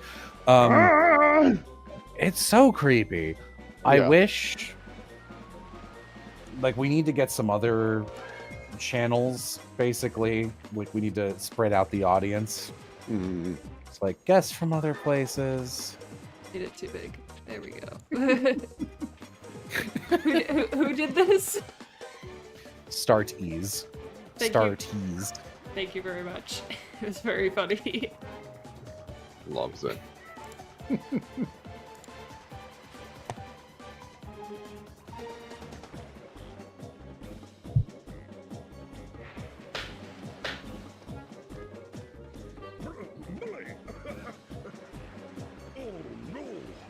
Norks are storming the beach. You have to stop them. There's a reward. You have to stop them. And you gotta help us. Defend the realm. Fan art. Oh, yeah, Amy. I can't ask people to draw fan art so that I can ask them to give me money in exchange for showing it off. That's kind of scuzzy. Maybe the mousepad situation has not improved. Oh. It's gotten so hot over here that like the entire city's caught on fire, literally. What? Did you not know? No, St. John's is on fire. I don't. Yeah, well, we're on fire. Oh no! It's gone out. We've had rainstorms happen mostly. Remember that thunderstorm, Amy? Oh yeah.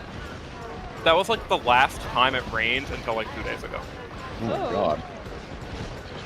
Yeah. Anyway, it's been so hot in my room, and I've been keeping my wrist in the exact same place for so long. My mouse pads started to melt to the desk. Oh. Yeah. Like the top half of it is fine, right? The top half, the part my wrist touches, is fine. But underneath the little like sticky mesh that like is supposed to keep the mat in place, it's just starting to melt. And there's a big indent where my wrist should be. Not bad. It's a custom mouse pad I got for my brother for one of his birthdays. Do you want to show the image that it is? Like, hold on, I have my phone. I'm just picturing a skeleton with big titties. Why titties? I can't. You know, because that's like a mouse pad. No, he's... Oh, yeah. No, it's like a big one that goes under the keyboard. It's one the size of my keyboard. Yeah. Big titties. Big titties. Yeah, my keyboard long and skinny, and it goes that way. Also, yeah. Also, Jared's into skeletons, but not like that.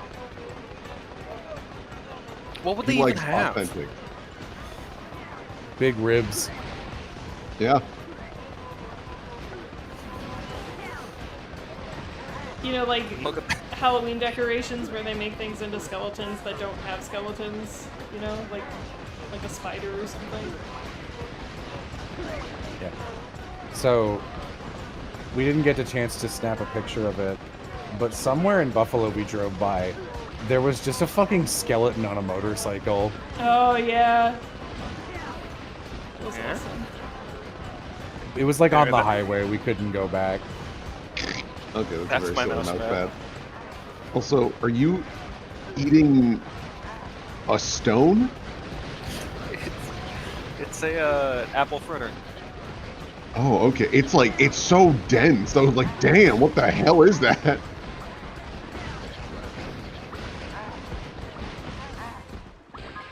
Somehow I did that first try. Nice.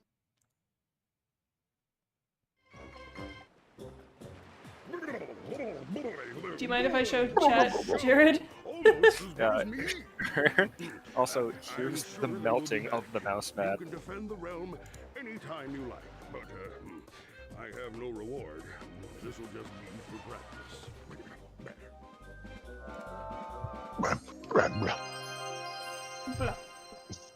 This guy's doing the brum brum of like titanium white for that old throwback. Yeah, man, wow, there's an ancient one. into the perfect aim. Hold on. Was that him? Really zoomed in. No, it was the Really other. zoomed in. Hold on. I don't know. Maybe we might have stolen and just There it is. reused a bit for another character. That's the shit we used to do back then. I am up to no good. Up to no good. Up to no What is good, that? yeah. RuneScape font or something? I believe it's from RuneScape, yeah. RuneScape, yeah. Oh, pizza! To me! Oh, look at this pizza. Gotta let it cool off just a little bit.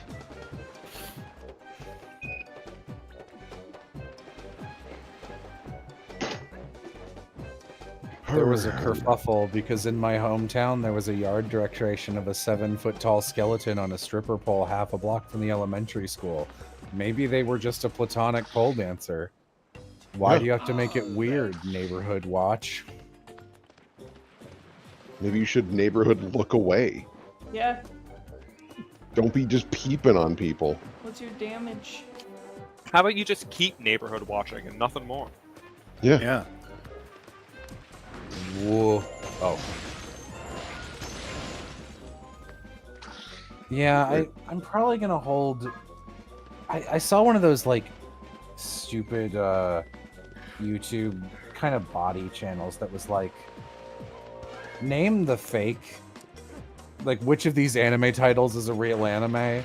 And they did a bad job with it, but I was like, I could make this a game. This could be something. Or like a box art guessing game where it's like more obvious than Game Duel, and for like movies and stuff too. That's something I could do.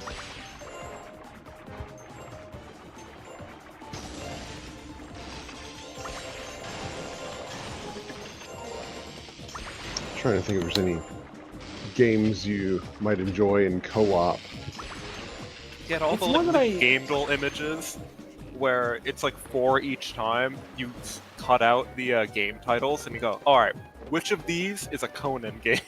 Yes, that's exactly the format I have pretty much. I like... It can't just be me playing games. There's got to be some kind of incentive to actually get people to donate, because like the regulars are nice and keep like Kjal and the person with the skunk avatar. Sorry, I don't remember usernames. I just remember what you look like, and if you're annoying or not. So, listen, you want me to know you by your avatar, not your behavior. I'll be honest with you. I thought I could maybe do like a Mara bomb, which would just be basically what Amy's doing right now with Spyro, but me trying to go through all the Bomberman games as fast as possible. It might be fun to try and do... I don't know how we'd facilitate this, actually. There's this old thing that... It's kind of been... Like, it's been dead for over a decade, but like... And I'm not one of the only people I know who remembers it existing. They did these things that were just called game marathons, and these were like very early in the world of streaming, where a group of players, sometimes speedrunners, but often just some guys who liked the franchise, would get together and marathon a whole franchise of games in a non-stop stream. So it would be... So, I mean, also this was like 10, 15 years ago, so a lot of franchises were shorter. So, like, I watched people play through... They were doing, like, all the classic Resis, so it was, like, the first 3 and 0. They did it with Mario and Zelda a lot. And, like, I don't know. I thought those would be kind of fun if, like, that would be a really fun thing to do. But, like, I don't know how we would facilitate... Because they'd be done in person, right? It'd be, like... One friend would play one game and beat it, and then another friend who was on call comes in and starts playing the sequel while the first guy naps. Yeah. Because you have to also have to find a way to like keep the stream rolling while switching control of things, which could be a little difficult. So, the way that I would perhaps do it, this is the only way I can think of right now. I'm sure there's another way. If you get everyone in a Discord call, yeah, that's what I was thinking.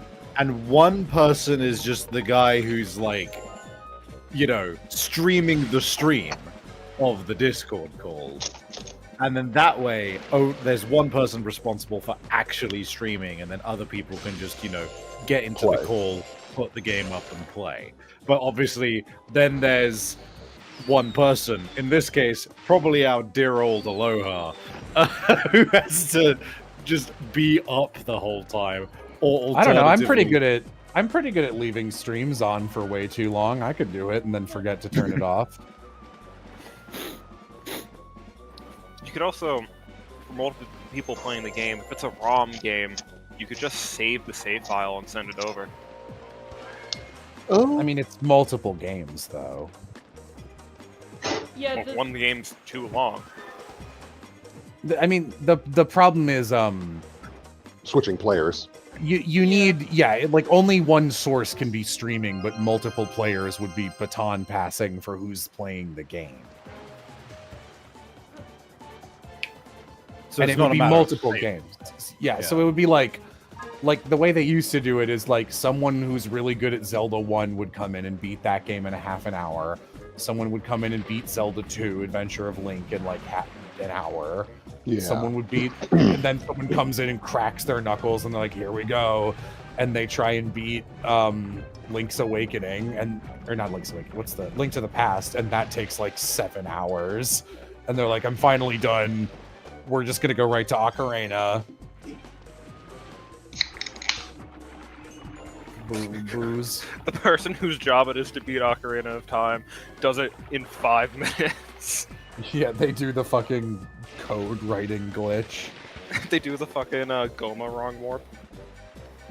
Code writing glitch is Majora's Mask, I believe. Both actually. Oh, is it both now?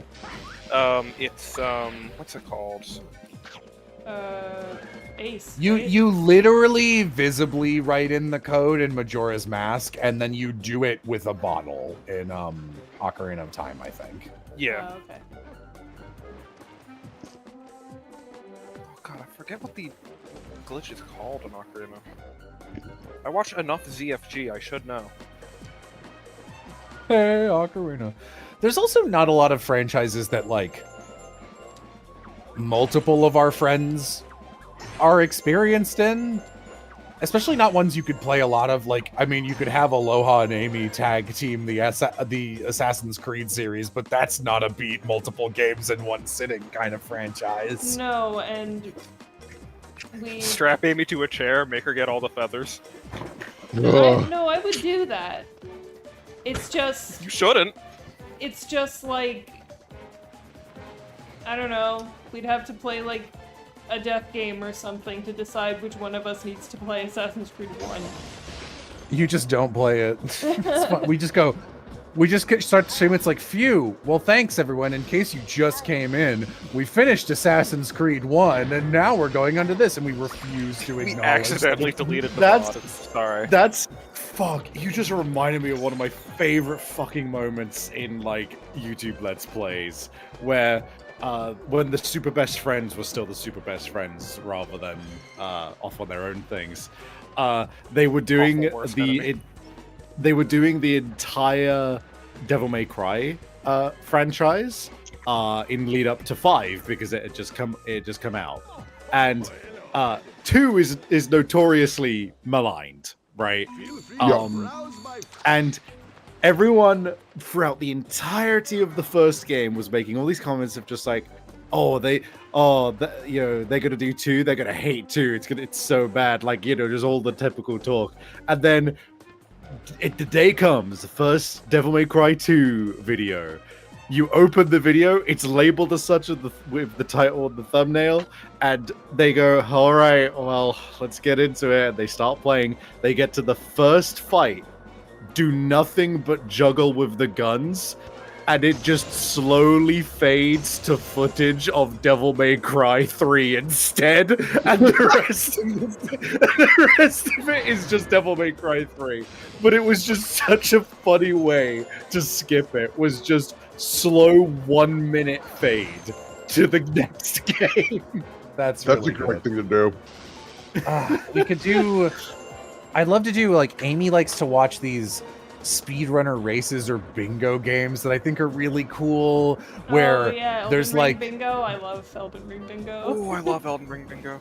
there's like people playing games and they're very familiar with the games, and it's like they're in teams, so there'll be different prompts on a bingo card, and both teams are racing to do each prompt. So it'll be like, get this item specifically, but it's like, okay, how do we do that? And the idea is to box out the other team, and so it's like a live game of bingo. Yeah, it's a lockout bingo, so like if you do a challenge, then the other team can't do it.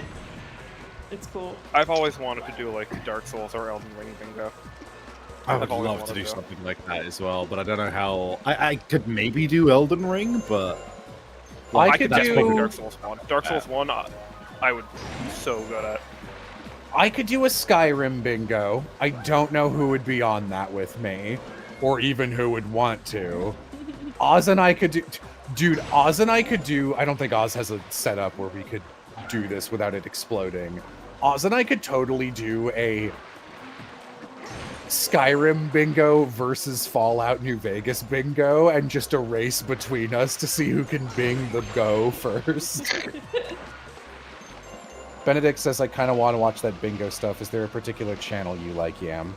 Little Aggie I like. Yeah, I like Little Aggie. I would recommend him. Little Aggie's great. Yeah, he's a Elden Ring speedrunner in general and does a lot of other Souls content. He's just really chill, and I like his energy.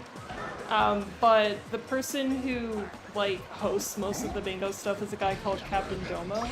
And Little Aggie is on most of them because they're friends. So if you search either of them, you'll find bingo stuff. You'll find each other. Yeah. Maybe another Red crossover on Skyrim, but I don't know. That would not be fair to race Red in Skyrim. I'll be honest. I would lap her. I was thinking I need to reach out. I would like to get Red on and Red's crew, because Red has many like-named color friends for a Dirty Laundry. Though they're very up and up. They're very E for everyone, so I don't know if that's their jam. Clean laundry. You should get them on and just have all of their bow avatars be the wrong color. I anyway, mean, carry. You could do Clean Laundry, and it's like, I will only accept like nice stories, like cool things that you've done. That's pretty funny. Though I don't know if those would be secrets. I might add. What's the opposite of dirty laundry? Nice socks. Nice socks. Christmas socks. Yeah, the channel where 75% of them are A's. You don't need to be sexual to have weird things happen to you. It just helps. I think I would be a funny guest for Dirty Laundry. Flair bats her eyelashes. Flair, you wouldn't pull anyone who's not already in our audience. Like, that's the reason Dirty Laundry is good, because someone else can ping their Twitter, right?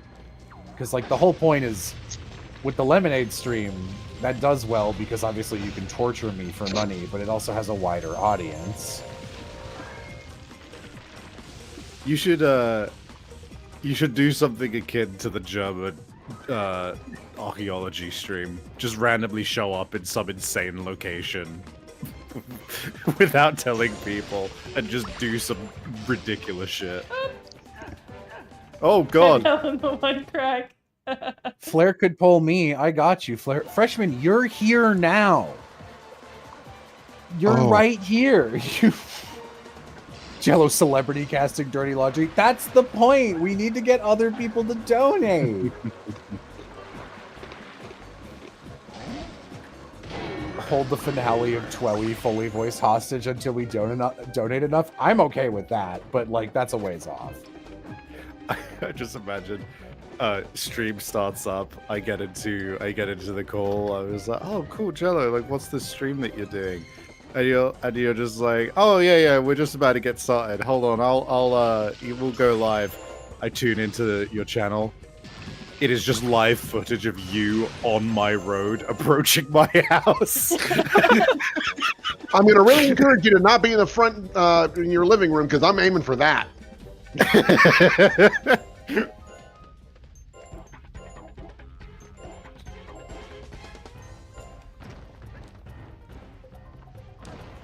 I know I said Golden I was Ring gonna... race. I know I said I was gonna stop when we got to the next area, but I still have a bit of energy, so we'll keep going. Yay. I poked the second last area in the game. I know, but I have backtracking to do. Oh, Ray. That's fair. I poked Ray Chase. Ray said he was like, "I'd love to." Wait, no one would want to do this with me. I'm a very boring guy. And it's like, Ray. He was like, I don't know, I might not be the right person, but I could try, Ray. Do Lego games? The Lego games are long.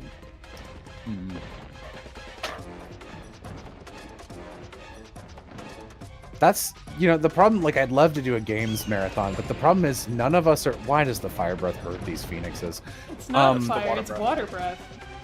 Oh, sorry, you were doing it... Take it over... back!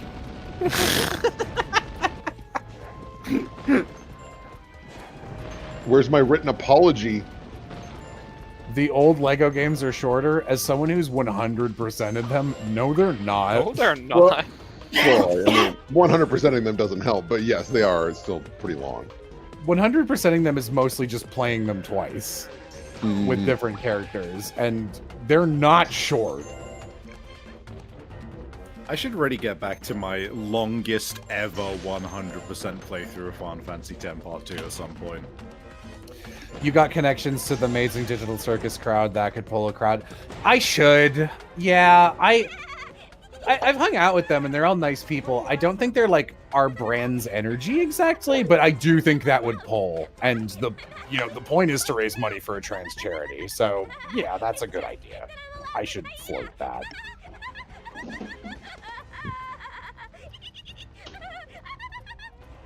She okay?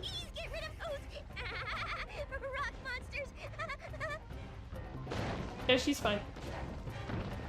What did you do? Sad because our house burned down. You burned my house to the ground! What am I supposed to do? My whole family's dead! What do I do? Spyro looking at the camera like, I'm gonna find you, fucker. Get a load of this guy. So what if I burnt your house down? I hate you.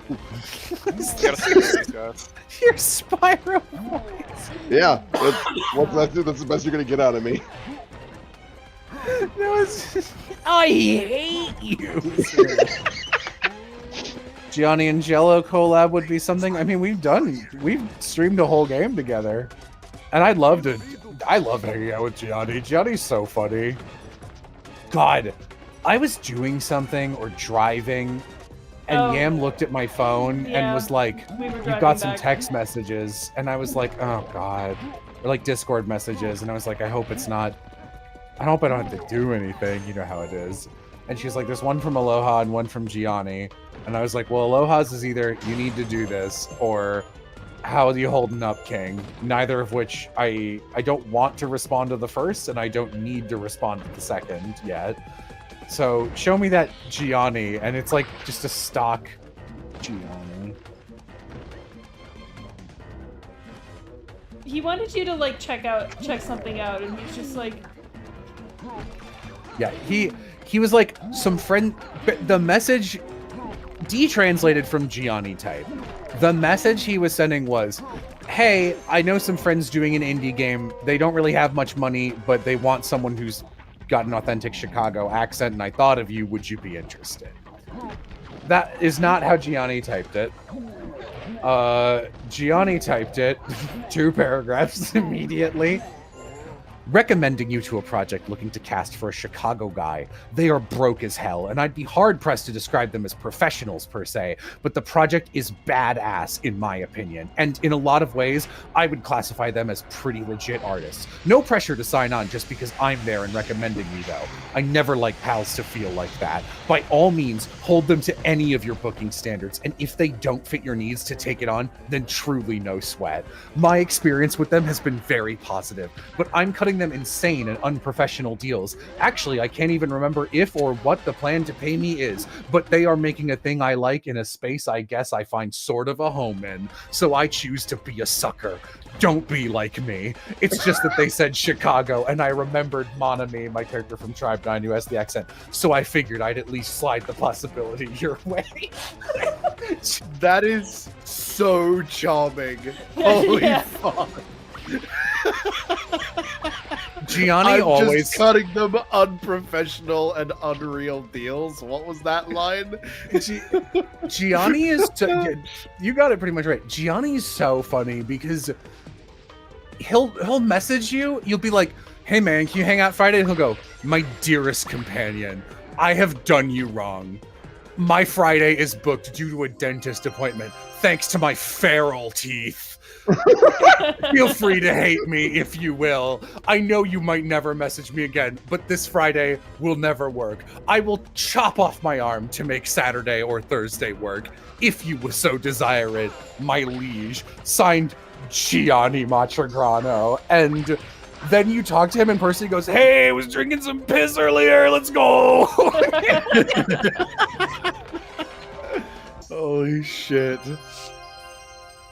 Very funny. When the noble knight is also the barbarian. Heat is tough on me. I'm not a tropical bird, after all. Still, I can blast off to see what I can find, if you'd like, old chap. Knowing that Gianni is a wife guy makes his Discord messages to her absolutely insane.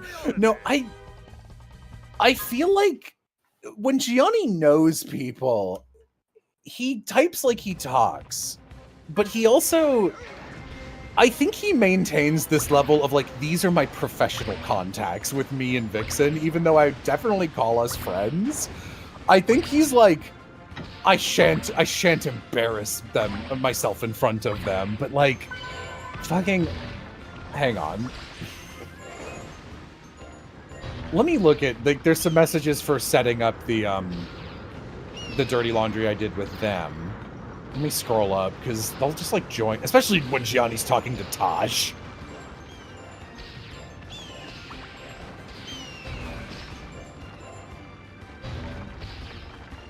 Gianni's so funny.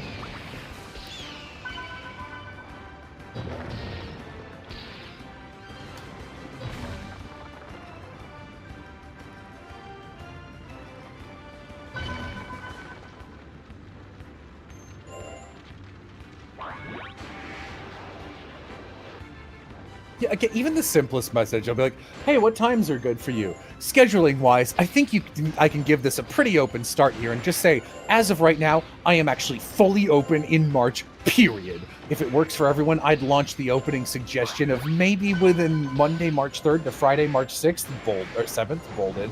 Can totally do a week later, too. And for time, I'd really love to target anywhere between 12 Eastern and 7 p.m. Eastern. Too early, and I'm in the gym. Too late, and I find it affects my sleep to be that hyped up too close to bedtime. I'm old now, and have been working on having a healthier eating, sleeping, everything schedule. That's a preference, though, and I can push it if needed. What a legend. What an amazing person. Oh, God. Oh. Jesus Christ, Gianni. So this was coming up on my deadline for needing to submit the Visitor's Pass extension in Canada. And Amy and I were very worried about it. I go, I will definitely say I'd want to do February or March because April is the end of my official stay in Canada at the moment. And if I don't get the extension, I'll be casually homeless for a bit. Jello, my friend, you will never be homeless in Canada. We got a guest bed here in Ottawa. You are welcome anytime. Canadian Maple Leaf Gianni explosion smiley face. Is this a threat?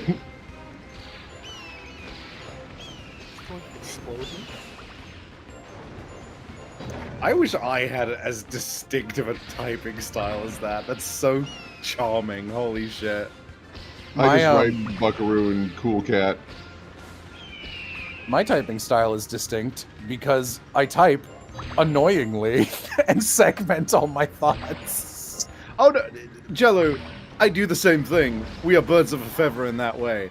I once got kicked off of a forum live chat room because I was doing, quote, shotgun messaging, which was splitting up sentences into, like, sometimes singular words in order to get, like, the rhythm of how I'm saying it down. God, it's important. I also do that. I can never type, like, long sentences and send them. I have to break them up into multiple messages. What about internet price is right, but Chad is a player who can only bid by donating and gets points if they donate an exact amount. More donos, more chances to get it right. There's something there, yeah. People like that. Oh, that's an interesting idea. That's cute. I also want to get the rest of my regular friends on Dirty Laundry, but I kind of only have, like, pairs of people right now who I'm like, that would be a good person, because, like, I'd love to get, like, Will and Aram and Yam and Oz on, but, like, can't have Oz and Yam on together. They know everything about each other. Probably couldn't have Oz and Will on together. I don't even know if you guys would want to, because when I asked, everyone was just like, I'm just a normal boy. I don't have nothing funny's ever happened to me. I mean, for me, I'm like, I feel like I've told all the stories, because, like, I was never an adventurous or problematic kid, or even youth. You gotta get messier, Will. I was a And I very don't. problematic kid, but not in any extravagant way. I'm a proud member of the messiest group that's been on so far. I mean, hey, you guys were pretty messy, but you didn't have who, when they were a child, killed a man as one of Yeah, you sure did open with that one. I didn't open with that. I opened with who fucked their friend's mom. Oh. What? That Both of resulted these, in what? killing a man. Guess who did both of those? Hello, my dearest of friends. It is I, Gianni Much. Motherfucker and man killer extreme.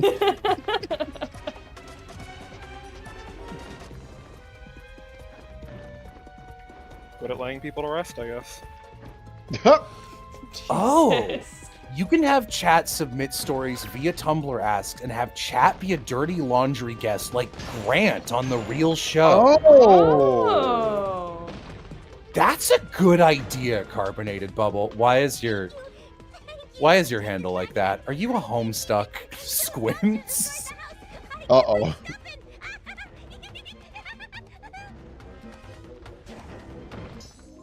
But that is a good idea. That's a very good idea. Sorry, I just see anyone with a handle where the first letter of the first half is lowercase and the first letter of the second half is uppercase, and my fight or flight activates. I am an old Homestuck. I may change it if you desire. I'm not a king. Don't change your handle because a streamer is like, ew. Don't do that. Deepest pardons, my liege. I may change it if you desire. My liege, I did once indulge in the Homestuck in my earlier years, but if thou desire, it need My not be the liege. case. My liege, I used to be a Homestuck. It does me a great sadness. It does me a great sadness. Anyway, I've restocked your fridge. Yeah, that's a good idea, though. Yeah, I should ask the Amazing Digital Circus people, because they have a rapport with one another. And they bleed views. I'm so sorry, my liege. I'll get rid of the foundation.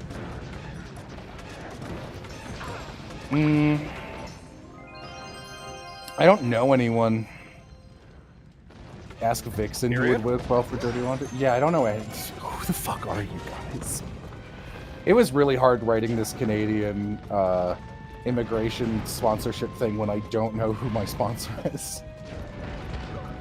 It was especially difficult because since you don't know anyone, you are the last man on the planet. Dang. Yeah, I probably should have just walked in, you know? I have to maintain. But, you know, there's rules. Yeah.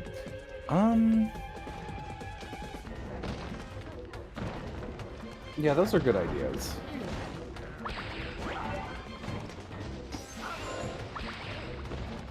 Listen, Savvy, where are the clown games? They're happening. They're gonna happen. It's not this Sunday. This Sunday is I'm drawing clowns with sticks.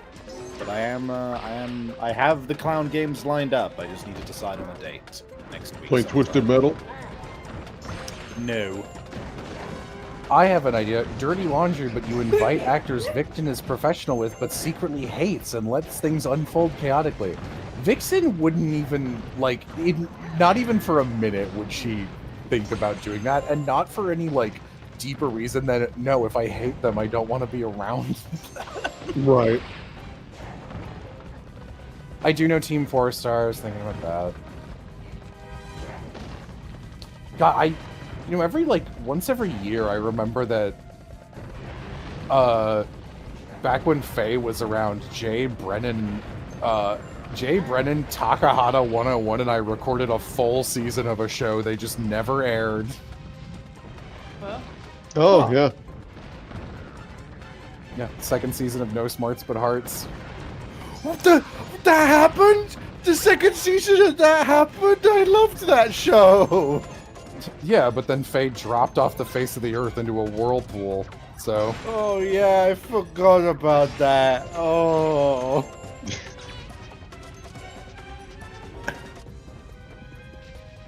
Taka was in that, not the one that aired. No, he was playing... God, his name was Brand, and he was like Bakugo if he were like... He looked like Bakugo, and his gimmick was he was like Eminem. Like, he was always Emineming around. He's like, yeah, I'm like doing the white rapper hands. He's like, that's part of my brand. I'm Brand. And but like he had like no self-confidence, and it was extremely obvious. So he'd be like, yeah, sorry, I fucked up. I ruined it. Yeah, Brand. And we'd be like, it's okay, man. And he'd be like, no, I'm dirt. It was pretty funny. Damn.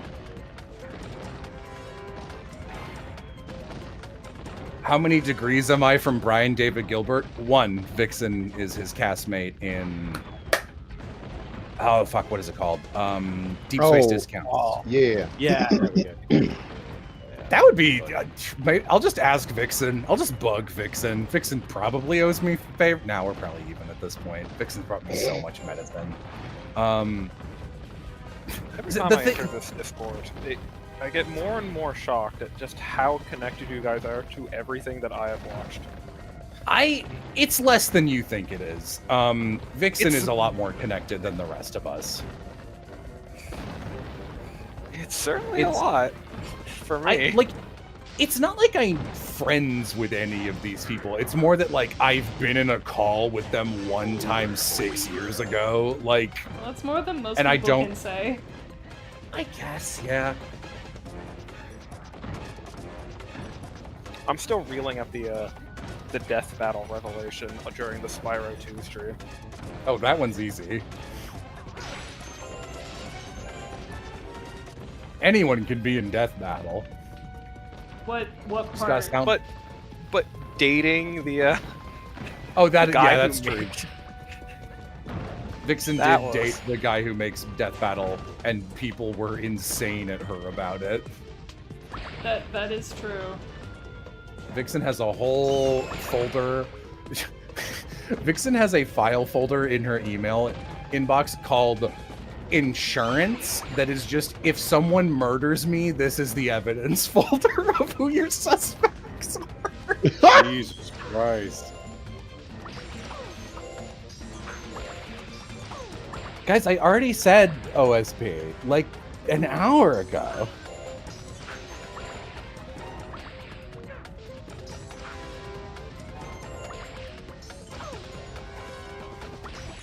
Smart.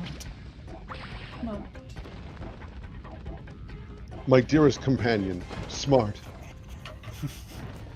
Yeah, I'll... Okay, I should actually be writing this. You guys are giving me good ideas. Okay. Oh my god, I can delete so much shit off of my desktop now that I've made this submission to the Canadian people. That's so nice. Yahoo! Okay. Yeah. OSP, Team 4-Star, Digital Circus. Honestly, yeah, I'd love to do, I wonder if I could do that. Deep Space Discount. I would love to meet Deep Blue Ink. He seems very really sweet. cool. Yeah. He seems really funny.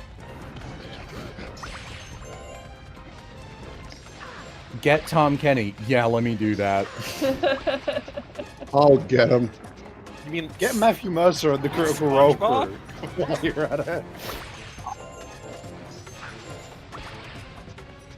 I don't think I could get any of the people you just named to do anything with me, but you know, I do, like, thinking about it, I bet I could, like, get Tom Kenny to record, like, a birthday message as Spyro for Amy. I think I have enough strings I could pull for, like, that. Don't just say that casually. What the fuck? For Amy's birthday this year, I had Will and Aram do these. I got 3D printed green crystal dragon statues from Spyro 1, and I hid them around the house with passcode messages so she could open up Dropbox links to recorded dragon messages hinting to the next dragon. And I had Will and Aram record dragon messages in the style of the first game's dragons. And at some point... At some point after you finished, I don't know how it came up, but like you were like, oh, you got the sound effects and everything, because like I got the crystal rattling sound and I put the music in the background of all of them, and I did like the stupid extra steps, and I was like, there's no reason to do this, but you did notice all of them, like all of the dragons had a different homeworld music softly playing behind their things. You're like, this is Artisan, this is Dreamweaver, is the next one gonna be Peacemakers? I was like, I don't know why I thought Amy wouldn't notice this. And at some point I was like, you know, I did legitimately look into if Clancy Brown had a cameo or something so I could get him to record this. God. Have him do one line, and then at the end, Perkins, you fucking cocksucker! You fucking cocksucker! I would have lost it. Spyro, you fucking cocksucker! You could maybe get the Drawfee cast. That'd be a get, but I actually don't think they'd be a good group for that game because they run a show together. They must know all of each other's stories, right? Probably. Like, all they do is fuck around in calls, just the four of them. I don't remember if these are timed or not. Anyone from Game Theory? Vixen's worked with MatPat. I'm not gonna do that, but... They just keep coming. That he was on Death Battle. He was? He's in the Voltron episode. Why? All the Voltron... She got, like, a bunch of YouTubers to be the Voltrons, and Matt Platt is the blue one. Okay. Did you know? Still have any connections to Clown House? You mean Savvy? What the fuck is Clown House? Oh, is that what Snapcube is called now? Yes, I actually shot I shot a message to Penny. She hasn't responded. Oh, I'm not gonna lie. If that, sorry, just me saying it because like Penny and Clown House are just generally connected to Coup and Skullvolver as well, and I have just been huge on their streams for a while now. So me buzzing. Scott Falco I could get. Penny could get Yuku Reader. No, we're good. Damn, Jello getting ghosted by Clown. Nice try, Purple. I read it. You can't retract your messages when they come from the heart.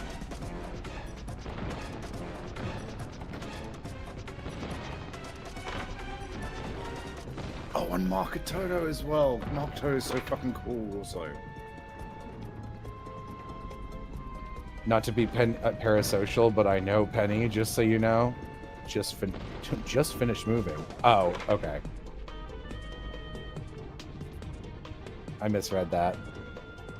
Yeah, I mean, look, if she responds, she responds. Lindsay Ellis, what a weird get that would be. I don't know anyone who knows Lindsay Ellis. You could get AJ to pull strings and try and get Jenny Nicholson. I need to use that. That's like a one-time try. I need to use that second-degree connection for Winds of Change. I can't blow that one early.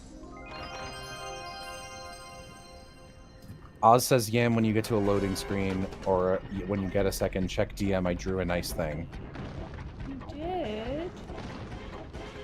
AJ knows Jenny Nicholson. AJ's knows a college professor who they're still kind of tight with, who hangs out with Jenny semi-regularly and shows up in cosplay in photos online with her a good amount. So it is not out of the question.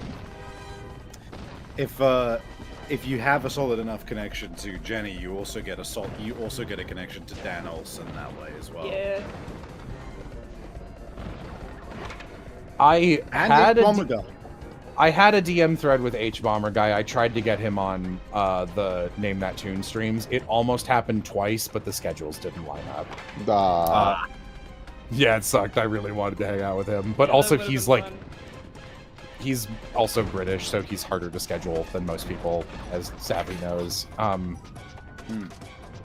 That would have just been the only complaint. Also, but he's British. He's also British. No. Yeah, it's worth noting. I am one of the easier British people to schedule by virtue of my weird fucking schedule. And I mean, the fact that you're awake right now. Yeah. Right now I'm technically 2 hours past my normal bedtime, but I don't care. I'm having fun with my friends. Yeah, the other thing is, like, you want to get people who know each other pretty well, but not to the degree that, like, Amy and I know each other, or Oz and Amy know each other. We barely squeaked by with Mo and Austin, to be honest. But, like, they have so much going on. Oh my god. They're so storied. I also want to get Aloha and Brennan on one together by Aloha's request. I would need 2 other people to fill that. Probably 2 Stabbiness regulars who aren't usuals on this channel.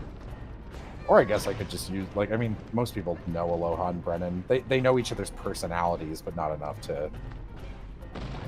Yeah.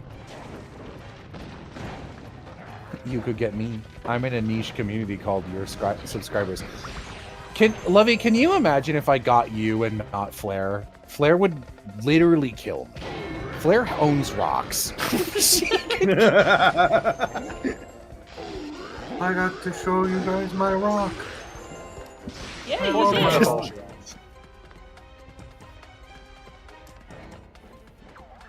I love rock. But you love roll. It's okay. I think me and Lovey on a thing together would be very funny. I'm sorry, guys. I don't want to do a stream of my mods who I kind of know pretty well and have met in person. That's not going to pull outside viewers. You understand the goal is to make money from more donations, right? Brennan Lee Mulligan? You mean the most busy man ever? I don't have a poll for Brennan Lee Mulligan. Well, actually, I do. Ray knows him, but I do. You know what? Okay, it just keeps getting bigger. You know, well, I mean, everyone, like, Date Everything has 100 actors, so there's a lot of, like, 2 or 3 degrees of separation there. But you know the funniest fucking thing? So in Date Everything, Brennan is the voice of Parker, who is a play on Parker Brothers. He's board games. And he's fucking crazy. And he's like a rules lawyer. And I mentioned to Ray, I was like, that's a really funny cast. And he goes, yep. I feel like I live under a rock because I've been telling people this, and they don't believe me. I didn't know Brennan before this. I didn't cast him because this is the archetype he plays. I've never watched Dropout. I don't know who he is. He just auditioned, and I was like, wow, he's really good at this, so I cast him. And I was like, that's actually crazy. That's really insane.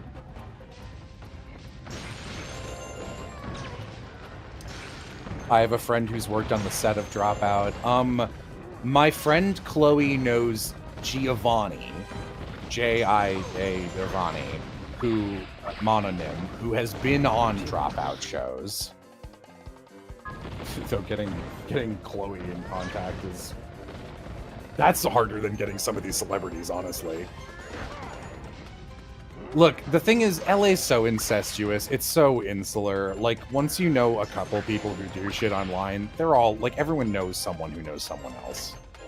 Yeah, like, the degrees of separation, it is, like, it's just always going to be the case. The fact that I know Jello alone has, one, introduced me to a lot of people who I used to, I just never thought I'd have the chance to. Jello obviously being one of them in the first place by virtue of Glam. But, like, you can trace, like, 3 to 4 degrees of separations to, like, an insane degree, and you just gotta keep in mind that the only stuff that really kind of, like, matters is, like, first degree of separation of you actually know them. Otherwise, it's just, like, you could get a favor from, like, a second degree of separation, and after that, it's just, yeah, I technically could get a hold of them, you know? Dollop Days, who plays Raven and Sparkle on Raven, had Emily Fajardo on stream. Savvy knows what that is. Jello worked with Fajardo on Epithet, I think. I'm just straight up friends with Emily. We got lunch. Amy and I got lunch with her when we were driving through Texas. Oh, yeah, that's true. Also, yeah, Sparkle on Raven is fantastic, and I love its pieces. It's one of my favorite things, just in general.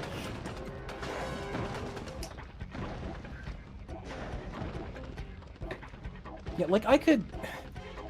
The other thing is, I don't like bugging actors to be like, I'm trying to set something up. Because, like, the other thing is, like, my reputation's not awesome as of the last 2 years. And, like, I'm not close with a lot of people, you know? So it's kind of rude to just be like, I'm looking for this. Can you get your friend to talk to me? So it's, like, rude. You should get Aloha, Brennan, and then Ori. I can't put Ori on one of these. I can't expose Ori to the wider world this way. Ori is a black hole of dirty laundry. Ori's entire life is nothing but dirty laundry. It's not their fault. I know. It is kind of wild, and it's like, God, I love the pieces. What the fuck just happened? What? He just pieced out of reality. Do you have shrink breath? I've never seen that happen before. Is he okay? No.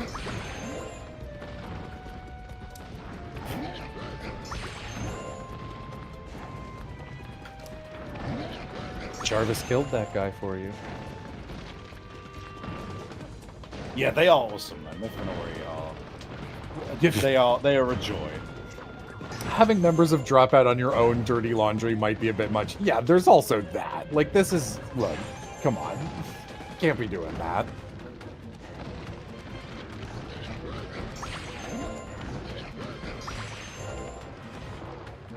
Ed Bosco knows Sarah Ann Williams and Caitlin Elizabeth. I know Caitlin Elizabeth. She was on Posternomics. I've met Ed Bosco, but, like, we're not friends or anything. I don't know him. I've met Ed Bosco. That's true. Yeah, it's like... The ones I've grabbed that I'm like, these I think seem reasonable to me. OSP. Team 4-Star. Digital Circus, which I think is the best idea. I think that's the best idea for the goal of this. I think I will be getting plowed over as a host. I think that will be a weird energy based on how I've seen them act on like Vixen streams and stuff. But I think people will love it. I would love to do Deep Space discounts. I think that would be so funny.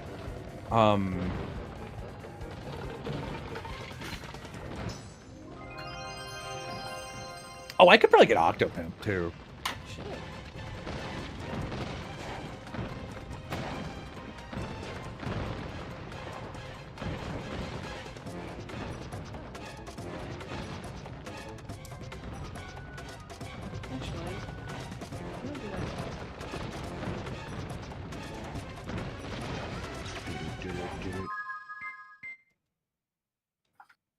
So I just got all of the eggs of one set. Oh. Which means... Ooh. Ooh, play Crash Bandicoot trailer.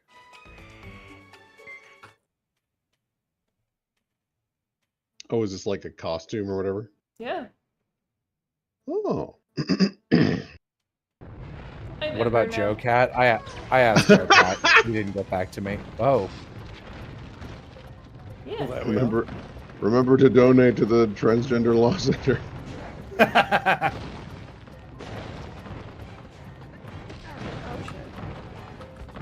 I imagine the voice work is No, the yeah. same. It doesn't change the voice lines or anything, but Makes sense. still cute. Yeah. Everyone talking about that context. You know who I know? Who you know, Piff? Will. No way. I don't think I'm a good pull though. Can you What are you introduce me? talking We're gonna about? be like, I don't think we're good friends. Another Well, $100. you're an S Oh my tier. god, kill. Yeah, I don't think we're very good friends. Anyways, are you still good to play D&D on Monday? Hey, don't cry, all right? Don't bring that shit to my game. But Oh yeah, my if you're still good for shoving your feet. I'll have it removed by game time. Good. Yes, I worked on my friendly neighborhood. It wasn't like we don't. Well, be nice to Biff. I was nice to Piff. I was nice Will to Piff. be Other... meaner to Piff. Okay, I'm getting some mixed messages, but that was the most recent one. Shut up, Piff! Will Thank you for the $20. be incredibly neutral to Piff. Piff. Hello? Piff, you're someone I know. Yeah. Also, we did get some dollar dues. $100 from Kiel, thank you so much, and $20 from Specialized. Thank you you. very much. Yes. I don't know what Will's talking about. Will's my high contact. I hold up a will to people and they're like, who is that? I'm like, how dare you? I hold up a will to people and be like, are you dying?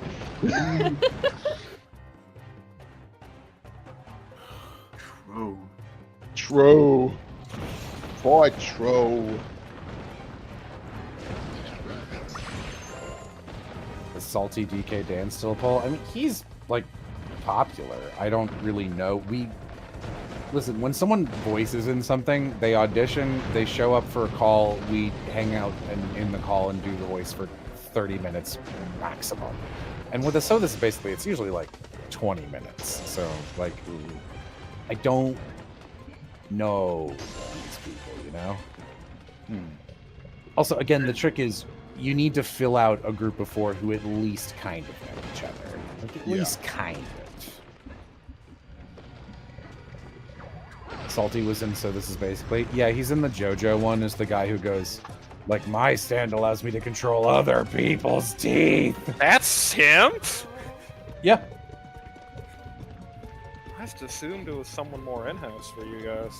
No, he auditioned for it, and that was before he did shit. He was just some guy. Makes sense. He is a very JoJo lover. Alex Lee could be fun. I hear he's a dick. If I'm being real. Also, he's already in everything. I don't know anyone who's friends with him, as far as I know. I don't think he has friends. Not gonna mention their name, I don't care about drama. One Snapcube person did call out Jello because they misunderstood the Lovecom drama, and that might have soured people in Snapcube towards Jello. That was honestly kind of the impression I got, because I haven't spoken to any of them since that, which is a bummer, but like I don't have a way to rectify that, you know? That's just an unfortunate thing. It's like, if you don't know them well enough to like... It's one thing if it's like a friend who you could talk to and just be like, hey, that's not what happened, by the way. You know? There was another person, I wonder, it could be the same person. But there is a friend of mine who has gone through like a very similar thing and has a lot of like negative, straight up lies about them online, who I'm friends with. And I mentioned I was friends with, and someone in the sort of clown house wheelhouse did message me and was like, just so you know, that person's really bad. And I was like, they're not actually. Do you even know why people don't like them? And they were like, well, no, but I hear they're bad. And I was like, okay, you shouldn't spread this then, if you don't know.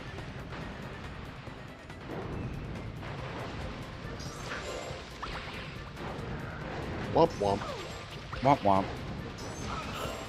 Oh, yeah. You know, I should probably actually bounce at this point. Yeah, that's okay. I was looking for the next shop, checkmark kind of place, and I was gonna call it there as well, because fair enough. The extra energy I had is running out now. Alright. Well, I'm gonna bounce early, so you guys have a good time. My friends, my dearest companions, have a good night. Good night, Sam. Good night. Good night. Yeah, I'm gonna just call the stream here as well. Whoa. But thanks for showing up, everyone. We'll try and finish the game next time, and yeah, it'll be fun. Cool beans. Say goodbye, everyone. Toodle. Good night. Toodles. Bye-bye.